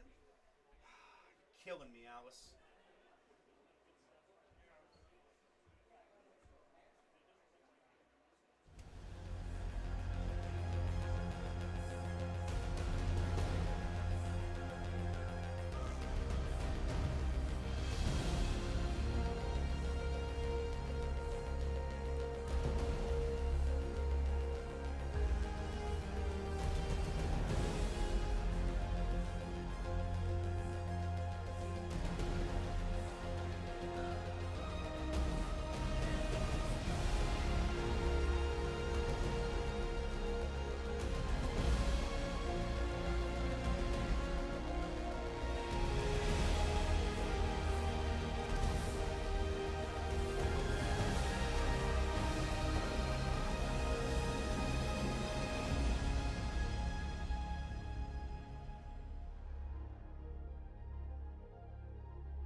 All right, welcome back, ladies and gentlemen. The final round of Swiss has finally arrived. Now, it is quite a crowded leaderboard at the top. Yep. Logan, let's show you guys what we're up against here, because this is not really a mess, but there's a lot of folks in this room with 5 wins. A lot.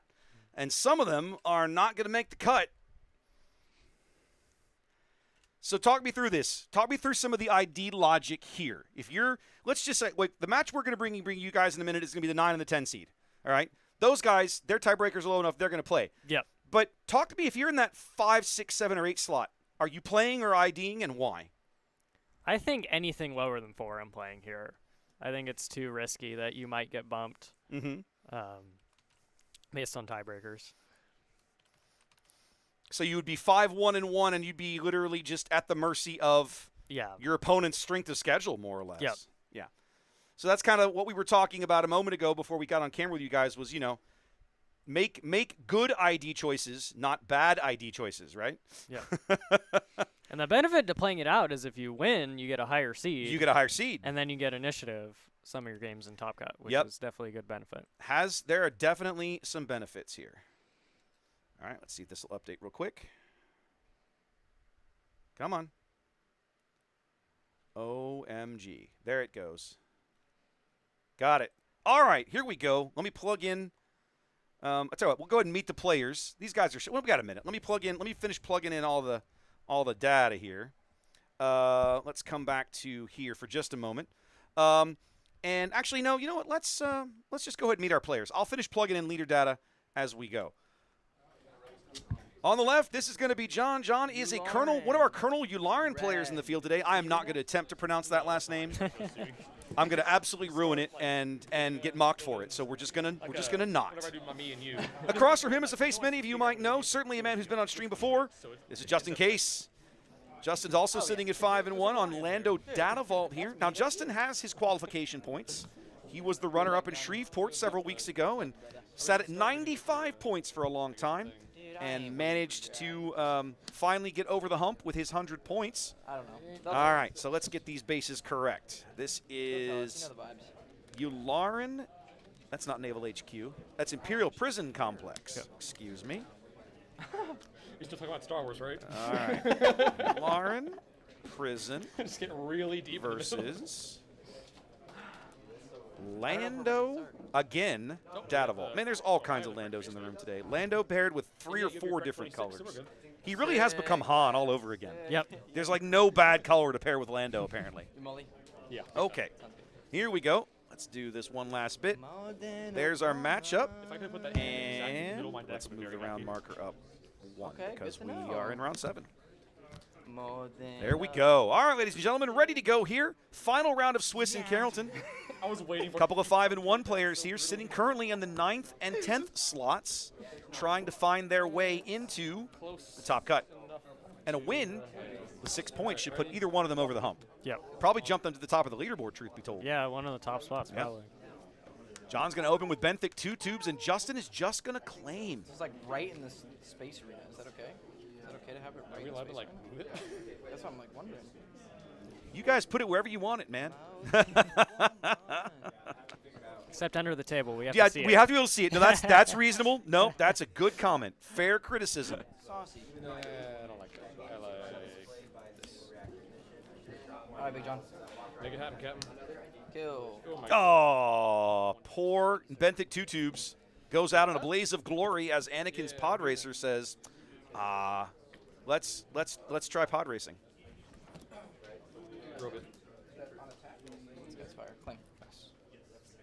Yularen comes back with a BT1 in the ground arena.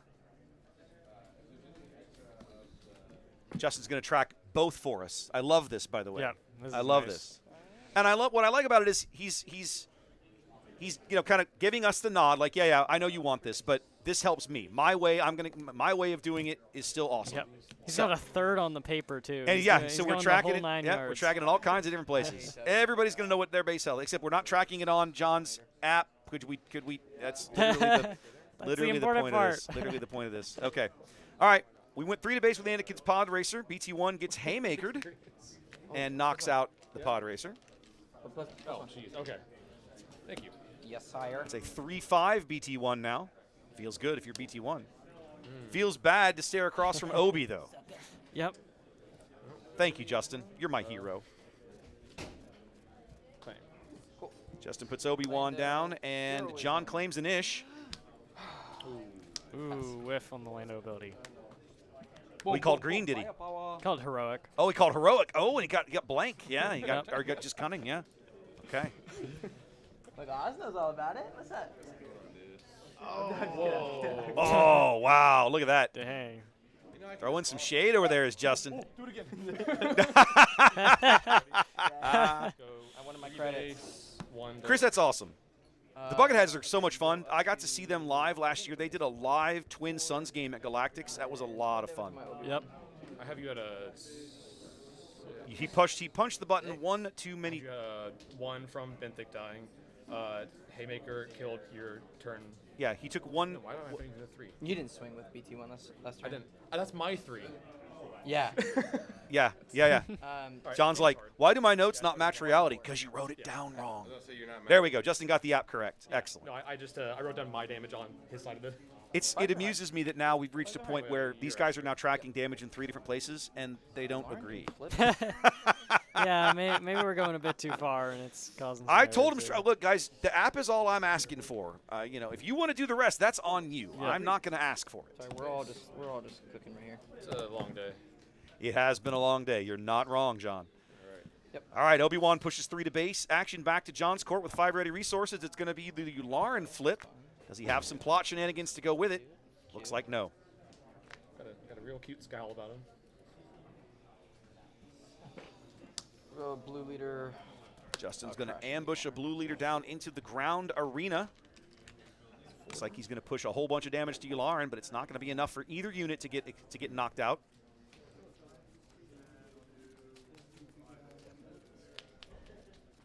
A 5-1 blue leader and a 4-1 Yularen is all that is left out of that exchange. It's too many things to this, that. Look, I only asked for the app, fellas. 4 base. Okay, I'm gonna claim. I go 5, 3. I'm at 8. Yes. Yularen pushes 4 to base. I'm gonna go 3. John still has resources to spend. It's going to be a BT. It's going to be a 000 and another 2 tubes. 3 for 0, 2 for Benthic. Yeah. Okay. 6 for 5, 1 for 9. Just gonna start throwing numbers till it works. It's a cool. It's a not. Okay. John's slowly building up a bit of a ground arena here. Kill Yularen. Sure. Obi-Wan's going to knock out the leader. Yularen sent back to where he came from. Let's try 3 to base off the blue leader. 3 to base as he loses a Zeton Maj off the top, I believe is what that was. Yep. I love that card. I'm so glad that people are playing it now. 11 damage on for Justin. A third of the way home, John. Sure, why not? Justin using those limited credit tokens. They give you one of those? Not yet. Team Limited in the room with their own little custom credit tokens they've been handing out like party favors to anybody who'll take one. 5 more to base out of 000. 16 damage on for Justin as Lando flips out and makes some more money. 3 more damage onto Justin's base. 20 damage on now. Oh, no, okay, 19. I miscounted. I thought he had it right the other way. 6R. Yeah. Wow, Will. Wow. I was talking to your teammates between rounds. They were like, they couldn't believe the amount of shade you were throwing. They're like, he can't back that up. Actually, that's a lie. Not one of them said that to me. I just made that up right now. Let's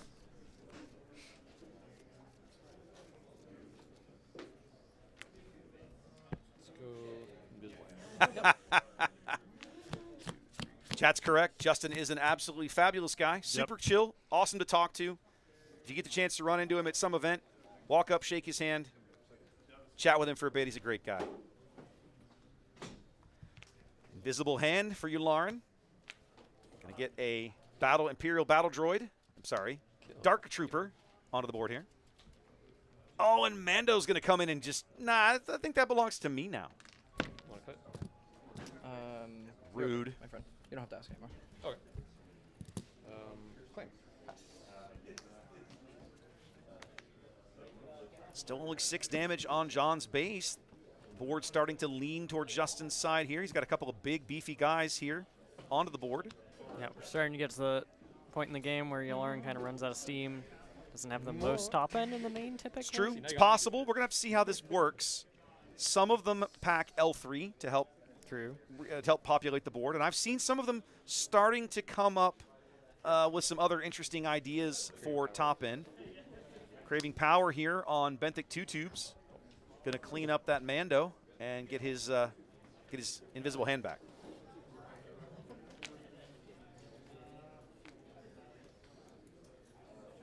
Where is John from? I actually don't know where John's from.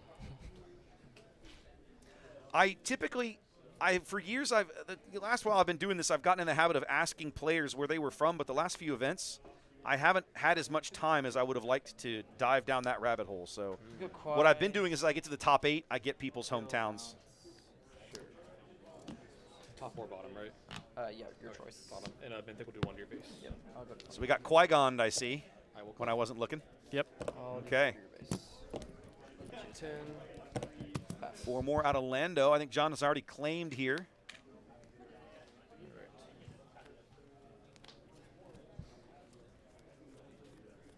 The one thing that bothers me about this is that I don't want somebody to look at this match later and see, oh my gosh, they're trying to track damage. I didn't ask for this. All I ask for is the app when you're on the stream table because it makes my life way easier. To track it a 4th way. Yeah, please. I Again, I did not request anybody. This whole Dyson tokens thing on the base, that's them. I didn't ask them for this. John goes to base with Invisible Hand. Gets to play a great pull, an interrogation droid to exhaust Lando. Save himself a little bit of pain. Yeah, this is like the premier Invisible Hand pull in the mid game. Really is. That nice tempo exhaust while developing body.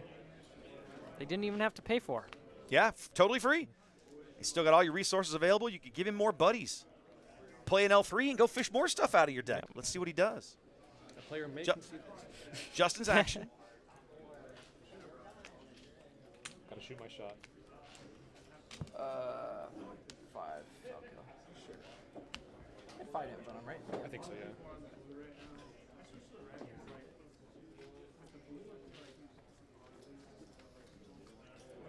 Justin comes in with a Pilot Han to ambush out that interrogation droid. Always loved how flexible this card is. Yeah. 4/5 ambusher, or I can do the same thing with basically an ambush. Play it onto a space shoot and ambush with that. Love it. The droid missile platform, one of my favorite commons out of JTL, into the space arena for John.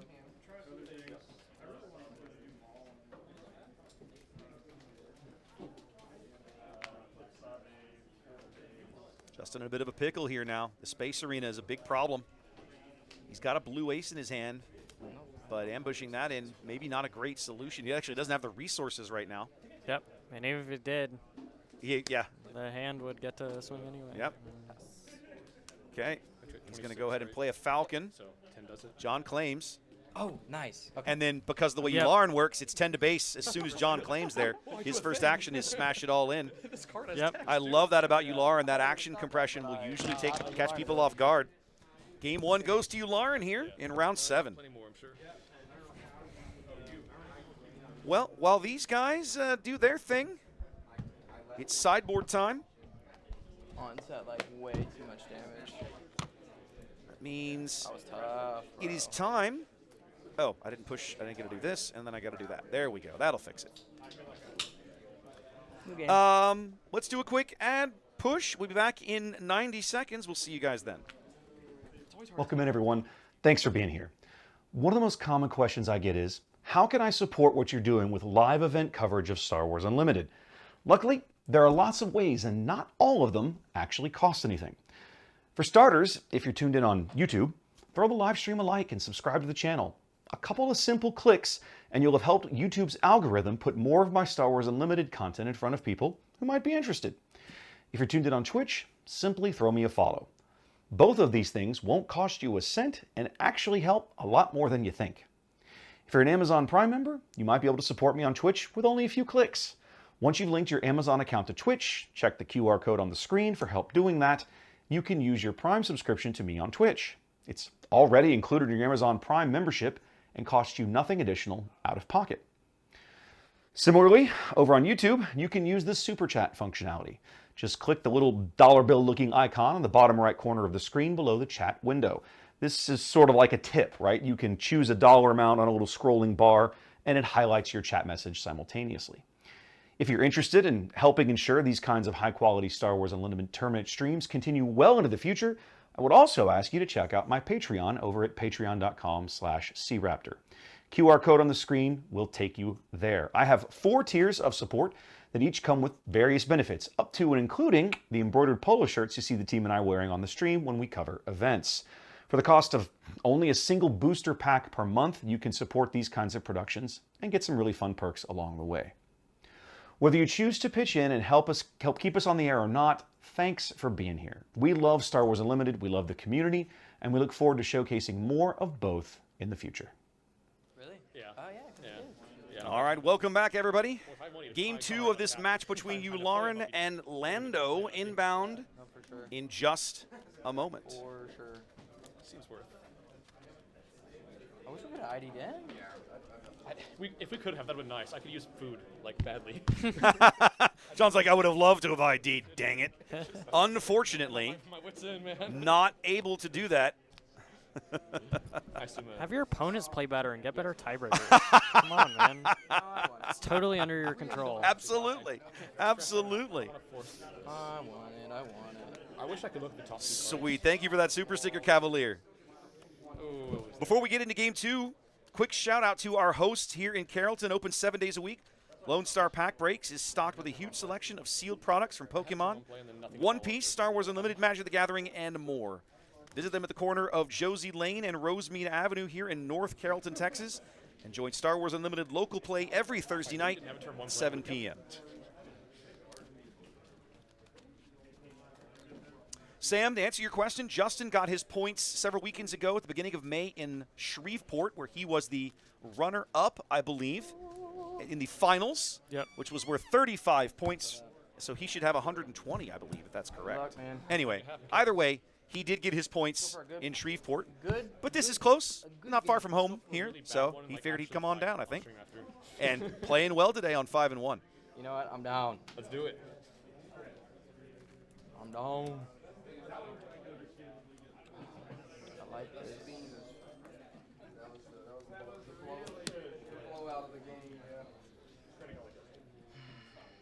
Okay. Justin making some resourcing decisions here, waiting on one more. John's ready to go. One thing I like about playing most of these Yularen decks, you never really hurt for opening draws. Yep. They play so many cheap-ish units, it's just not difficult to come up with something that works. Have you tried Yularen, Logan? Have you played this deck? I haven't played it myself, but I have played against it. Hang on a minute. Does he have? He does. John's got Devastators in that deck. Yep. Not shocking, but you talked about Yularen kind of running on a top end, right? I think that's a really good pull. Really good adaptation in that deck.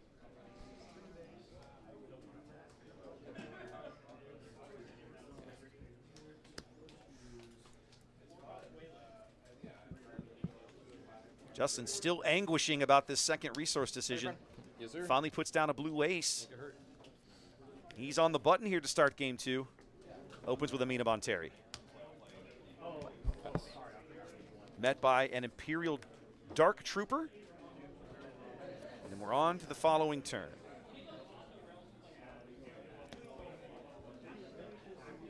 The infamous board state of the modern game where neither opening unit can murder the other. We just have to stand there and maybe beat each other up a little bit. Now Justin's got a Jin Urso in his hand. He could actually tempo John a little bit here by just spending his turn if he wanted and exhaust this Dark Trooper, but he's gonna decline. You can also put an XP on Mina so Mina can kill the Dark Trooper. Interesting. All right, John gonna go ahead and play 000. There's the Jin Urso. Yep. Wondering why John didn't attack right away. Interesting.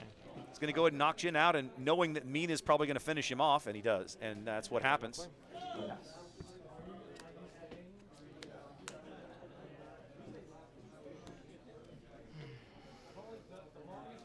A whole bunch of we smash each other in the face moments. And at the end of turn 2, a very, very beat up Mina Bonteri staring across the board from a 0-0, as John now has the initiative.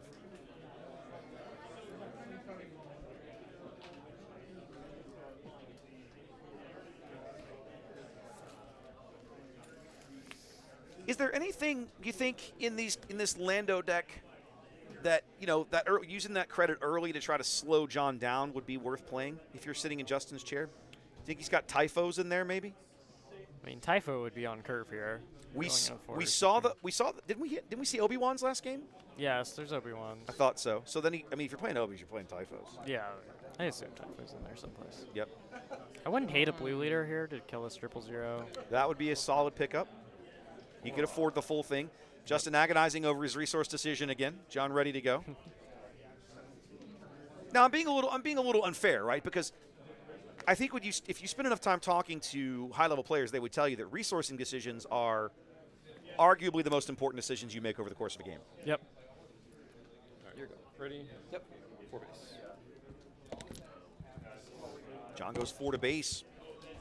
But it's the 3. It's the third turn of the game, and that's his first base damage. Probably not really where you want to be as you, Lauren. Mina Bonteri swings in for her 3 and restore 1. It's pop credit. Do you want to Mina? Ooh, Arvel Skeen. I think those came out of John's sideboard, but I actually don't know. I would assume so. Okay. Sunless main 1 or 2 nowadays as well. There's a lot of credit decks in the meta. It's true. I mean, it's just a good card to have. Maybe 1 in the main, 2 in the board kind of thing. Yeah. Worst case is a 4-cost 4/3, which isn't the end of the world. Which is not the like. If you're an aggro deck, do you really like? You're not really fussed by that. Yeah. Justin just takes initiative, doesn't play anything here, and makes that resource decision very quickly. Trades Mina Bonteri there for Arvel Skeen, and is going to disclose Blue Leader and Pilot Chewie, so he can draw a card to trigger her when defeated ability. 5 base. 0-0 swings in, punches Justin in the face for 5 damage, and it's his action.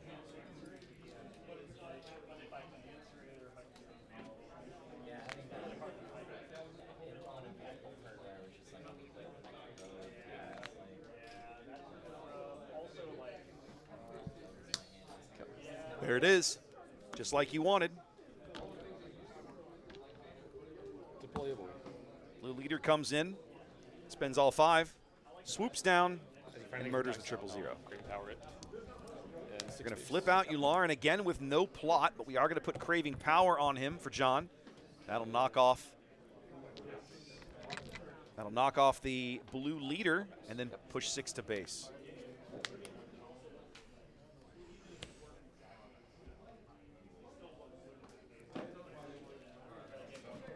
A 4-6 Yularen has become a 6-8 Yularen. That's a much more daunting thing to deal with when you're sitting across from it. Heroes. Okay. Justin is going to use Lando's ability to make himself a credit.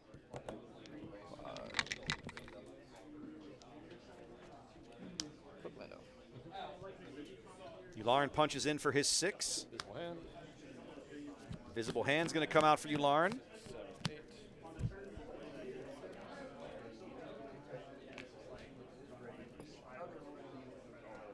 8. 19 damage on here for Justin. He's only got Lando on the board, but he's got a handful of cards. Got to have some good options in there. Let's see if we can sneak up. No, he's pulled him back off the edge of the table there. I could maybe.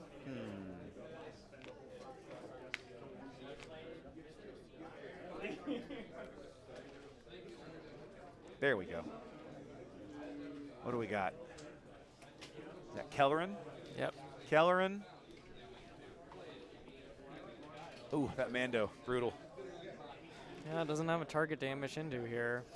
No, I mean, he can ambush. He does now. Well, he might opt not to play it because of Mando. Just the entire face. No, it's right now. Does he take it into hand, or does he play it?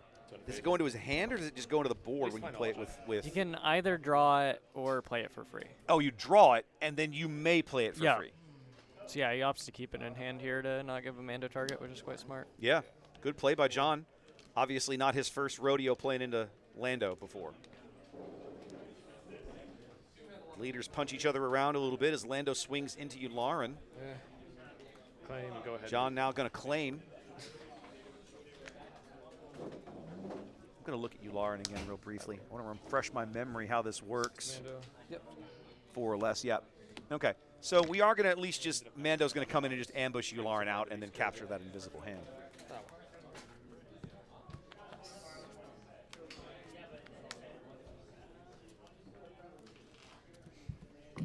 Long day, my friend. It's all good. Only 2 HP remaining on that Mando in the ground arena. Only 3 HP, sorry, only 3 damage on John's base, but just like game 1, Justin developing a pretty solid little board as John just replaces the invisible hand that Justin captured with its twin brother.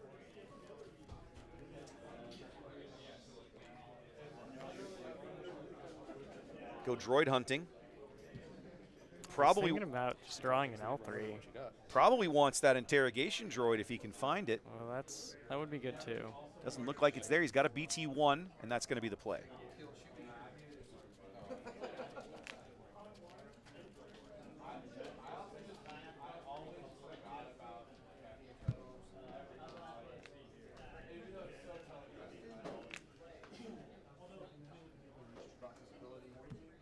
Justin now upside down, 16 HP on the 7 resource round. Solid little board going in the ground arena, but you got to believe that John's on the verge of claiming here. 6 base.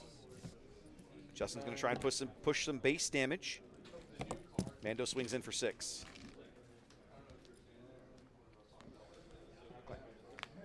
John does claim.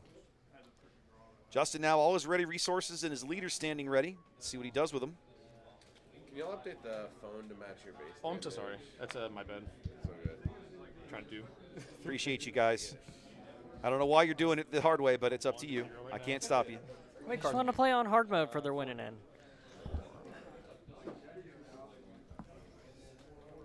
Sam, hand cams have been working for a while, but I don't always deploy them. We had them. Oh, no, we didn't have them last weekend in Houston because you remember Sam was my co-caster last weekend in Houston. Shout out to Sam.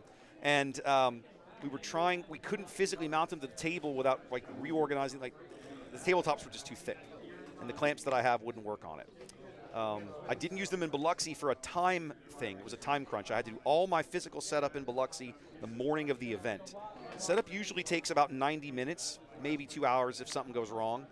And yeah, that was a very busy morning. Let's just put it that way. So I knew going in I was just not going to put the hand cams even out. Justin agonizing over this decision here. John's already claimed, so it's Justin can pretty much run to the board, do whatever he wants.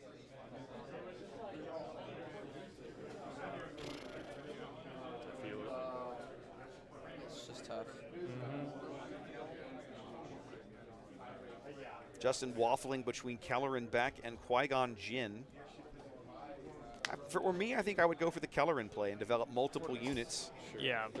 I think he was also trying to figure out if he should be attacking, if he should have attacked and knocked out BT-1 with Lando. There we go. Okay, he's got another answer for it. Yep. Lando swings to base for 4, and Qui-Gon's going to come in and knock off the BT-1. You claim? Oh, yes. Pass. Yeah, John claimed it a long time ago.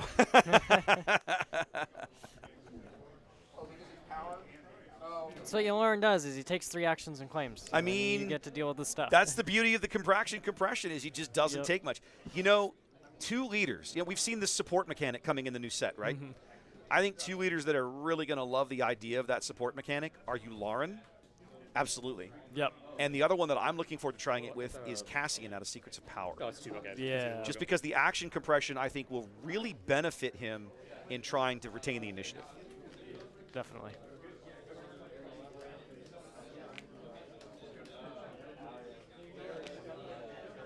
John on the button, agonizing over his own resource decision here. Does resource up to 8. Yep. Okay, let's go 6 base. All right. Invisible Hand swings in yet again. 25 damage on Justin's base, 8 remaining. Tap Qui-Gon. Aha, there's that interrogation droid. That was the play he was looking for. You that phone for me, Justin? Take a turn off of Qui-Gon doing things.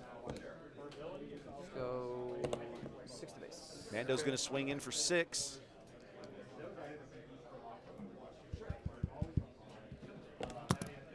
John's starting to get low as well. Only 11 HP remaining here for him in game 2. 4 power left on board, so 23.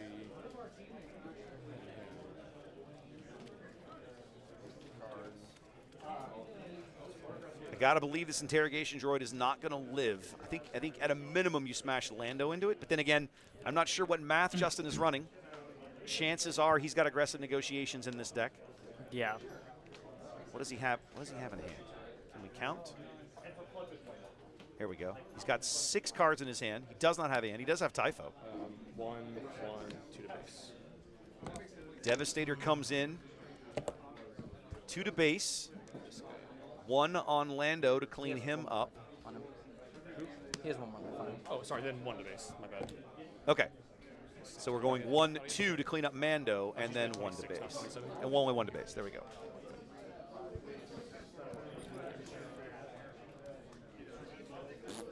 John with the big Devastator play. We saw him draw that in his opening hand. He's been camped on it for a while. Mando needs a Liberty here.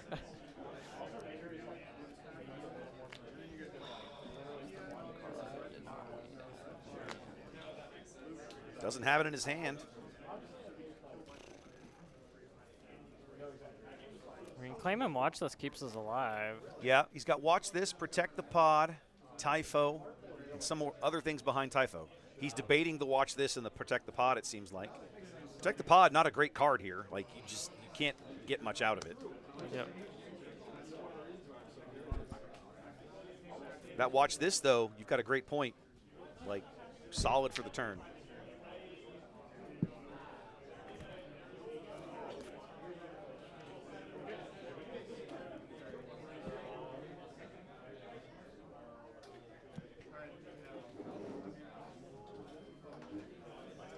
Justin kind of agonizing here.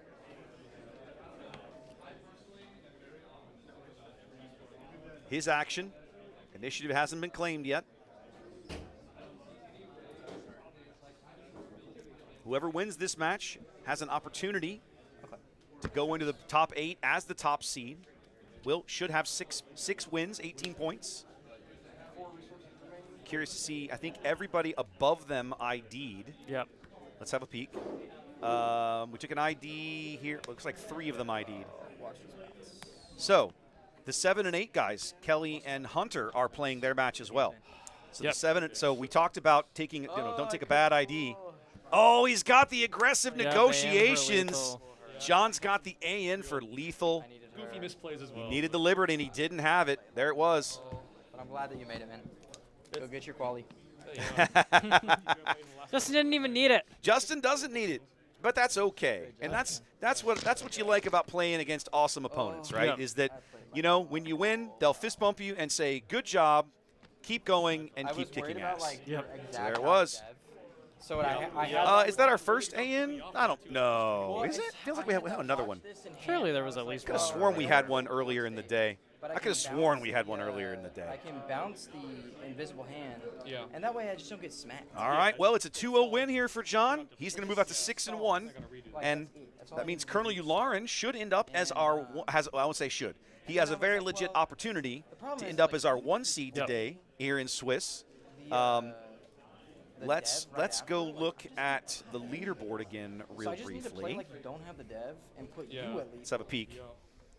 So as we were saying, the top 6 players all took an ID. Yep. So you're looking at 2 players at 17 points and 4 more right under them at 16 points. So then Hunter and Kelly in 7 and 8th are playing their match right now. Mm-hmm. And we just saw 9 and 10, John and Justin play their match. John with the win will move out to 18 points. He'll jump to the top of the leaderboard. Yep. And whoever wins Hunter and Kelly's match will jump up with him. Yep. So you'll have 2 players at 6 and 1, probably, assuming that Kelly and Hunter don't draw, which would be super awkward. Yep. Imagine playing the match to avoid drawing and then actually drawing. Yeah, that'd suck for sure. That would suck. And then you've got one other 5 and 1. That's Patrick Colby down there on Qui-Gon Green. Let's see how his match is going. Where are we at? Patrick. He got paired into Garrett Chestnut. And they have not reported in yet. Garrett is on Orasing Data Vault, so that does not surprise me that match is still going. So, yeah, Patrick got paired down into the 4-1-1 player there with Garrett. If Garrett can make 5-1-1, I bet his tiebreakers aren't quite good enough. I don't know. Probably not. He's probably the one that gets bumped, I think. Yeah, I think so. What I think interesting though, you're going to have people with 5 wins who don't make this cut. Yeah. A number like 6 wins is good. You're going to have a whole bunch of 5 and 1s and a couple 5-0 and 2s, and a bunch of 5-1 and 1s. But somebody is definitely not going to go home as happy as they would like. Yep. All right, what's the timer left? We got about 20 minutes left in Swiss. Why don't we call it for a bit? I'll come back and keep you guys updated. As we figure out the top 8, I will share the top 8 bracket. I'll come back in for a few minutes. We'll put the top 8 bracket on stream and talk through it. Mm-hmm. Remember, guys, as Swiss ends, there'll be a pause. Probably whatever pricing they give out for top 16 or whatever, all of that will get given out. Judges will probably deck check all the top 8 before we get started. You're probably looking at least, 40 minutes? I would think. Something like that. At least 40 minutes before we actually have more gameplay. So if you're looking for a chance to go get dinner or whatever, hey, you've got a great opportunity here. But definitely don't run away. The finals, the top cut should be interesting. I don't think we're going to have any repeat leaders. Yeah, it's looking like a very, very top 8. Yeah, for sure. I think we're going to have a very diverse top 8. So it's going to be entertaining. Don't run away. We will be back as soon as we can, and I'll keep you guys updated in chat in the interim, okay? Trust me. I'm not going anywhere. This is what I'm here for. We'll be back in a little bit, guys. Thanks for sticking with us.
this again. I don't know what this takes me so much.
All right, welcome back, everybody. We have finished up Swiss rounds. We now have our top 8. I'm going to put the leaderboard up so you can see the cut here. Here we go. So we ended up with 2 players who finished at 6-1 for the day, Hunter Hill and John, who we saw John on camera in the round 7. And then we had a whole bunch. We had our 5-0-2s. We had a bunch of people with IDs. And then we had one 5-1-1 player, one 15-point player, not quite make the cut there, finishing in 9th. Now, what's interesting, Patrick actually was a 5-1 player going into the final round. He got paired down into someone who was 4-1-1. That was Garrett Chestnut. And then they played all the way to time, basically, and it was a 1-1 draw. So he ended up playing a match and drawing anyway. That was that unfortunate we were talking about, like, that would be terrible. That's what happened to Patrick. Yep. So he missed out on the cut just barely. And there we go. So you've got a couple of, let's see. Actually, I don't see. No, Alex Cagle didn't make it. I thought he was going to make it, but he's not. Braxton's going to be the only team-limited guy in there. Scott Omo has made a cut. I feel like he's made a cut before. I feel like he made the cut in Austin in April. Andrew Rubio, one of our local control players down from Houston, up here on Dedra Colossus. We've talked about him before. We saw John, and we haven't seen some of the other guys. We got 2 Dedra. Dedra's our only repeat leader in the top 8. That's awesome. Love that. Although I will say, seeing that much control in the top 8 does make me a little sad. All right, guys. So there's our top 8. Let me get the bracket populated. These guys, I'm sure, are going to do a little reorganization and deck checks, and we'll be back with some games just as soon as we can. Now, actually, I'm going to put the leaderboard back up real quick. Because you and I have an opportunity, Logan. We get to choose what match we want to see. Oh, yeah. So remember, you're going to pair with the 1 with the 8 and the 2 with the 7 and so on and so on. So you're going to have Dedra paired into JTL Lando. You're going to have Yularen paired into Maul. Lando Lake Country paired into Towson Yellow. And Boba Lake Country paired into Dedra Colossus. Those are going to be your top 8 matches. What on that list? Anything on that list sound interesting to you? Definitely none of these Dedras. You don't want to see Dedra already? No. Oh, no. come on. Especially because one of them is against a Boba 4, and that's going to take like 20 minutes. Okay. Yularen versus Maul is probably the most interesting one to me. Okay. Chat saying they're interested in that JTL Lando match. Got to say, kind of with them. I like the idea. Although again, into Dedra, yikes. Yeah, I don't know if you want to see GTL Lando against Dedra. Let me see if any of these guys played in Swiss. I'm actually that's an interesting. I'm actually genuinely curious about that. Let's look at this for a minute. Hunter and Braxton, no, they haven't played. Nope, those guys haven't played yet. I just looked at Braxton. Sebastian and Andrew did not play. John, that's our Maul player, and our Yularen player, and Sam did not face off. And Alexander and Scott did not face off. No rematches? No rematches. All of these matchups will be the first time these players have played each other today. I've got 2 votes for Lando and a vote for Maul. I'm honestly kind of, I don't really think there's a wrong answer here. You were saying you thought you were looking at what was it that caught your eye? Yularen versus Maul. Yularen Maul. Okay. Yep. Kind of maybe leaning that way.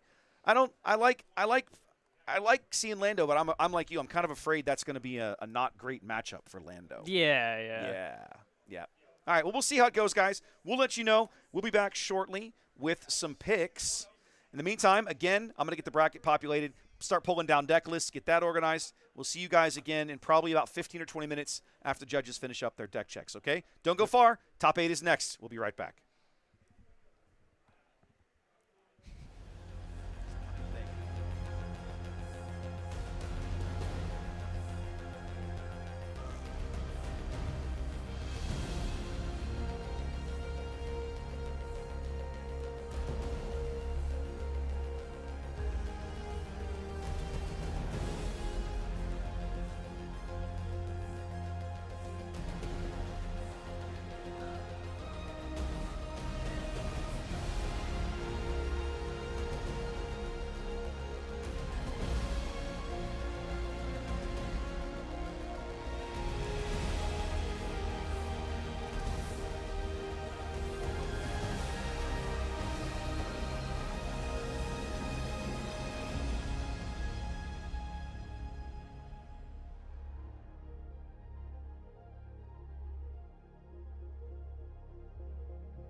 Welcome back, everybody.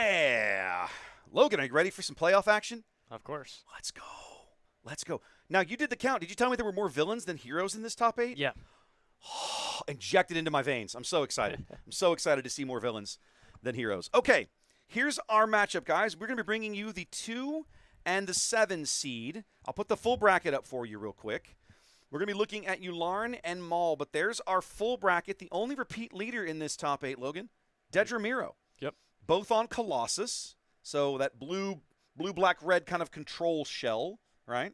Mm-hmm. We're looking at 2 different Landos, Lando JTL, and, of course, Lando from set 7. Yep. We've got a Mama Talzin, a Darth Maul, and a Boba. That rounds things out. In fact, wait a minute. Are the 2 Landos the only heroes? Yep. Wow, it's a 6-2 split. God bless Texas. This makes me so happy. Okay. So while these guys are looking at each other's deck lists, let's do the same. Player 1 is Sam. Sam is on Maul today.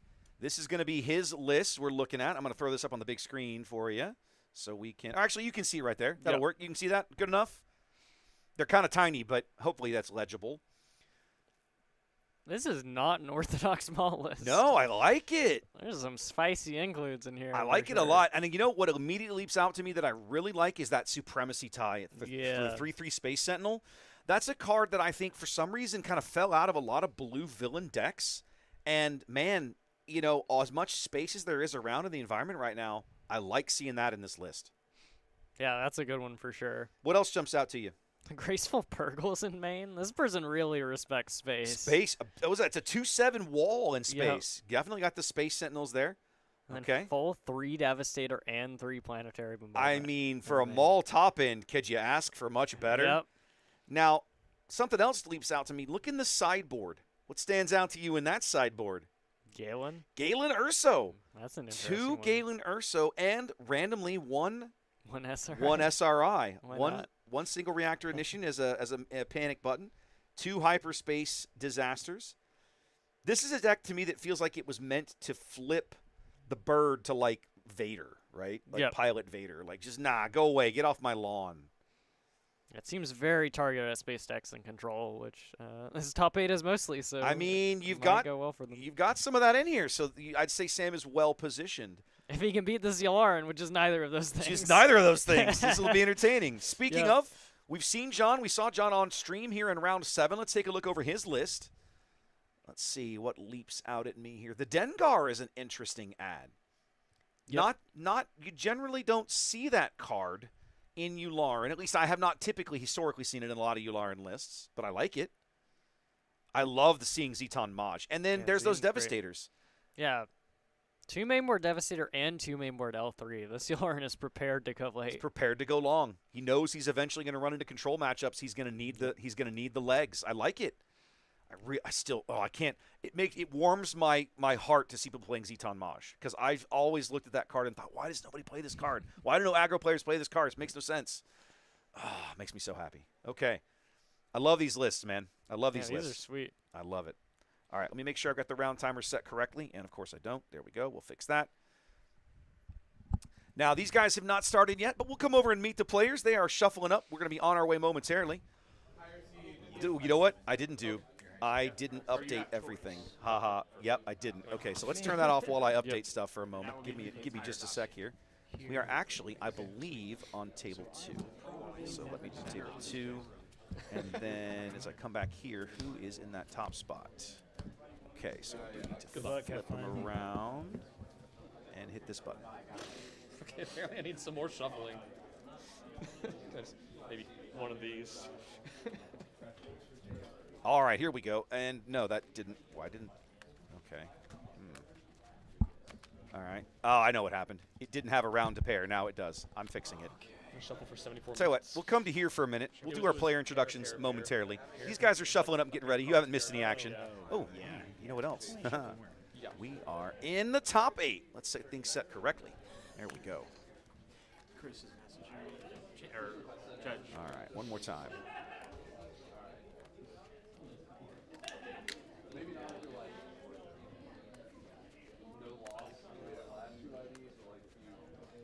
No, this thing doesn't know what table 2 is. Oh, no, it knows. I picked the wrong table. That's on me.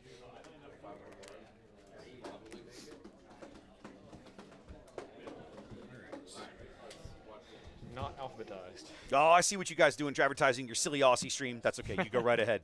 You go right ahead. The Aussies put on a great show. All right. We're still shuffling real briefly. We'll meet our players very quickly. John, actually, you know what? John's resourcing. We'll come back to it. We'll do it between rounds. It's super easy. But they are all set now.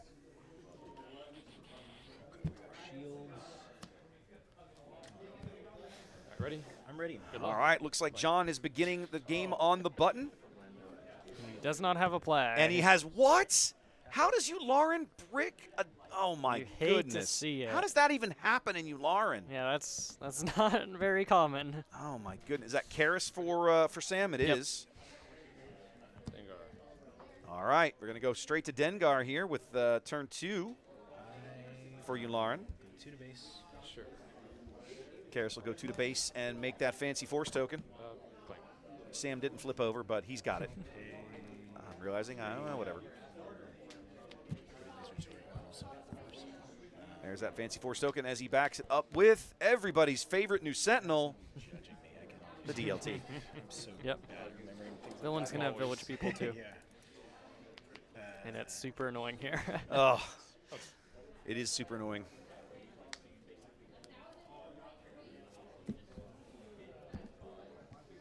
John missing an early play in Lauren, really going to put him behind the ball, 8-ball here. Ready.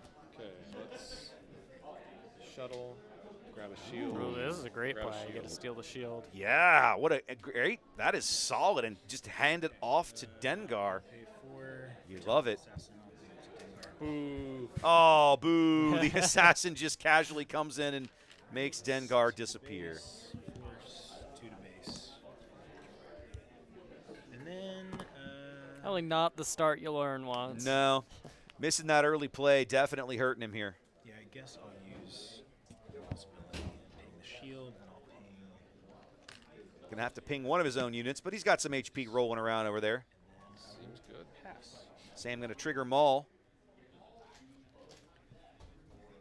John upside down, 6 damage on his base. A 3-4 in the space arena, his only unit. All right. As we head to Lauren's flip turn. Ready? Ready. 3 base. We're on the board. Yeah, Sam finally gets his first damage of the game in his aggro deck. What the hell? It's fine. Invisible Hand can fix all your It's problems. totally fine. This is fine, everybody. It's no problem at all. The assassin swings in for 4. We're going to get 6. And then... I'm at 9.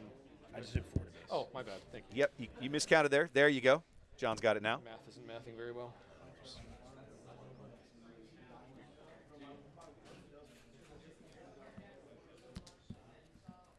John checking his plot row because it's time to consider putting Lauren on the board.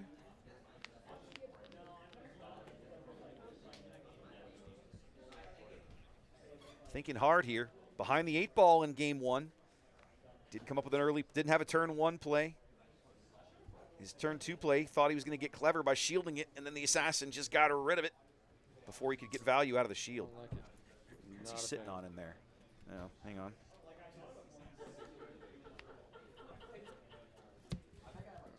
Deploy. Go 3 to We are plotting something out here. Spies.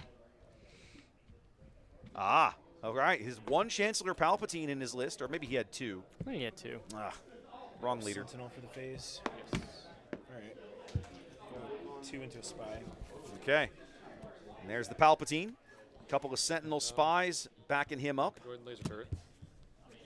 Lauren's going to knock off that laser turret. Sam's got all his resources unspent. Okay. John still has 2 standing if he needs to spend them here. 3 up. 2 up. 2 up, 2. Yeah. Sam going to go ahead and use Maul's action here.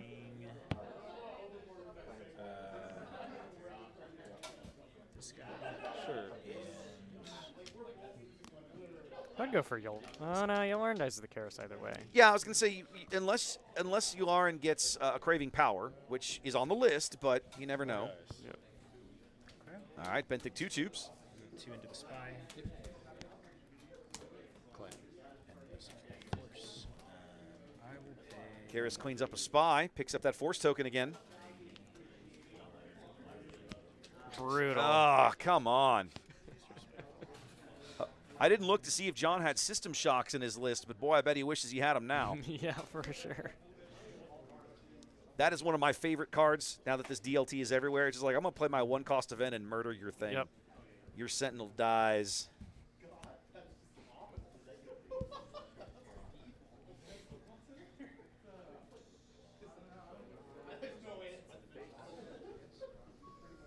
John's still on the button here. 6 resource round. Maul will be hitting the board this turn. Got to get some value out of Yularen before he gets punched to oblivion. Because you have to believe that one of Sam's first actions is going to be to absolutely get rid of him. I'm gonna start with Benthic attacking the turret. First I'll do 1 damage, then I'll trade. Okay. I'll deal Benthic 2-Tube's able to use his ping ability on the turret and then clear it cleanly. And then when he goes to the discard pile, he deals a parting damage to Sam's base. Sam now with 2 possible ways to get rid of Yularen. He can attack in with Karras and use his force token, or he can just trade cleanly with the assassin. Yep, gonna go for the assassin attack. Go 2 base. Palpatine's gonna swing in for a pair. Action back to Sam. Yeah. 3 base. Good value out of Maul here, clearing Palpatine. Shuttle swings in at the high orbitals. 9 damage on for Sam, 10 damage on for John. Fairly even in the early going. John got that invisible hand he needs? He does. 2, 3, 4, 5, 6, 7, 8. So many good red and green droids. Tap Maul. Oh, nice pickup with the interrogation droid. Got to cut the bottom cards. That's the hit you're always looking for, it feels like, when you put that invisible hand on the table. Yep. I gotta keep thinking he's on the other side of the board, on the other side of the screen.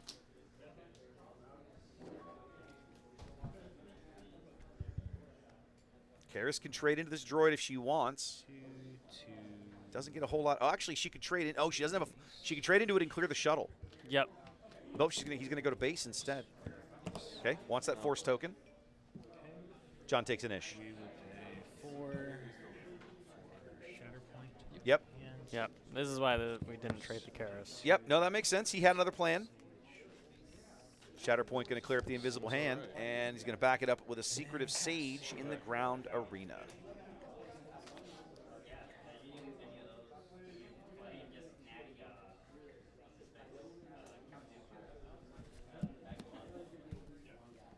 John losing his invisible hand a little bit on the back foot here. Needs to establish something else, grow his board a bit.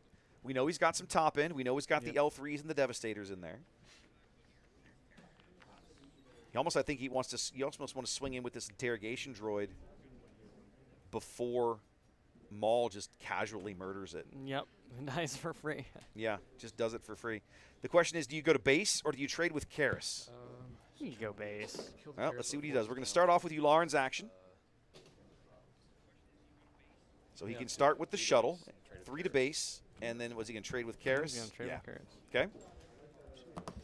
Not too bad, because without a force token, Karras can't take the shuttle with her. Yep. Ties things up at 12 damage all on each other's base.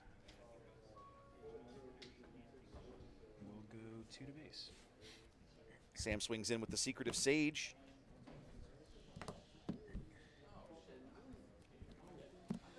John's got 6 more for another invisible hand. 2, 4, 5, 6, 7, 8.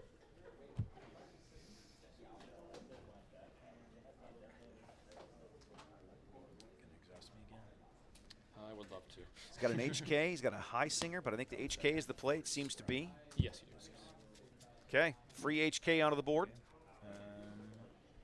I'm going to go 5 to base and ping. Maul swings in, and pings the space units that are his bane. Almost starting to put on the pressure here. For Oof. Supremacy. Oof. Oh, there it Sentinels in is. both lanes. There it is. Gross. Sam's play after John Clanes is a Sentinel on both ends of the board. 19 damage on for John, 12 damage on for Sam. Sam in the lead here, presenting horrible tactical decisions to his opponent right now.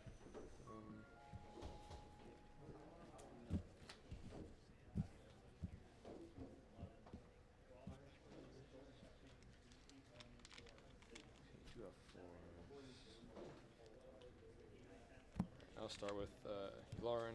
Invisible Hand to tie Supremacy. We'll use Yularen here to kick things off. As we play Invisible Hand, we'll get to go search for a droid. It's tap all. All right, Interrogation Droid again, another big hit. You have to wonder how long that can hold out. Oh, I did it again. He does lose an extra health for HK, and then the shuttle swings to base. So all in is 4 to Sam's base. 12 damage on Sam's base now. Sorry, 16 damage on Sam's base now. I will pay 8. Oh, snap. Devastator. And I will go 8 for a Devastator. 1, 2, 3. And then It's gonna clean up the board real nicely. I mean, 1, 2, 3. He's got 1 left to assign. He can literally just clean up half this stuff. Yep. 3 units die to this Devastator. Excellent play for Sam. Well timed. John now with all his resources ready, but very little on the board. How did HK get a shield? The shuttle, when defeated, stole it from the Secret Stage. Thank you very much. I'd forgotten about that text. Yeah, it does it when defeat, too. I so rarely see the thing get defeated. Yeah. And John's like, you know what? I think I'm done. Let's just move on. Yep. Let's just move on. Oop, I put that in the wrong column. It's all right. I'll fix it. All right. So.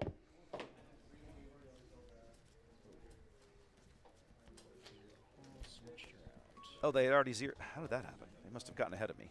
That's all right. I still have to push the button.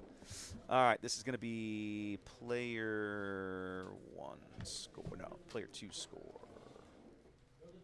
Yep. No, not that. Now, it is sideboard time, and from here on out, because we're on open deck lists, we can actually watch the sideboard process if we want. So I'm going to pull their lists up again briefly. We'll be able to keep an eye on the screen and see what they are sideboarding.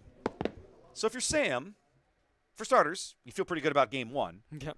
What in your sideboard piques your interest in this matchup? I think Owen Lars comes in for sure. I like that pickup a lot. Maybe the third No Glory. I could see that. I don't think the SRI is... I don't think the board's ever going to get out of control enough that the SRI is going to be a thing, and I don't think the space units are a threat that you need to worry about the hyperspace. I do like the No Glory. I could see that being a thing. All right, same question for John. Game 1 not going your way. What do you grab out of the board? What looks tasty? I think you bring in the L3 and the Devastator for sure. Okay. I could see it. You're going to need ways to rebuild the board or control it at some point. And the rest of it doesn't seem great in them all, honestly. No, I don't think you need the Eagery. The Arvel Skeen is really for credit matchups like Lando, right, or Chewie. Maybe Constable if you're worried about Sabers, but... You know, I mean, I'm going to go back and look at Sam's list again. Did he have Condemns in his list? He doesn't. No Condemn, no Sabers. So no Condemn, no Saber. You definitely don't bring the Constables. Yeah, I don't think the Constables are going to do you much in this match. Like, great card, awesome utility card, you want to have it, but I don't think it... I don't think it does you much in this match. We're going to come back here briefly. All right, now let's go meet our players as we head into game number 2. On the left-hand side of your screen, that's Sam. Here on Maul and Shadowed Undercity. And across from him, no stranger to stream by now, was on in our 7th round of Swiss. Here again in the top 8, that's John. I believe it's Herkovitz. That's my attempt. And I'm sorry if I butchered it. I don't know. I'm sure he's used to it. You know, he probably is, but I still hate that. I don't ever want to be that guy. I got to get that fixed. Let's get the score fixed because that is 100% wrong because I pushed the wrong button. Did you get past top 8 in the other Dalspeak? Sam's got to win. No, John Same does between not. me and this There we was- go. Fixed. This sucks to see the person you lose to. All right. Yeah. Well, let's come back to here. There's your matchup, ladies and gentlemen. Game 2 inbound. So it happens. Let's see where we land. Start, good luck. Good luck. John's going to begin the game on the button again. Actually, Got to be fingers crossed he doesn't brick his draw. Okay. I wouldn't be keeping a hand without a 2-drop again. I have a turn 1 play. I think he mulliganed and then still had nothing. Yeah, he didn't have a choice last time. Yep. I think Sam has taken the mulligan this time. Certainly looks that way.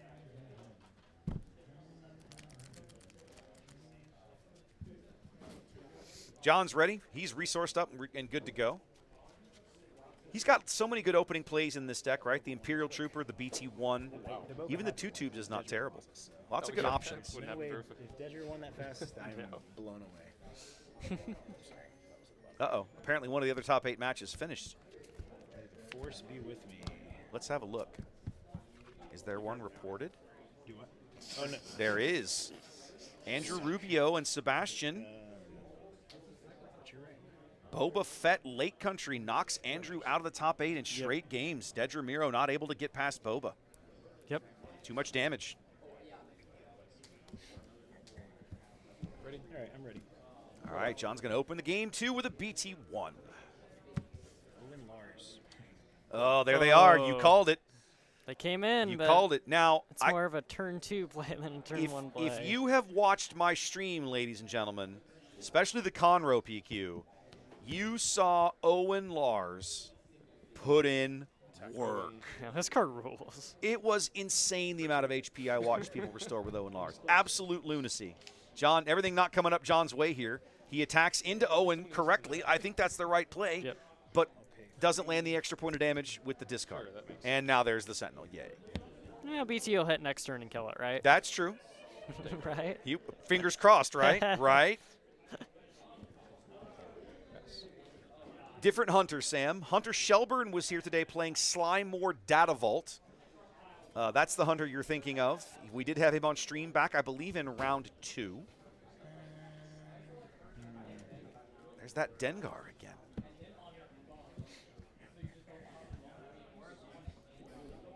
Oh, okay. Got to fix that one. 2 to base. Yeah.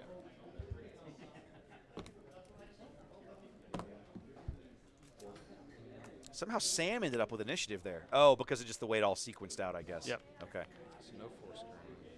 Now, John has the ability to use Yularen here in a couple of different ways. He can knock out. I could potentially get both units if you use He Yularen. could potentially. Ooh, I like this. He's going to steal the shield just to make sure we get this done. I love this play. There's no Talzin's Assassin this time No because Sam has been kept off the force. Yep. No force token right now. No force units for Sam so far. Yep. Cool. Let's do. Paid all 4 for that shuttle. Things looking decidedly a little better for John here in the early going of game number 2. We're not out of the woods just yet. Dengar is also going to be able to make John a credit token. Actually, they're going to be able to. Yeah. He might be able to make 2 credit tokens this turn. Yes. Okay. Base. Do nothing. Got it. Let's BT here. First move on attack. Okay, BT's on attack does fire. He's going to deal 1 damage with the on attack and I will get a credit. clean up, and then he's going to make a credit token. Now, I'm going to put Dengar back on the screen. All right. Nope, no, I'm not. Oh, Let's yeah. play. Let's do it again. Doesn't Dengar make a credit for each kill, or am I misremembering how the card works? I think it's once per round. Ah, I'll fix it later. That's my mistake. That's Looks like I think you're right. I think it is once per turn. That's what it is. You're right. It's like defeat the highest cost, get a credit once per Yeah, round or something like that. You're right. That's exactly correct. Everything coming up better for John here in game 2. Sam's board empty. All his resources ready though. Empty, no force. Staring down John's very imposing board. All right. He's good at the bottom. Yes. Yeah. Okay. Do you know the shuffle? That's fine. All right. This goes to hand. I will pay 4 material. Ooh, I'm not a fan of that. Oh, cheer it. Everybody's favorite. At least he doesn't have a force. He's even harder to kill Yeah, then. he still doesn't have a force token, though. Pass. Now, Sam would hate to see a craving power here on the Dengar. That would be one of the best plays John could come up with. Let's see what. Take a look. Can we see what's in his hand? No, not there. All right. Ready? I'm ready. Okay. John on the button. Going to start with Lauren's action. Okay. And then I'll throw BT and ping cheer. BT's going to ping him out. There we go. John having to waste time smashing into all these units. 2 Secretive Sage. Okay. Okay. Not where you want to develop your board here. John doing a great job, and you mentioned it, Logan, keeping Sam off that force token. Yep. Oh, my Lord. With the DLTs again. Now, I will say this. Sam's not doing himself too many favors by playing all these units that aren't force units to begin with.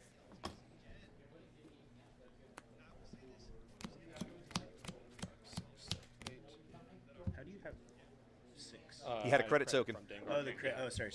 Yep, kept that credit token from Dengar. Yes. So before Yularen even flips onto the board, ladies and gentlemen, we are getting an invisible hand from Yularen. What's going on? That's a big deal. Start building that board even wider before Yularen flips out. Little fella doing his best. Finds an HK. Would you like to cut? Such a great villain red card. Yep. I'll take So thematic, too. For 2 HP. Sam's going to claim initiative. Yularen's going to clean that shield off of the droid turret. And we're moving on. Claim again. Established. Only 2 damage on John's base, only 3 damage on Sam's base. All of the action so far has been in the ground arena.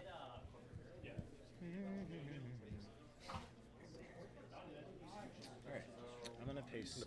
Ready up those fellas. Sorry. No worries. So excited. I know. Sam's super excited to play whatever this 6-drop is. Is it Anakin? Yeah. It's not. It's Lost and Forgotten. Back at 0 life. Good. Back to full HP as he casually murders that invisible hand, but John got some good value out of it. Let's see how he's going to open things up here. I'll run BT at the droid laser turret and ping the shield. All right, BT just walks up to that turret, punches it in the face. He pings the shield. BT's text pings the shield off of the Secretive Sage. Yes. And HK should ping base. HK should ping base there. I will let. Let's go to into. I don't believe that is optional. It's not.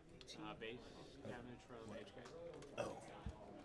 Oh, thank you. Yes. Yep, they got it. Okay. Just the one. They took care of it. Hold on, guys, 1 sec. Was there an HK trigger? Yeah, we just did. Okay, they caught it. Good. Yeah. Yeah. Thank you. Just got the message. Yeah. Thank you both. Okay. Do another HG trigger because I'll kill them. Sure. And finally. He get the- finally, after gains the all this force. time, gains his force token by smashing his Secretive Sage into HK. No kidding. Did it. Took him a while. One of the weaknesses, I would say, of Sam's particular brew of Maul here is he's got a nice mix of units, but it does mean that force token is possibly a little more challenging to come by. Yep. Shuttle swings in for 3. Sam looking at Maul's deploy, and there it is. 5. Craving power 6. Oh, John able to sequence that turn and just crush Maul right back to the leader area as soon as he hits the board. Camped on that craving power. And then HK triggers again. Yep. And then it's 10 to base, 8 to base there out of Yularen and HK. Everything coming up Yularen here in game 2. I don't see a way Maul comes back from this. Chat pointing out what a radically different game this is than game 1. Turns out a 2-drop's pretty important. Well, not only that, but I think John has played this incredibly well. He has gone out of his way to keep Maul off that token. And man, has it worked so far. Definitely an adaptation in terms of play and strategy. Of course, yeah, T drew better. Like, that helps. It's definitely part of it. Can only get so far in skill. Yep. Lost and Forgotten again to All right, we're playing another Lost and Forgotten. It's a question of what are we cleaning up here? the space. This feels a little bit like screaming into the wind. Yep. We're going to clean up the shuttle and heal for 3, and then Ularn and somebody else are just going to punch poor Sam in the face for like 8 again. Yep. Let's go 6, 7, 8 to base. There it is. 8 more to base, and Sam basically forced to just claim here with an empty board. Only 1 resource available, and that's all he's got. 2 more. 2 more out of BT1. BT's action is not optional, I don't believe. So he does just discard a card there for no ping. Yep. I'm in trouble. Sam realizing that the end is nigh as invisible. Hey, he could have brought in the 1 SRI. He could have. I don't think it's a smart decision. I don't think he did, but he could have. It would be great here. It would be really good in this moment. I'm not exactly sure what out Sam is looking for. Maybe he does have the SR in there, or maybe he's camped on it in his hand. No, it's not. And Sam's like, yeah, and we're done. Let's move on. All right. So game 2 then, going to Ularn here. John, on the right-hand side of your screen, we're all tied up as we head to the rubber game of the match. Let's take a quick peek at some other top 8 results. We already mentioned one of our Dedra Miro Colossus decks has fallen to Boba Fett Lake Country. And at the moment, that is the only other match that has concluded. Oh. Our other Dedra Miro Colossus playing into JTL Lando Data Vault. That's our 8 seed, Braxton Potts. And then Lando Calrissian Lake Country playing into Mama Towson Yellow over with Alex and Scott. Only if an extra base health from last game carries over too.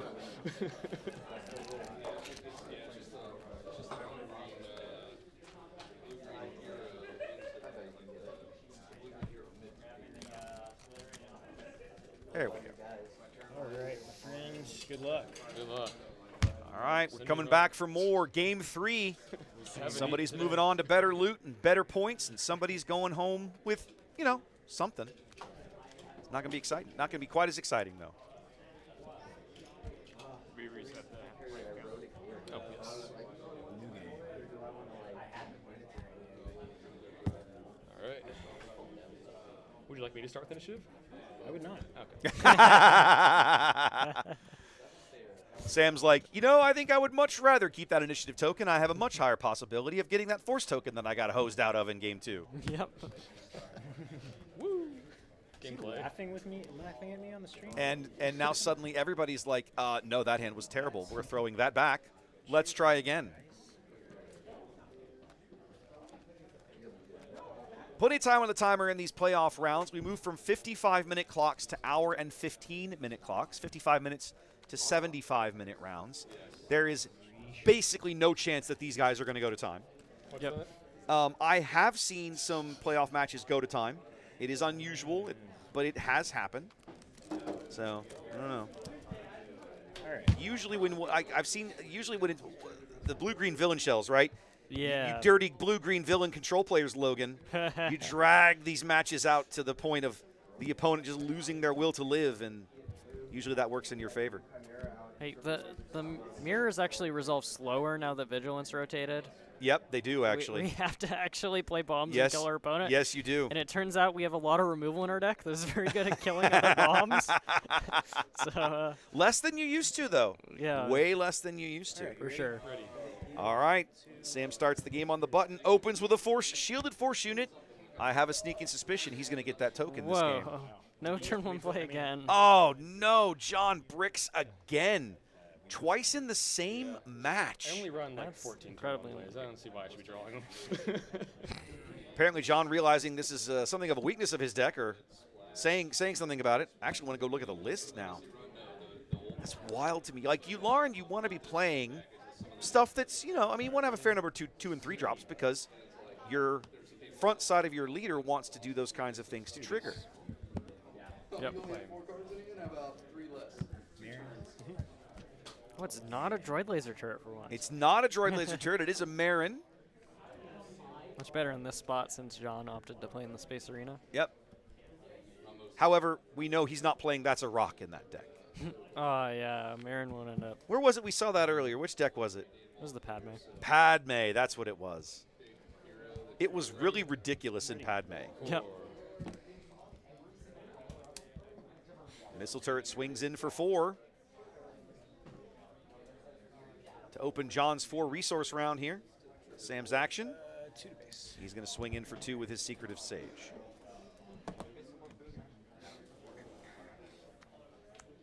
Pass. John's going to pass here. He's probably sitting on a 000 and doesn't want Marin to kill it, but 3 indirect. Could be. Sam's going to bring out an assassin here. Use his force token.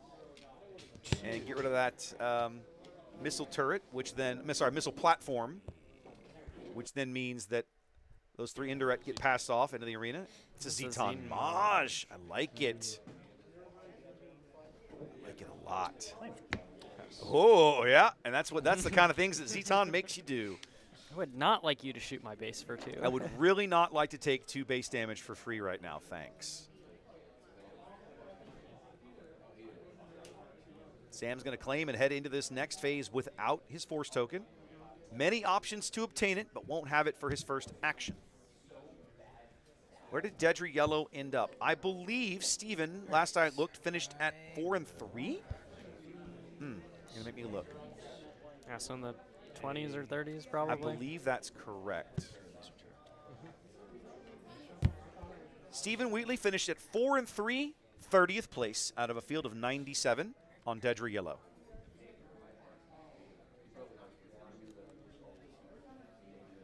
There's that SLT. John able to back it up. Sam able to get it out now and slow down some of the shenanigans with force units in front of it. Shuttle. Shuttle steal its shield for the 3rd time. Still with the shuttle play, stealing the shields. Something.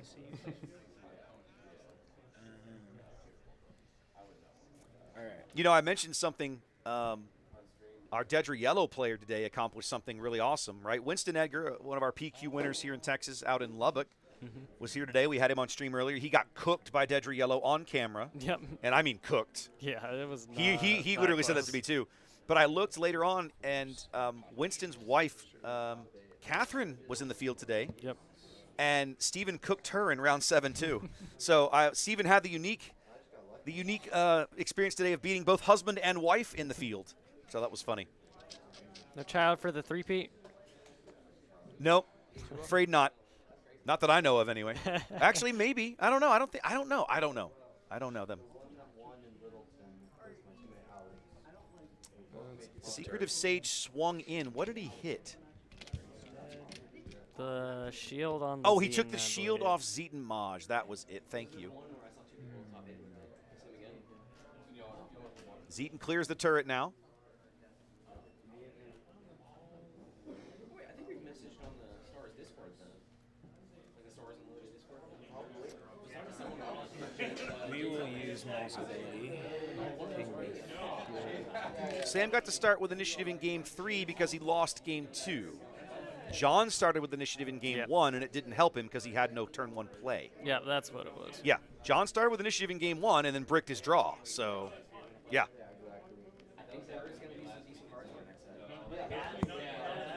All right, there comes Yularen.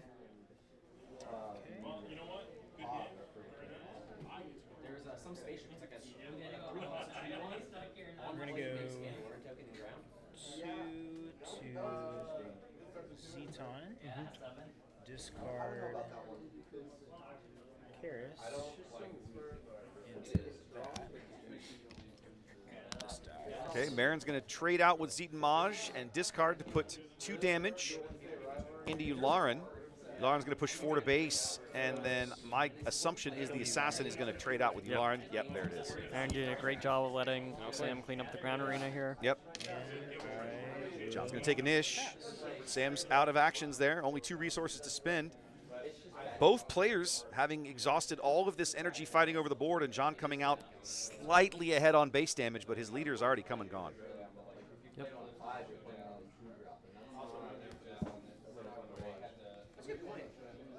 Chat was saying just a few moments ago that they thought John looked cooked. I'm not sure I agree. He's got some legs in this one. Yep. We'll see. I could be wrong. 2 to base. Each player swings their units into the opponent's base to start the 6 resource turn. 11 damage on for Sam. 6 damage on for John. John taps it all for an L3 into the ground arena. So now the fun begins. He can put up to 5 costs of droid into the ground arena. Good news is they are droids. He's got lots of possible options. He's got 2 battle droids and a BT-1. That one felt bad. He's got some really good options here. Let's go with these 2. He's going with a BT and an Imperial Dark Trooper. Cool. And L3 herself is hidden. Yep. She cannot be attacked this phase. Love to see it. Love to see it. Oh, yeah, me too. All right, we're going to use Maul's ability, and we're going to ping L3 and this. It's worth noting that the fact that L3 is hidden will not save her from Maul's ability. Yep. I think John just claimed there, so Maul flips out. 5 to base. Okay. And we're going to ping L3 and kill him. 5 to base. He's going to clean up L3 with the direct damage. And where's the second one going? Ping, the other thing we're going to ping is the Imperial Dark Trooper. Okay, one more to the Trooper. And then we'll pay 4 for Talton's Assassin. We'll All right, another Assassin. We're going to shrink out the shuttle in space. Wow, what a turn for Sam. Yep. Just all the mid-rangey units you could ever want there. You flip out Maul, you shrink, you ping, you get double Maul pings, an Assassin shrink in the same phase. All of that feels really good. Tie game in terms of damage, 11 damage on each player's base, but Sam with a decisive advantage in the ground arena at the moment.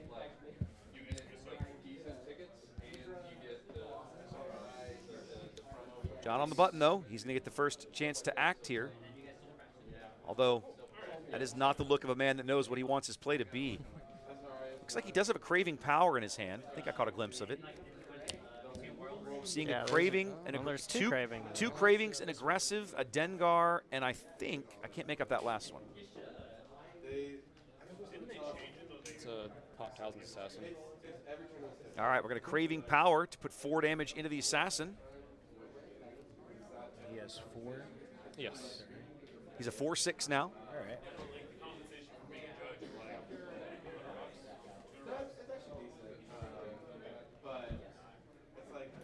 Maul could technically get rid of BT this turn if he wished. He'd have to attack into BT, though.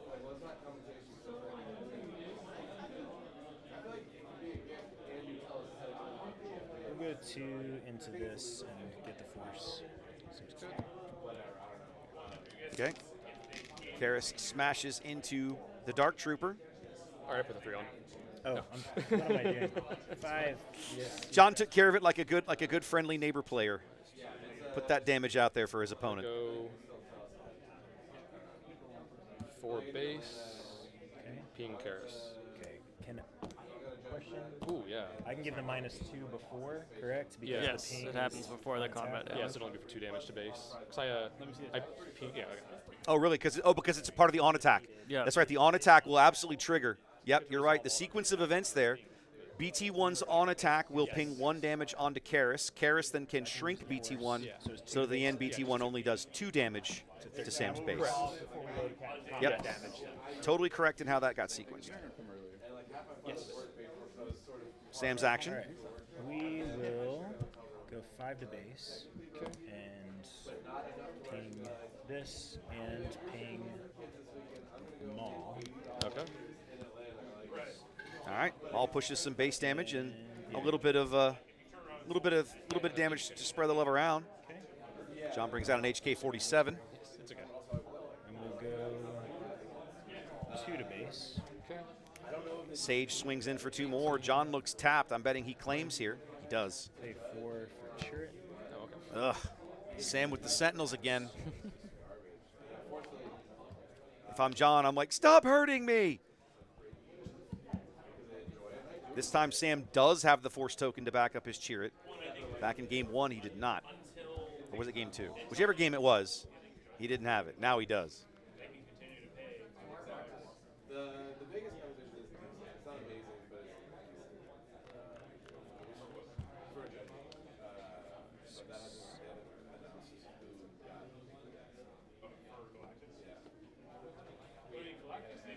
Sam's got to be feeling pretty good about his board position here. He's got a nice, decent Sentinel in the ground arena. His leader's on the board. That Secretive Sage is just a nice extra bonus he might need. He could do whatever he needs with it. He's got a damage lead. 18 damage on John's base. 13 damage on Sam's base. But John on the button. Now, unfortunately, both BT and HK cost 2. Not able to use Yularen's game text here with these guys. But it looks like we're going to get a Craving Power number 2. And we are. We're going to deal 6 damage somewhere. Do you clear Cheer It or do you clear Maul? It's got to be Cheer It, I think. I have to say Maul. It's just wrong Yeah. not to say Maul. I think you clear Maul here because your opponent, if he's sitting on another Cheer It, he could just replace it. True. He can't replace the Maul. And then HK pushes 1 damage to base. 1, 2, 3, 4, 5 for glory. The odds of it attacking either way are very low. Was that a no? He played. Yeah, it was 5 for a no glory there. Oh, yeah. Yeah, BT1 had gotten a little too big for his britches. Right. And Sam says, "Yep, I got you. We're just going to get rid of you."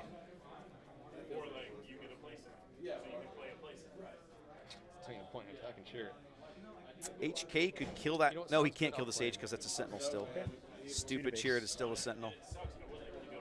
And then 3 to base. I think John's. Yep, John claimed. Sam now free to just push base damage here. Backs up his grounder with Atreus Acolyte.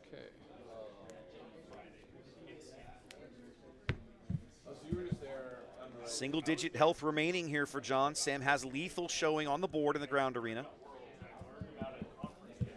It'll take him several actions to accomplish it. None of those units is individually particularly strong. So John will have an opportunity to interact with those guys along the way to see what he comes up with. Sam close to victory here, though. All right, ready? Ready. Okay. In the quarterfinals. No worries. Okay. Go. It's large, it's in charge, it's a Devastator. 2 to base. Okay. And then 1 more to base. So 3 to base total. Yes. All right, so we pushed 2 to the Sage, 2 to the base, and then HK pushes 1 more because the Sage died. It's a total of 3 damage directly to Sam's base on that play. 2 to base. 1, 2, 3, 4, 5, Does Sam have an 6. answer for Devastator? He does. He's got the Lost and Forgotten. Couldn't let me untap it with it once? No, that's. I'm very no. dead if that happens. Yeah, exactly. Sam's like, no, I feel like not losing the game. Okay, thanks, bye. I don't want to give you the opportunity to play aggressive. I know it seemed weird. I know how that happens. Just double check. I know we've got 3 eyes on it over here. 6 Yep, eyes. John clinging to life on by his fingernails. 2 HP remaining. There's exactly one thing that can help right now, and I'm pretty sure it's not going to. Chris can hear you talking about it. All right, ready? I'm ready. I think to Can't live, find we have 2 of the to open interrogation 37 into double interrogation droid. Yeah, that's illegal. That would be a legal thing. Let's see what we've got. He hit 1. 1 interrogation droid. But 1 is not going to be enough. He doesn't have it. You're right. He had to hit double interrogation droid, and he only came up with 1. Sam's going to pick up game 3 here and move on to the semifinals. Oh, no one else is even going. We were the last ones. That's actually surprising. Okay. I'm free. Congrats to Sam. Moving on to the top 4 here in Carrollton. John with a great run on Yularen. I still love seeing this deck. I absolutely adore it. Just villain red just makes me so happy. Just, love it. Well, yeah, and I didn't have the force the whole time. So yeah. Like All right, so let's come back here. Let's check in on other matches. They were talking like the other matches had all finished. Am I crazy? They have. Look at that. Wow. All right, let's get some results. I'm going to put the bracket up and we'll punch these in. So we know that, let's get this correct. Let's see bracket results. All right. I got to come back to here. Okay. So we just watched Sam in the 7 spot beat John, so he moves on. We know that Andrew in the 5 seed lost to Sebastian, so Sebastian will move on. Now let's look at our other results. Braxton, JTL Orlando versus Hunter in Dedra Colossus. Hunter won in straight games. So Braxton knocked out by the 1 seed there. And then bottom of the bracket, Alex and Scott. Lando Lake Country versus Mama Towson. Let's see, how did this one go? Alexander won that one. So Lando Lake Country moves on to the semifinals. So there we go. So there are our top 4. Dedra, Boba, Maul, and Lando. I think Maul is probably the only one in there. We got 2 blue-green villain shells in the top 4, but like Dedra and Maul are very different. Yep. Chat pointing out that breaking your turn 1 play in an aggro deck is pretty well GG most of the time. And, well, you are not wrong, chat. All right, guys. Quarterfinals are done. That's it. Semifinals will be up shortly. Give us a couple of minutes to get reorganized. 2 possible matches. I tend to like to go see the other half of the bracket. Yeah. Which is going to be Dedra and Boba. Yep. Maybe not the most exciting match in the world, but at the same time, Boba just knocked off 1 Dedra in straight games. So if you hate blue-green, blue-red, black control, maybe that would be fun to watch. Yep. Well, no, I'm just saying. Yeah. Could be a thing, guys. Could be a thing. In the meantime, give us 5-ish minutes. We're going to reset everything and get ready for the semifinals. We'll be right back in just a few minutes.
All right, welcome back, ladies and gentlemen. It is time for the semifinals. We have moved to the other half of the bracket. We're going to be showing you Dedra Colossus versus Boba, Pilot Boba, Lake Country. I don't know. This Boba Lake Country just smoked a Dedra in the semifinals, or in the quarterfinals. Let's see. Let's see what happens. We'll look at their lists during sideboard time. These guys are shuffling up and about ready to start. So why don't we meet our players? On the left, that is Hunter. That's our Dedra player in this match, in the player 1 seat. He's had a great run today. In fact, if I go back and look, I'm not sure even how many games he's lost. I don't think it's all that many. It's not many games. Let's have a quick peek. He's lost 3 games all day, according to the record. Actually, wait, did I get that right? Yeah. No, I apologize. This is a rematch. This is a rematch. Look, Sebastian beat him in round 2 back in Swiss. Yep. So this match is a rematch. Wow. Okay, interesting. If you're Sebastian, you got to be feeling good about your life. Yep. Speaking of Sebastian, there he is, the Boba Country savant himself, playing in the top 4. I don't know. In my experience, there's a curse where you beat him in Swiss and lose in top 8. That's my experience. Let's hope. If you're Sebastian, you certainly hope it doesn't come out that way, don't you? All right, there is our matchup. I'm going to go and start the timer. This is not the official timer, guys. It just gives you an idea of roughly how much time these guys have got left in the round. I apologize that link doesn't work, guys. Let me have a look at it again. It works for me, but I also have, like, back-end access to things. Maybe usually once the top 8 hits, all the deck lists are available. Certainly, they'll be available when the event closes. So just keep an eye on the Melee link, and you should be able to get a link to everybody's decks you could possibly want once the event is over.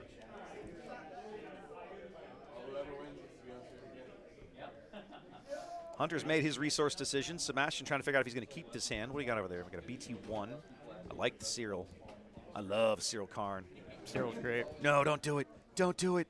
Don't do it. His opponent doesn't have a lot of units. Don't do it. Trigger Cyril on. I mean, fair. Also, 3 health is kind of a liability into the red removal. Ready? All right. I think Cyril was the play there that he resourced. Yep. Hunter opens the game on the button and just claims as Sebastian puts a BT1 into the ground arena, and we're off here in the semifinals.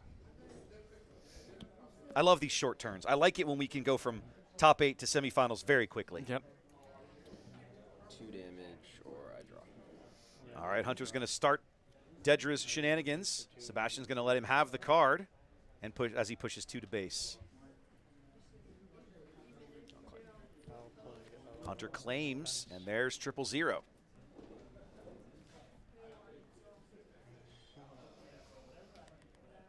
These men met back in Swiss round 2. Sebastian won in straight games, and Sebastian just knocked off another Dedra in the top 8. So we'll have to see how this shakes out. It's going to be 5 to base here. There it is. 5 to base out of 000. You got it. I feel like he took 1 extra. 5 plus it should be 7. Should be, yeah, he should be on 7. There it is. Nailed it. Okay, that's where you ought to be. Boba's going to deal out 1 indirect that Hunter's going to hand off to Dedra. Dedra's going to swing for 4 and clear BT1. Sebastian's going to play Arvel Scheme.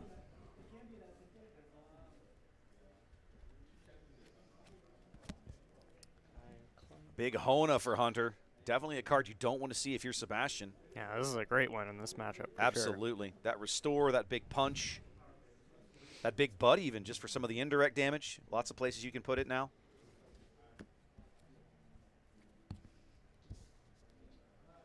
See how Sebastian deals with this Hona.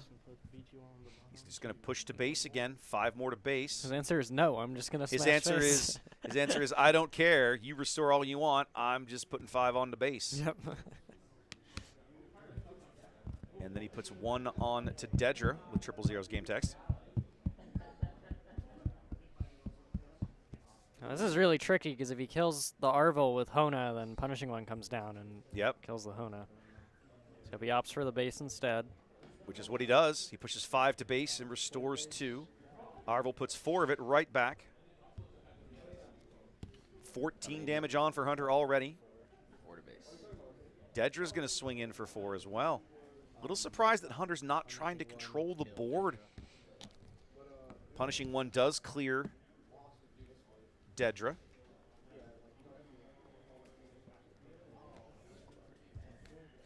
No glory, only results. Cleans up punishing 1.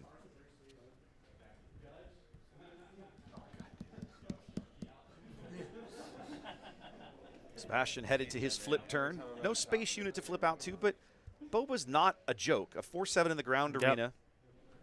Totally viable. Like, even just flips into develop 2 dudes. Like, they're just kind of random dudes. But that's all you need against control is random dudes sometimes. Sometimes it's just about having warm bodies that aren't dead, right? Yep. Hunter agonizing over his choices here. Let's have a quick peek at what he's got cooking.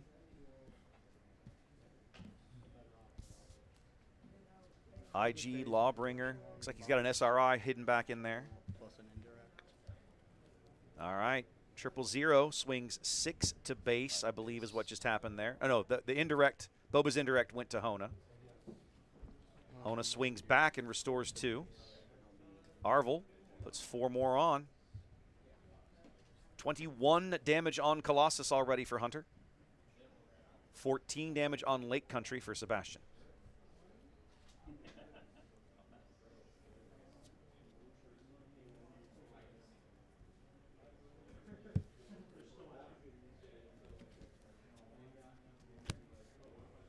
Fifth Brute for Hunter. This is interesting because I think it lets Sebastian develop a ship and then flip Boba. Yep, looks like it. That can either take out the Hona or the Bith Brute. 2 more indirect goes to Hona here. Hunter going to trigger Dedra's ability. Sebastian running some math in his head. Let him have the card. I'll deploy. Ooh, we're going to deploy to the ground arena. Yep, he's diversifying his threats here. Wants to make sure he's able to push damage here. He's going to clear that Bith Brute right out. It's like, yeah, you can play your Sentinel. I'll just smash him. Return away from SRI here. So, yep, it's the 7 resource round.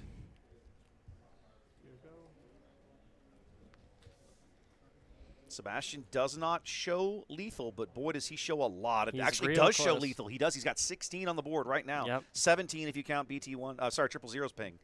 Yep. So Hunter going to have to answer some of these units if he wants to hang on to survive to see an SRI. Which I'm pretty sure that 3rd card from the right is 1. He's also got a Lost and Forgotten. That would be a good play this turn.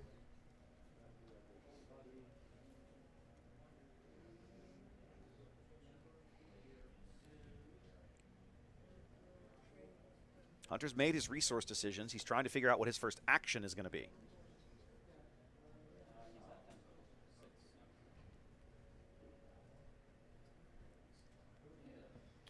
Kill here. Restore 2. Hona trades in with 000 to get the restore and clear a unit. Now Fire Spray can get him for the full 6 if he wants. There's no body to soak the indirect. Ooh, goodness gracious. 8 straight, well-timed Planetary Bombardment out of Sebastian.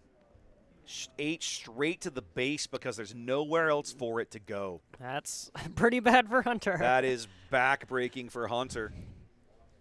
And now any combination of 2 of Sebastian's remaining units will be able to close this game out.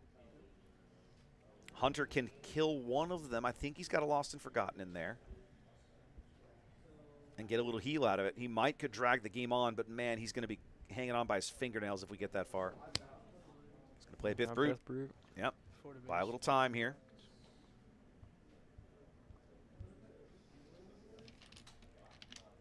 Four to base and 2 indirect now from the Fire Spray.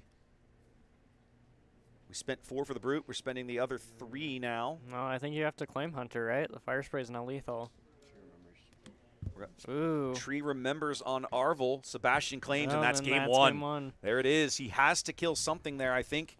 And by forcing him to have all of those different options for lethal, Those planetary bombardments are just backbreaking in these control they're matchups. so bad for control decks. They're so bad for control decks because control decks they want the board to be empty, and planetary bombardments are like, all right, well, here, take a whole bunch of damage to your face. I'll be fine one-for-1ing you all day. Exactly.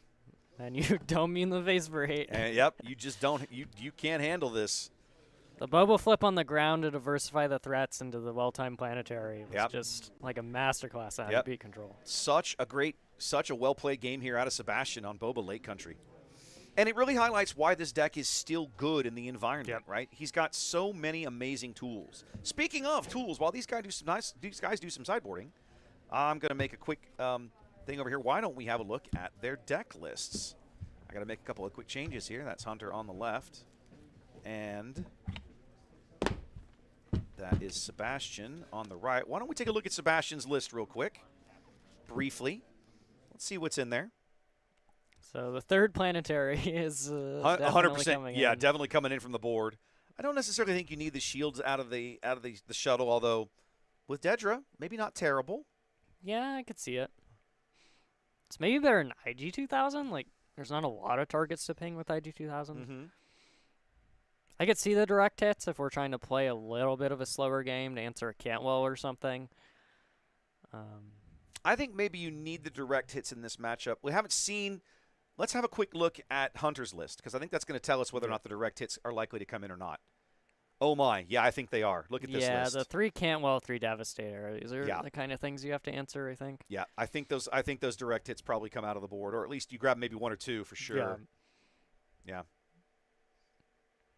A lot of crossover in this list. Both of them running collateral damage, for example. Yep. Interesting. Okay. Nothing jumps out to me from Hunter's sideboard that is particularly good in this matchup. The Ray is not good in this matchup. The Persecutor, maybe. Probably not. Hold for Questioning would be good, but boy, it's expensive. Yeah, I mean, maybe the 1 hold for Questioning. Yeah, maybe. Okay. All right. Let's come back to the table. These boys are just about shuffled up and ready to go here for game number 2.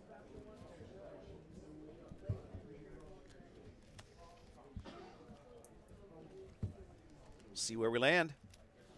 Hunter making resource decisions, looking like he's happy with his hand, just trying to figure out what to put down out of it. Decision made. Sebastian gets the tap, cuts his own deck.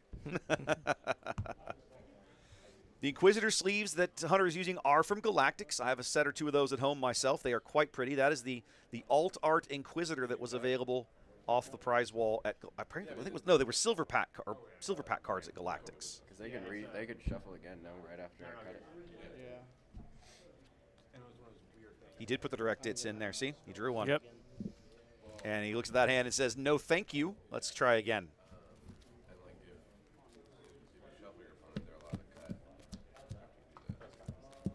Time to pile shuffle. You're good.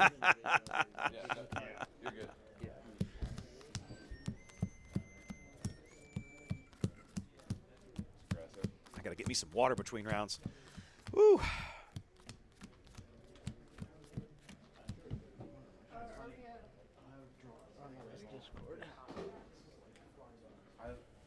Do that.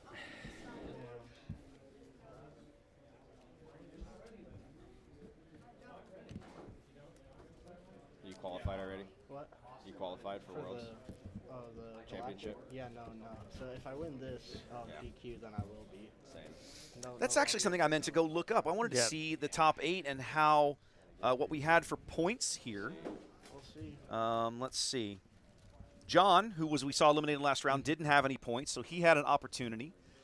Andrew Rubio had 40 points coming in today, but he has been eliminated. Scott Omo, 30 points, has been eliminated. And Braxton has already qualified. So great, good on him. I think, you know what I think it was today? I think that the points today get him qualified. Ooh, nice. I think maybe that's what it is. Let's have a peek here. Difficult to say. Wait, here we go. Click. No, he was already qualified. He had qualified before he even got here today. Just came for fun. Exactly. So let's look at Sam. Sam, our Sam Allen, our player in the field, our Maul player, has not qualified. Okay, I think, in fact, it looks like none of the remaining players. Okay, here we go. I believe this is Alex. Yeah, and then Hunter. Okay, so yeah, whoever wins today is going to qualify. Nobody surviving in the event has actually already qualified. That's good to know. A lot of stakes on the line. Yeah, remaining 4 players. Yeah, no, that's good. I mean, it's great that the points are going to go to people who need them. Yeah, like that's what it boils down to. Yeah, that's a good thing for sure. Yeah, that's what it boils down to.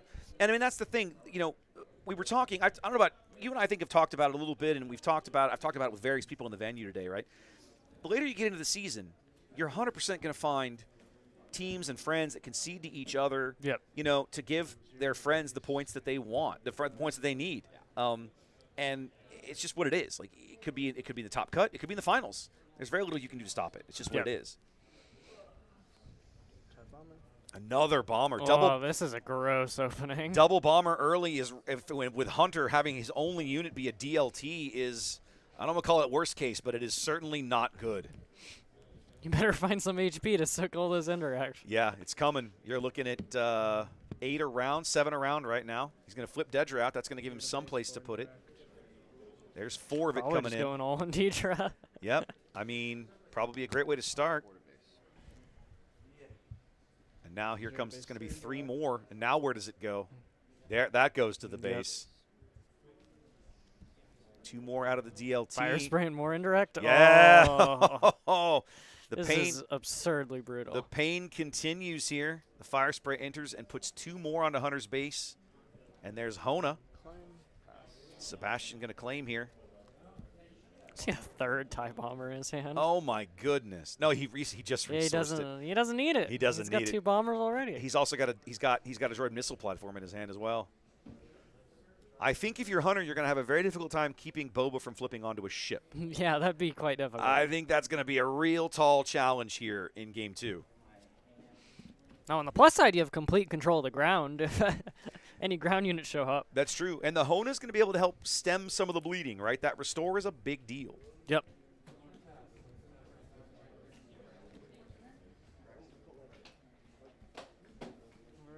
Okay, here we go. 4 to base and 3 indirect. Sebastian on the button pushes 4 to base out of the fire spray. Hunter's got to figure out where to put his indirect. All going to Hona. Hona swings in for 5 and restores 2.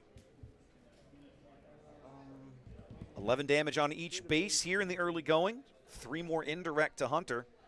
But he's running out of good places to put it without putting it on his base, and he just says, the hell with it. How many in hand? 4. 4 to base.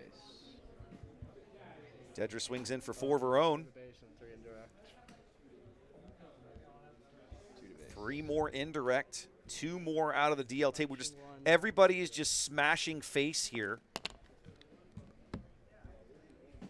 Sebastian has an amazing space fleet, but these bases that started with 35 and 34 HP respectively are already half gone on the 5 resource turn.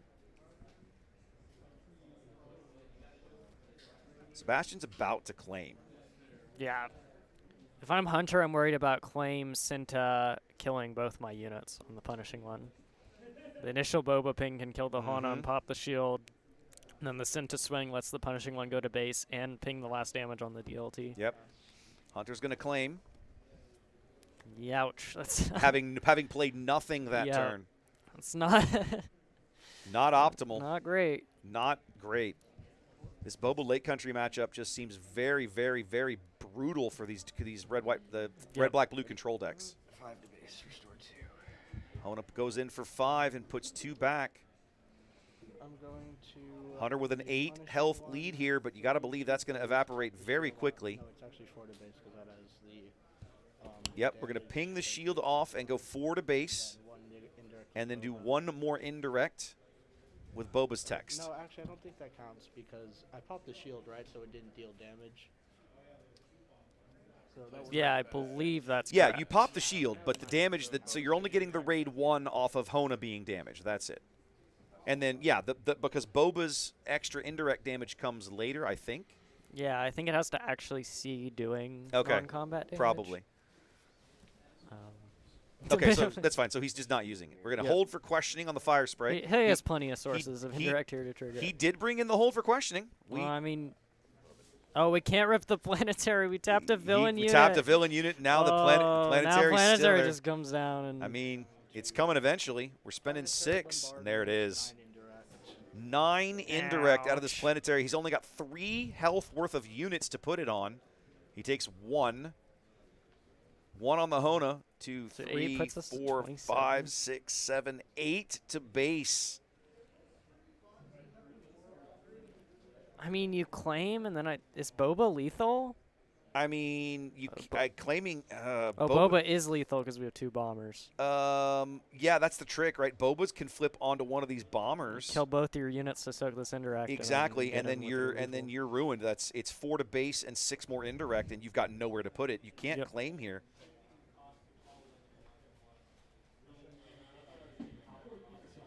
I think Hunter's hosed. Yeah, Hunter. You can Deidre ability or attack with your guilty, but it doesn't matter. I mean, if he Dedras, you're just gonna let him have it. It's like, Yeah, fine. I don't draw one. draw your last pathetic card. Draw a card. You can't do anything with it, right? Yeah. Just the amount of indirect damage that Sebastian has piled onto the board with this. Double bomber and a Planetary. Double bomber so much and damage. the Planetary and the fire spray, and and Hunter's units just haven't been able to absorb it. He hasn't had much. 2 to base with the DLT now. Deploy Boba on this TIE bomber. Here it is. We're gonna ping 1 and 1 to clear the units. Yep. Hunter now with only 1 unspent resource is facing down 10 more damage. 6 indirect and 4 direct, and he's just doesn't have it just that fast. I scoop my cards. 20-minute match here in the semifinals, and Boba LC is going to the finals in Carrollton. Congratulations to Sebastian. Well played to Hunter. I mean, he had a great run to get to the semis, but Sebastian is just he's got Dedra blue pelts all over his belt today. He's won 3 matches against this Dedra Colossus deck in some form or other. Yeah, apparently, chat's like, Boba wrecks this? Apparently, Boba owns this match. Yeah, like, I don't know what else to tell you. Sebastian's got this matchup down to a science. Like, clearly he understands the lines and how to play it. So, GG to Sebastian. He's going to the finals. All right, let's come back over here, and let's check in on our other semifinal match and see how it is progressing. I'm betting it hasn't reported. Probably not. And we're refreshing, and no, it has not. Okay, so guys, I can't begin to tell you how long we're going to be away. Here's what's going to happen. I'm going to get up, I'm going to go look, I'm going to come back to chat and tell you what I think is happening over there, and give you a rough estimate. I would figure it's at least 15 minutes. If you take a 15-minute break and come back, you probably won't have missed very much. What do you think? Reasonable? Yeah, that sounds about right. And by then, also, you'll be able to look in chat, and I'll be able to have given you here's what's happening and so on. So I'll keep you apprised of the other match. In the meantime, guys, let's step away, and we'll be back as soon as we can. The finals are up next, just as soon as we can get them organized. We'll see you guys again in a minute.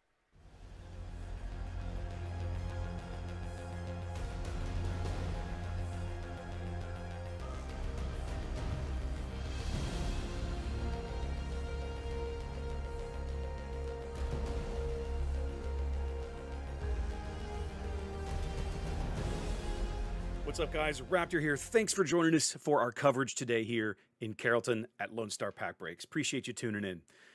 I would love to sit here and tell you there's more coverage coming, but there isn't in the near future, right? Season 1 is over. The Galactic Championships are in about 7 or 8 weeks, and we won't be back until probably August with the start of Season 2.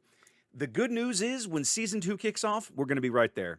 I have all kinds of things planned in the works. We're going to continue to innovate the overlay setup. HRI.gg is an amazing tool. We're just beginning to scratch the surface of the kinds of things we can use that for to bring awesome casts to you guys and increase the quality and the level of information we're able to bring to you during these casts. So I hope you'll stay with us. I hope you'll come back in a few months when PQ season starts up again. In the meantime, throw me a follow here on Twitch and YouTube. Patreon's free, guys. You can just join it, and when I blast out events and my event schedule for the year and the occasional behind-the-scenes post I do share with everybody. Generally, that's for the paid subscribers, but, once in a while, I like showing everybody what's going on. Come on over there and have a conversation. All right, guys? Appreciate you. Thanks for being here. I hope to see you in Vegas. Come up and say hi, and I'll catch you in Season 2.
It's time, ladies and gentlemen.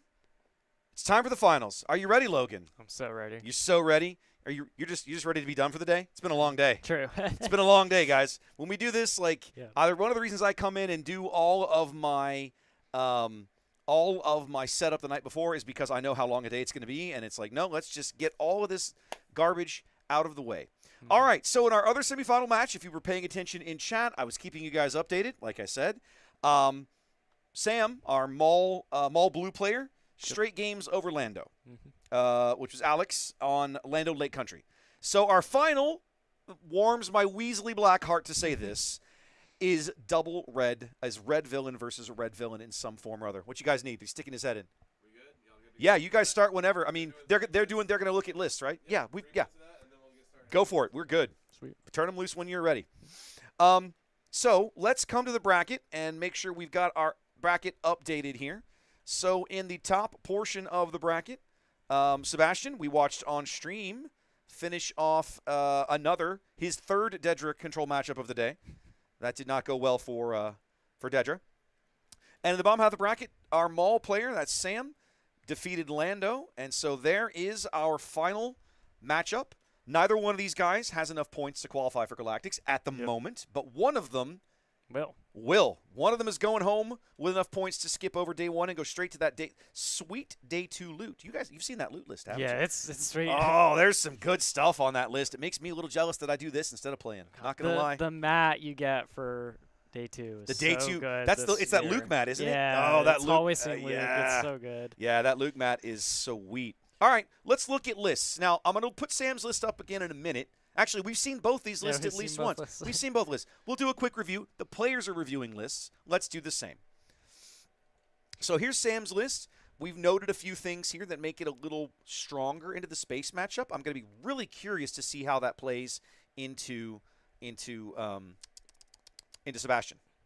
Yeah, this is definitely like the matchup that these cards in the main are for, these Purgles and these Supremacy Ties. We'll see if they are effective in doing what they're probably in the deck to do. Yep, these two did not meet in Swiss, so this is their first time sitting across from each other today. Definitely a lot of anti-space hate in this version of Maul, which will be interesting to see how it plays out. Now, we saw Sebastian take apart one of these control decks, these Dedra Colossus decks, and do it, I'll say easily, but do it convincingly, let's say. And I think a lot of the indirect damage is going to have a different effect here in this game because it's a different world, right? Yep. Maul's going to put units on the board.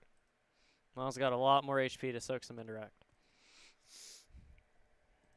All right, well, ladies and gentlemen, I need to do a little updating.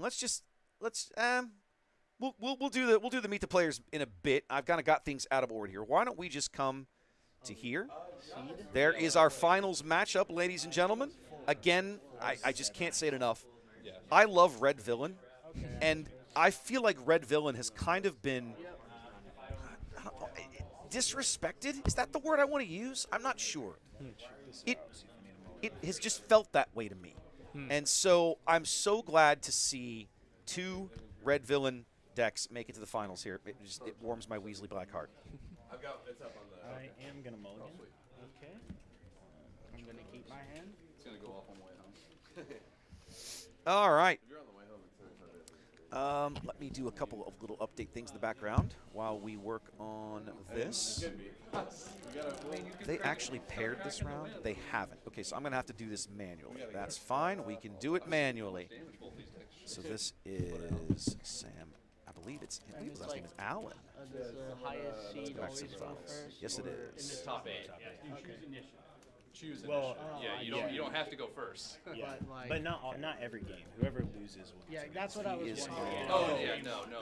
What is Darth Maul's subtitle? Do you remember? Sith Revealed. Oh, that's it. Nicely done. I And win that the is- trivia contest. Yeah, I love it. Well, nicely done. I would be so good at SWU trivia. Someone should make that show and invite me on. You know, I'm telling you right now, there's a guy on YouTube who does some of that, and yeah, it's fun. It's a lot of fun. I have done some of that. All right, if we do this, there we go. I'm going to turn. We don't need this anymore. There's nothing else going on worth talking about. Let's focus up on the finals. Let me restart the timer. Oh, they'll be done in 30 minutes. Oh, we will not need this timer, but if I put it up there, that way everybody knows. And sometimes the timestamps are useful for certain things. Sure. All right, it looks like Sebastian is going to start on the button here as we head off to game 1 of the finals. He's going to open up with Argent General Pride, and Sam has no turn 1 play. Either that, or he just wants to deny the indirect coming off of Pride. Either one. Like, I'll be honest, that's not necessarily the worst thing you could be doing. You start upside down, so many health here. You start behind 6 HP. That's a lot. That doesn't work. No, you don't have initiative. I'll just attack it. Okay. Yep, it would have been 2 to base and 3 indirect with Boba if Sam hadn't claimed there, and so he decided, no, why don't we just skip all that? No, I thought I got a Sentinel anyway. I'll just drop that in front of the Pride and go on my merry way. You got it. Play a droid missile platform and pass. Now, Sebastian's one of your locals. Is he from Norman with you? Yep. Outstanding. Play at the same LGS every Thursday. I remember I went out there to kind of introduce myself and give him a fist bump and shake his hand. He goes, I was like, where are you from? He goes, Oklahoma. I wrote down with him, and he's pointing at you. Yep. Yep. Droid missile platform, a good early pull here for Sebastian. I'll go 4 to base. As the DLT pushes in for 2 to base. This is another scenario where Maul has been kept off the Force the first couple rounds. Yep. Well, there we go. He's got to draw a Force unit, and he finally has now. Finds one. Play Fat Fire Spray and do 3 indirect. We get Cheer It for Sam, while Sebastian puts the Fire Spray out.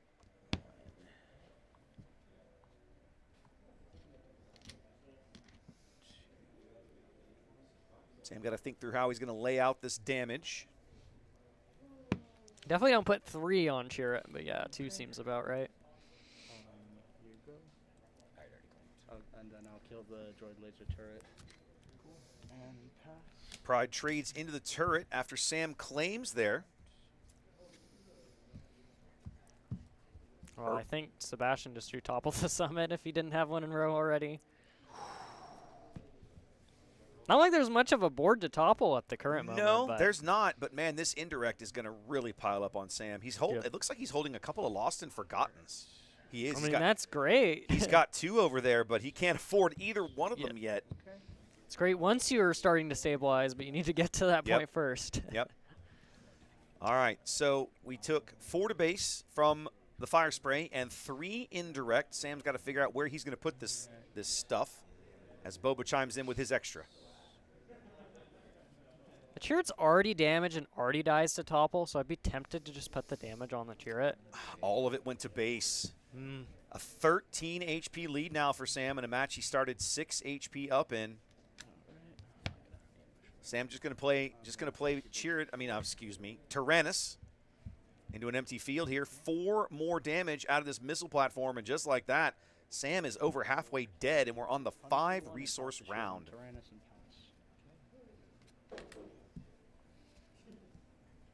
Where's your Purgles, Sam? You need some Purgles to soak some of this bleeding in space. Sam's got the Space Sentinels, but they just don't seem to be in his hand at the moment. Not doing him any good.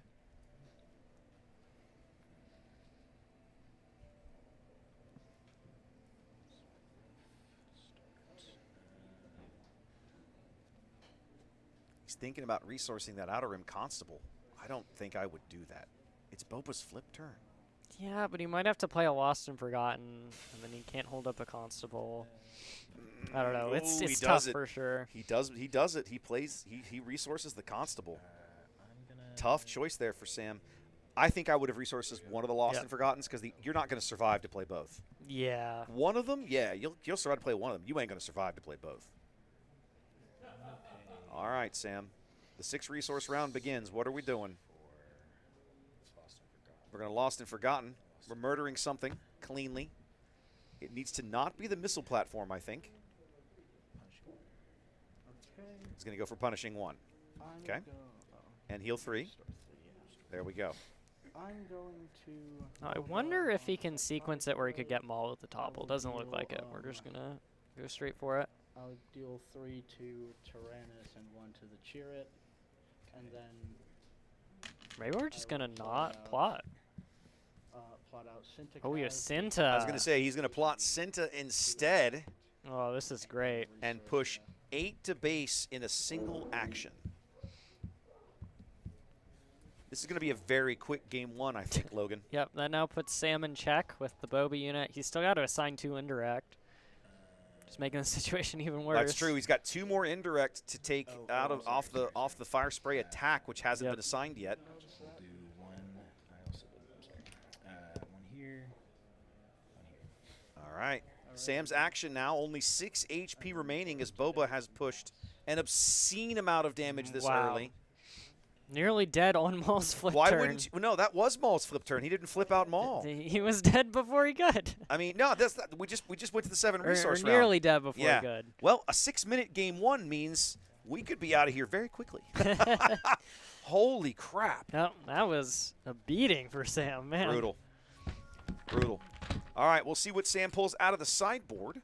Sebastian's going to pick up game 1 here. There we go. Let's get this screen in. There's my matchup. Now, Sam's only loss on the day, I'm going to go back and check this for a minute because I'm curious. He did have a loss in Swiss. And who was it? It was, come on. It was Alexander, the Lando player that he just knocked out. That was a rematch. Wow, he too. got the revenge. Nice. He did. So both semifinal matches were rematches of round 2 of Swiss today here in Carrollton. You had the same result in one, but a different result in the other. How interesting. But that was Sam's only loss in Swiss today, was the man that he just knocked out of the semifinals.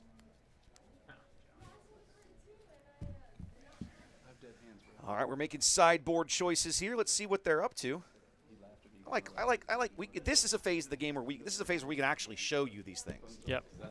Looks like Sam's pulling in some of those hyperspace disasters. Not surprised to see that. I don't know. Hyperspace wouldn't have helped last game. You got to live to play the card, and he did Yeah. not live to play the card. I guess it would have barely kept us alive if we played it first action, 7 resource turn. It definitely buys you time. But and then you're dying to all the Now, burn. I'm going to put it up on the screen real quick, just to refresh my memory. I don't think, does it work on leader units? It does kill leaders. It's just It all just kills space all units. space units, Yep. doesn't it? Okay, I literally push the button. Yeah, just cleanly defeat all space units. Yep. Yeah. Okay. So even if you take initiative after Boba flips out and punches you in the nuts a few times, you're able to just cleanly clear out that entire arena. But the thing about Sebastian's deck, and we saw him do this in game 1 of the semifinals, he's not dependent on the space arena. Yep. He's got enough cards and tools that he can fight on the ground if he wants to. Indeed, he flipped Boba onto the ground in that game, as you pointed out. I think that's what makes the Boba Lake Country deck so strong, is it has both good tools in space and on the ground for a space aggro deck. It really does. It attacks you in both ways in a very convincing manner. And sometimes it doesn't need units on the board at all. Yeah. Planetary bombardment to just and then it has direct burn to Yeah. just close the game even if they have no board at all. Yeah, exactly. It's a very, very concise package. Yeah, It works so well together. It's such a nice, just tidy little package of cards. So many great red villain things come together to make that deck what it is. All right, Sam's shuffled up and ready to go here. Last match of the day here in Carrollton. A field that started with 97 players at 10 o'clock this morning. Here we are. It's 8:20 p.m., and we are down to 2. What could be the final game? Certainly the final match.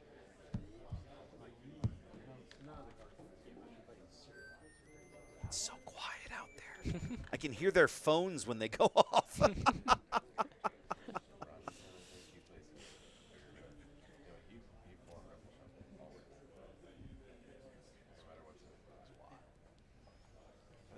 All right, let's see if Sam can redeem himself here in game 2. He'll start on the button. First to act here.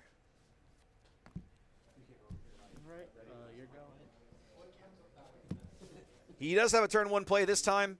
It's Karis. Sebastian answers with a BT1.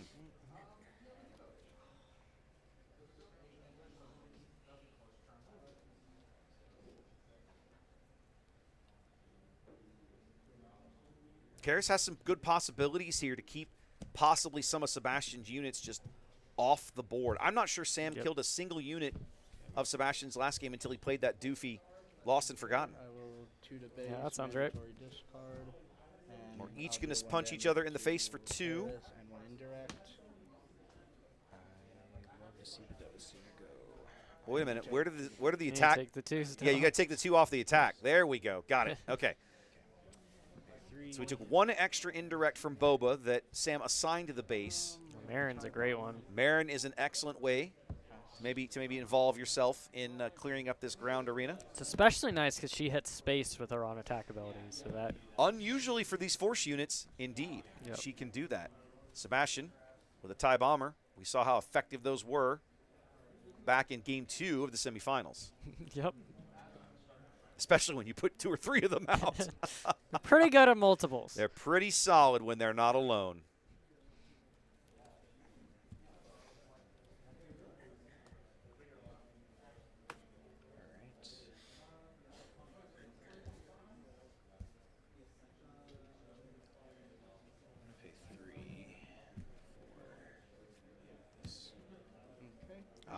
Sam draws into one of his Space Sentinels he couldn't find in Game 1. Discard. Excellent card. Let's see if it makes a difference here. Marin. And 1 indirect with Boba. BT1 attacks base, pings 1 into Marin with the on attack, and Boba passes off 1 more indirect. That if I'm Sam, I'm probably putting on Karras. Yeah. And you can either trade the Karras for the BT or Exactly. you go face. Now you have the option to trade this Karras into the BT and clear him out if you want to.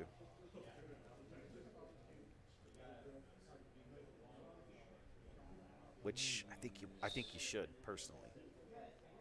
Yeah, we're a decent bit behind in the damage race. Right. We start down already quite a bit. Right. And I think that's the trick when you're in this red-blue matchup and you start upside down on HP, from turn 1. Yep. How do you deal with this? Like, what is it you're going to do to kind of help make up the ground? And I think you feel pressure to be like, I don't want to fall too far behind. Yep. But I also think you've got to control the board. Karras, yeah, not Marin. I will play Fetch Fire Spray and do 2 indirect. Sebastian comes in with another Fire Spray. Absolute staple and a champion card in this deck. Yep. Sam's got to hand out 2 indirect. I think you put 1 more on Karras here, and maybe 1 more on Marin. He's trying to avoid letting any of his units die to IG 2000. That's fair. He does take, and he does puts 2 on the base there. And that's the difficulty against Boba is like, you want to play around IG 2000. If you do, you might take too much damage to base. Yep. No, it's a valid concern. I hadn't thought about it, but you're right. You've got to play around that IG. You know they're in there. Yeah. I'm going to run this into there on attack, do 3 indirect. Okay. So TIE Bomber's going to sacrifice itself for 3 more indirect damage. Sebastian dead set on trying to set this board up for maximum IG pain when the time comes.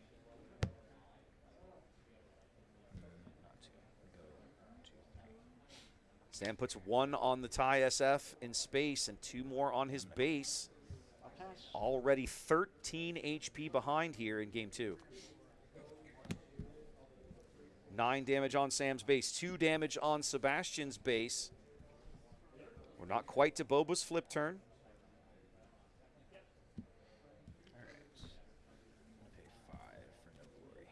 Okay. But he hit it with a no glory, I guess? Yep. Okay. Now, what would be devastating here would be topple from hand. It would wipe the board. It would absolutely clean this whole thing up. Spray and 3 indirect. We killed 1 fire spray to just replace it. I'll be honest, I don't know that I would have spent the no glory on that. Yeah. Your Sentinel it will was trading eat that. with the supremacy. You'll trade it, but I mean, that way you can save the no glory. Yeah. Use the stuff you've already paid for to hold the line, and then see what happens next. It's possible he didn't have a better 5 resource play. That is also possible. We don't have good view of what's in his hand. Yeah. But yeah, I typically like saving the no glory and just trading the Space Sentinel. Same. I think in his shoes, that's what I would have done, and then wait force to Sebastian to come up with something. I put one on base. Yeah. I'm gonna go down on base, and I'm gonna put it. The joys of indirect damage. Where does it all go? Where do we pile it in? And then I did 2 to base. Oh, okay. Yeah, because I was at 9 that yeah. Yep. So he took I did 1, 2. 1 to Karis, 1 to base, and 1 to the supremacy tie. That is correct. I will. It's my turn. Sorry. Yep. Sabat. That was just off of the fire spray play. It's Sam's action. He's going to smash 3 damage into the fire spray. That's going to. Now we do have to shoot our own Marin to finish off this fire spray, and that sets up this IG-2000 in hand real well. Yeah, it does. It's going to be real ugly in just a minute. But it does keep Sebastian's board clear, which is definitely what you're trying to do here. It's one of the only plays that Sam really has. Yep. He's going to go into his flip turn with a force token, and for the moment, 2 units on the board to his opponent's none. You got to feel decent about that. Yep. But you are still 10 HP behind.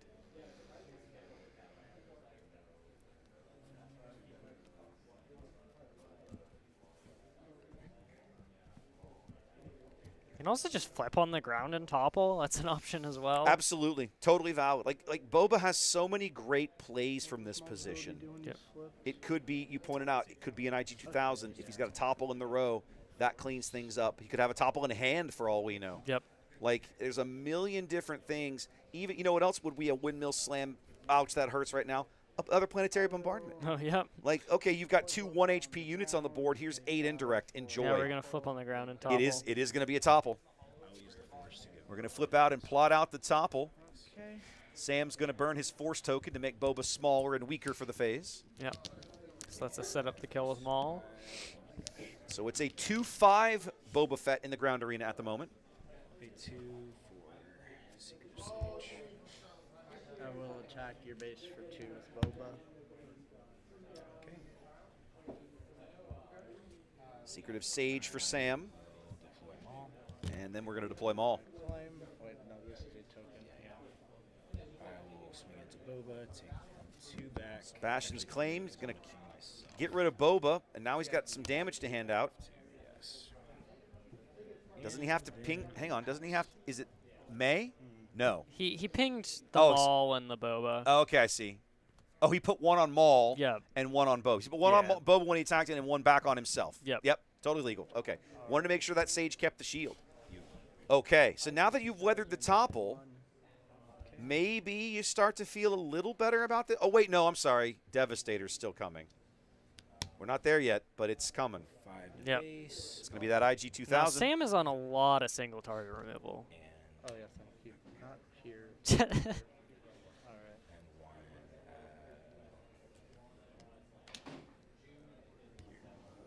right.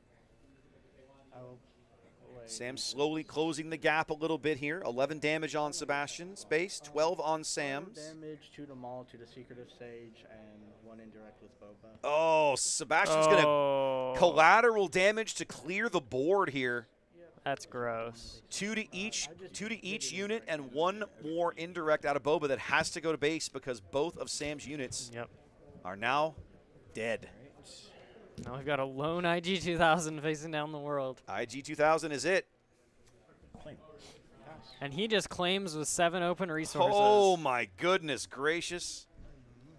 Gotta love him to be in Sebastian's shoes here. Got to feel really good about your life. Like you're going to your 8 resource round. You probably got a Devastator by now, although you lost 1 early. Or was that Sam's game 1? Probably just slamming his own Devastator as well, so Think it's so? not that great. We're gonna find out. Pay 8 for Devastator. There it is. All right. 3 and 1, so we're gonna be 12 damage now. I assume we probably just match. He's got to kill it because we also have Planetary in hand, I believe. Oh, does he have a Devastator? He doesn't have one. Doesn't look no, like. he doesn't have his Nobody's own got. Devastator. Nope. Instead, we've got the ST-149 shuttle. Claim. Sam claims, and we're going to put a 000 into the ground arena. Now, because of Lake Country, 2 swings from Devastator is not lethal, so Sam will have to develop some other unit. Try and weave lethal here over the next couple rounds. Sam's got a long way to go for lethal. It's a much shorter walk for Sebastian here. many cards Sam's in doing a great job of managing the board here in game 2.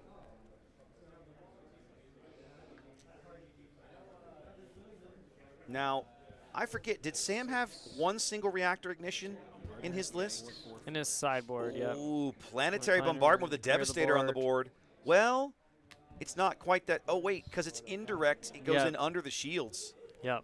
Yep. 4 to each unit and 4 to the base out of Sam. Nice play.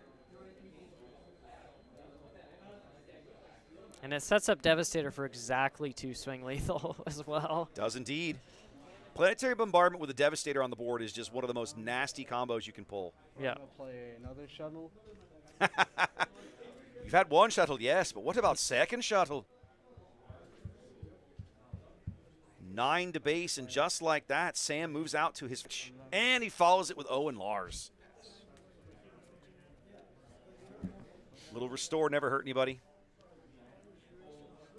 Sebastian claimed initiative in there. What are we looking at?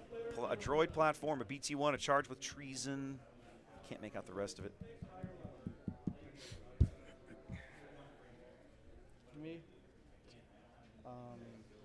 Aggressive negotiations to shuttle into the Devastator. Oh, excuse me, an aggressive negotiation. Okay. Yep. Now lets us clear the Devastator. All right.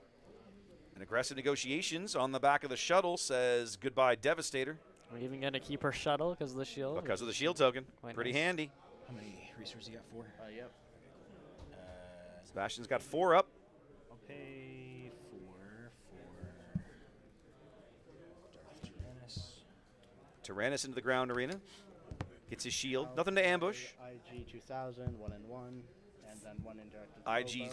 IG's second twin here, his clone, appears.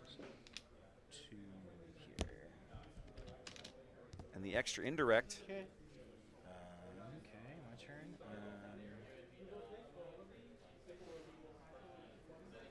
I'll swing and heal 2. All right. Sam just punches in with Owen for the 2 restore.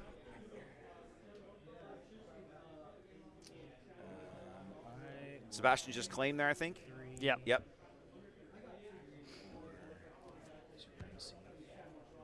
All right. Those Space Sentinels now starting to show up for Sam here in game 2.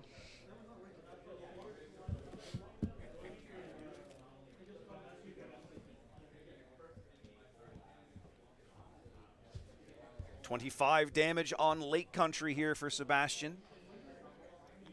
Sam not presenting lethal. Of course, Owen Lars there at the bottom of the screen. A 0-3, but that restore particularly noteworthy.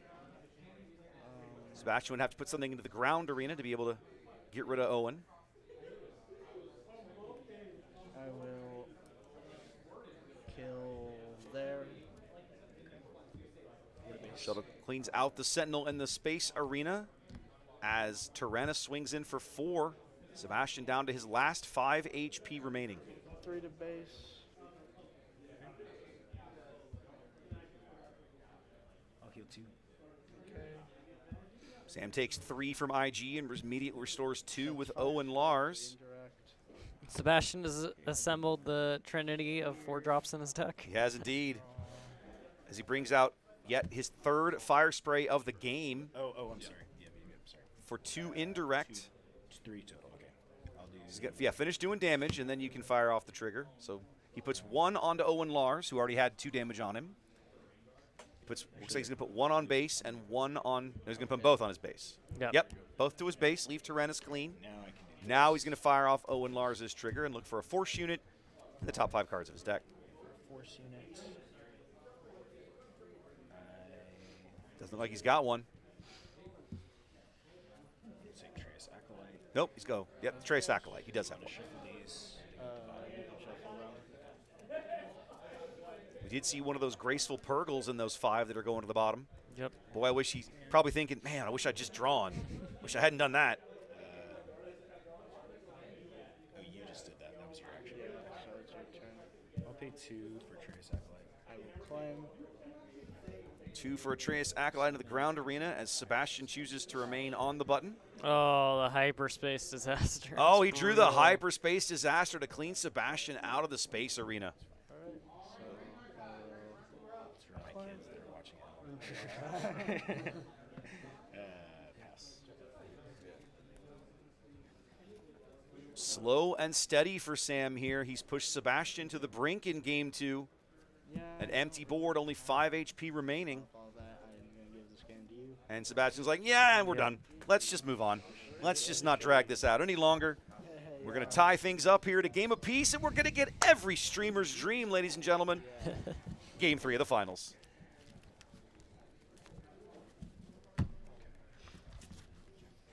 Everybody loves a good game 3. That's my mantra. There's nothing like having it all on the line. You love to see it.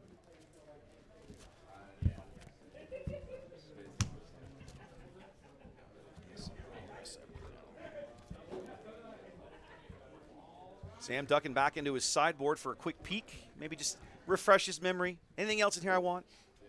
Here you go. Both these, I just realized both these guys are using pink sleeves. Yep. What an odd choice. What an odd choice. I'm gonna mulligan this hand. I think Sebastian just drew a hand that had all 3 planetary bombardments in it for his opening hand. And he's like, yep, it's time to pile shuffle.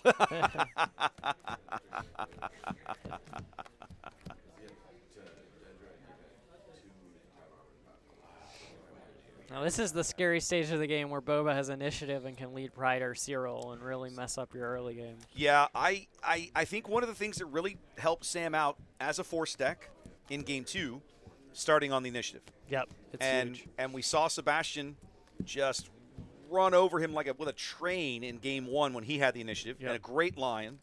So some of it's going to depend a little bit on draw. Some of it's going to depend a little bit on how Sebastian sequences things to retain the initiative.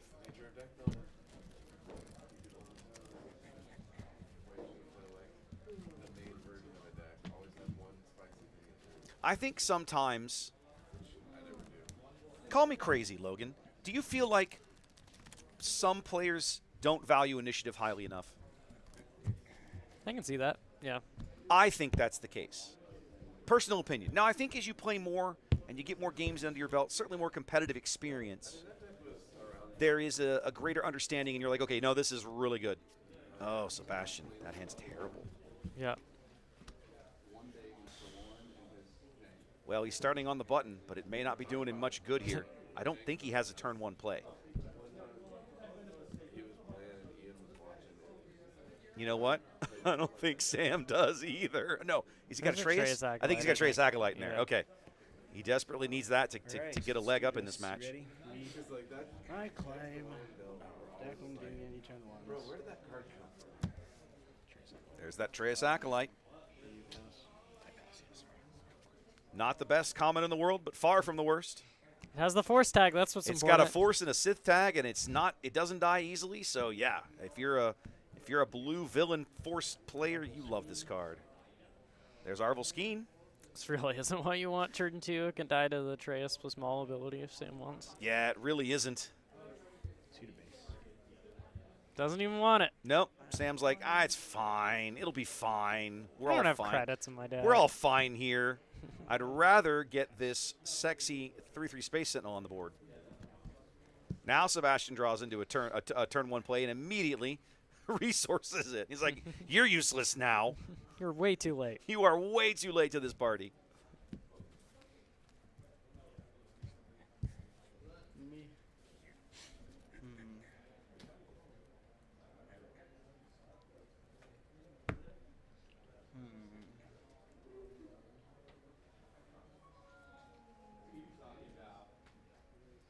Sebastian on the button here. It's the 4 resource round. Trying to think through his sequencing. What are we going to do? How are we going to do it? Do we clean out the Trace Acolyte? He's already got a force token. So the success you had of keeping him off that force token back in game 1. I will attack base for 4. Not as relevant here. And Sebastian does decide to start putting in some pressure. Arvel Skeen goes 4 to base.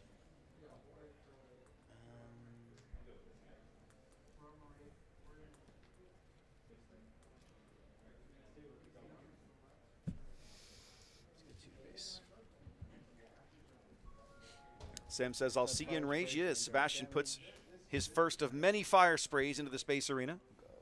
He taps Boba as well.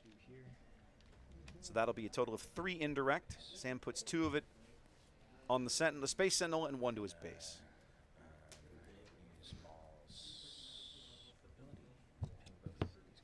Going to use Maul's ability now to hand out some damage. 1 here, I claim. All right. Sebastian's going to claim there. We're going to pay 4. We're going to trade out with the fire spray and then put Cheered into the ground arena.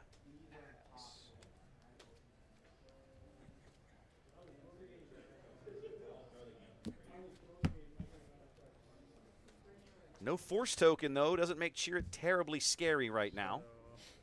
Still something, not something that Arvel can smash through. Yep. I'm going to attack Chirrut for 4. Still going to go ahead and put 4 into him while we can. Cleanly, get that done. Yep. He's going to swing back for 3. I'm going to play Punishing 1, kill off Chirrut, and do 1 indirect. Punishing 1 comes in to ping Cheered into oblivion and pass off 1 more indirect with Boba. Where'd that indirect go? Did he put it on his base? No, he's still deciding. Now he puts it on his base. Okay. All right, we will.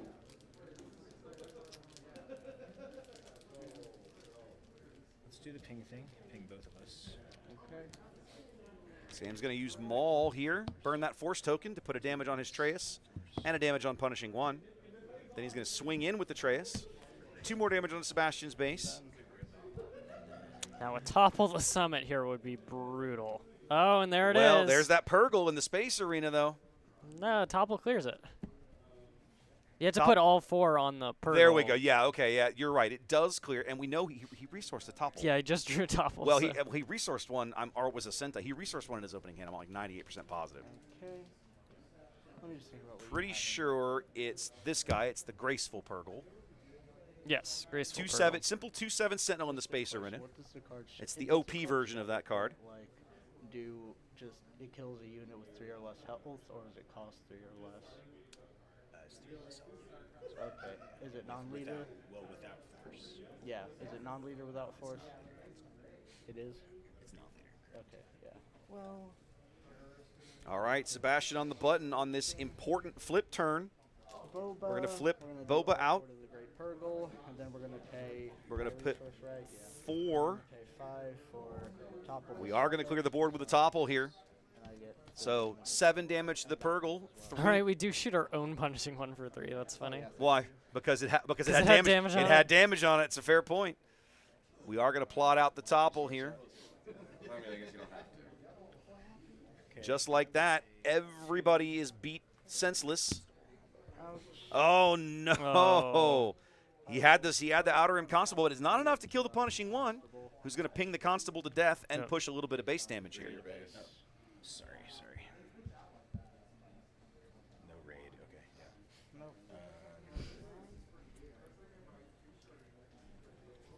Quite the back and forth chess match here.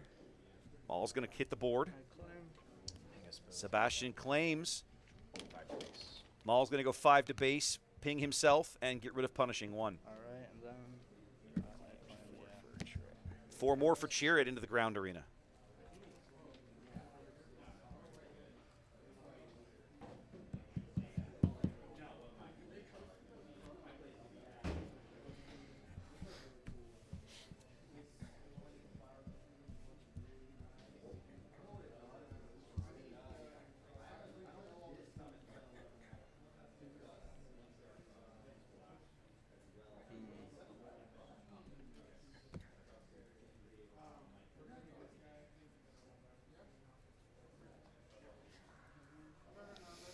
Sebastian on the button, 14 damage on his base. It's the 7 resource round, nothing on the board. Staring at a ground arena that's guaranteed, I won't say guaranteed, but likely to deal at least 8 more damage to him this turn. What's he got? Do 9 indirect. Going to do 9 indirect into Sam's board. Sam has 10 HP of units available. To see how he splits this all up. 1, 2. 3, 4.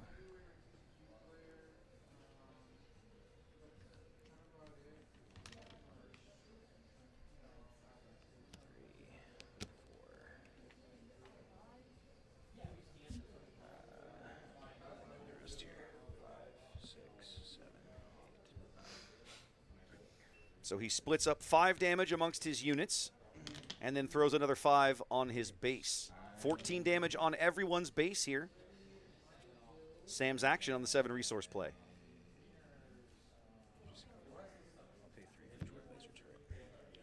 Three for a DLT.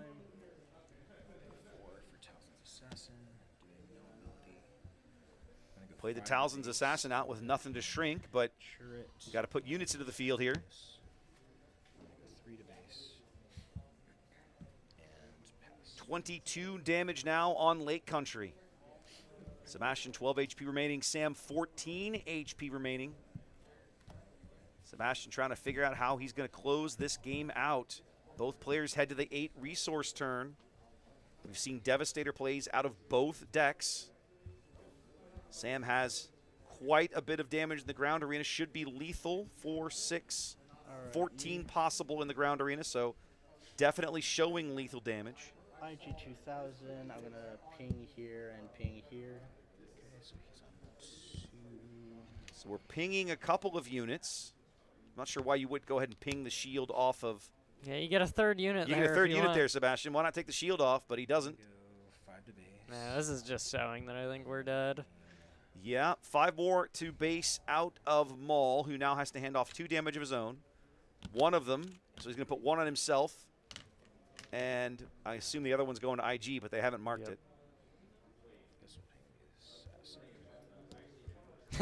No, our own he's assassin going to for put them funsies. both on his own units. Why not? It's an odd choice. Collateral 1 made sense. 2 restraints. Collateral damage now. Ooh, this will keep us off. This will keep off lethal because 2 think the Chirrut and the Talzin's Assassin are both going away here. What a great play. Well timed from Sebastian. And 1 indirect damage as well, Bo. And 1 more indirect. 2 to base. I climb. Sebastian 5 HP remaining. Sam with a comfortable 13 health left. All his resources ready and available to build the board a bit. And there's our second graceful Purgle of the match.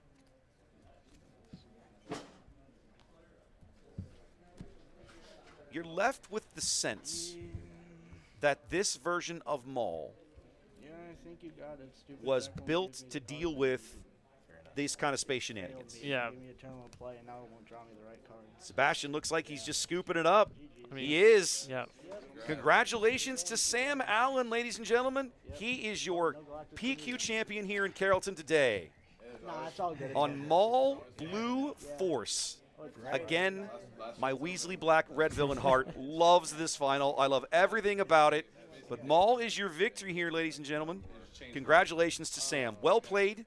From great match from both finalists. Yeah, that was a great match. Great match from both finalists. Sam's going to go away with the win here. Boba not quite able to get past the ridiculous Space Sentinels. And Sam is going to be your winner here in Carrollton. There it is. Sam slides his name onto that champion wall and now has his points for Vegas. Sebastian's going away with 30 points. Unfortunately, this is that, as we said at the beginning of the stream, last weekend to earn them, so not going to do him much good, unfortunately. At least there's one tomorrow. I mean, there are some tomorrow, but they are not Yeah, close. they're not close. They are not close. Yeah. I looked. There are definitely some PQ stateside tomorrow, but they are not close. They are not close. Ladies and gentlemen, there we go. We have now been here just shy of 11 hours. We've shown you the PQ bookend to bookend. We're done for the day. Yep. I don't know about you, Logan. I want a real meal. I'm tired of getting the occasional slice of pizza. And you guys are driving back tonight, aren't Yep. you? Back to Norman? 3 Yep. hours, you said? Yeah, it's about 3 hours. You better get on the road. It's dark out there already, buddy. Yeah, a little bit. All right. Ladies and gentlemen, appreciate you joining us. A pleasure as always. I've been saying it all day on the little ad rolls we've been playing. Season's over, right? Season 1 is done. No more events for me until probably August. I will be at Galactics. If you happen to be there, if you're going to be in Vegas, you see me around, I'm loud. I'm really hard to miss. So come on by, say hi, shake my hand. I loved interacting with everybody. I had folks here today stop me and just give me a fist bump. Every content creator you do that to, you make their day. Yep. Not just me. Every content creator, including this guy. Yep. Shout out your YouTube channel. Oh, yeah, I make content on YouTube. Copycat99-Swoo. There you go. Check it out.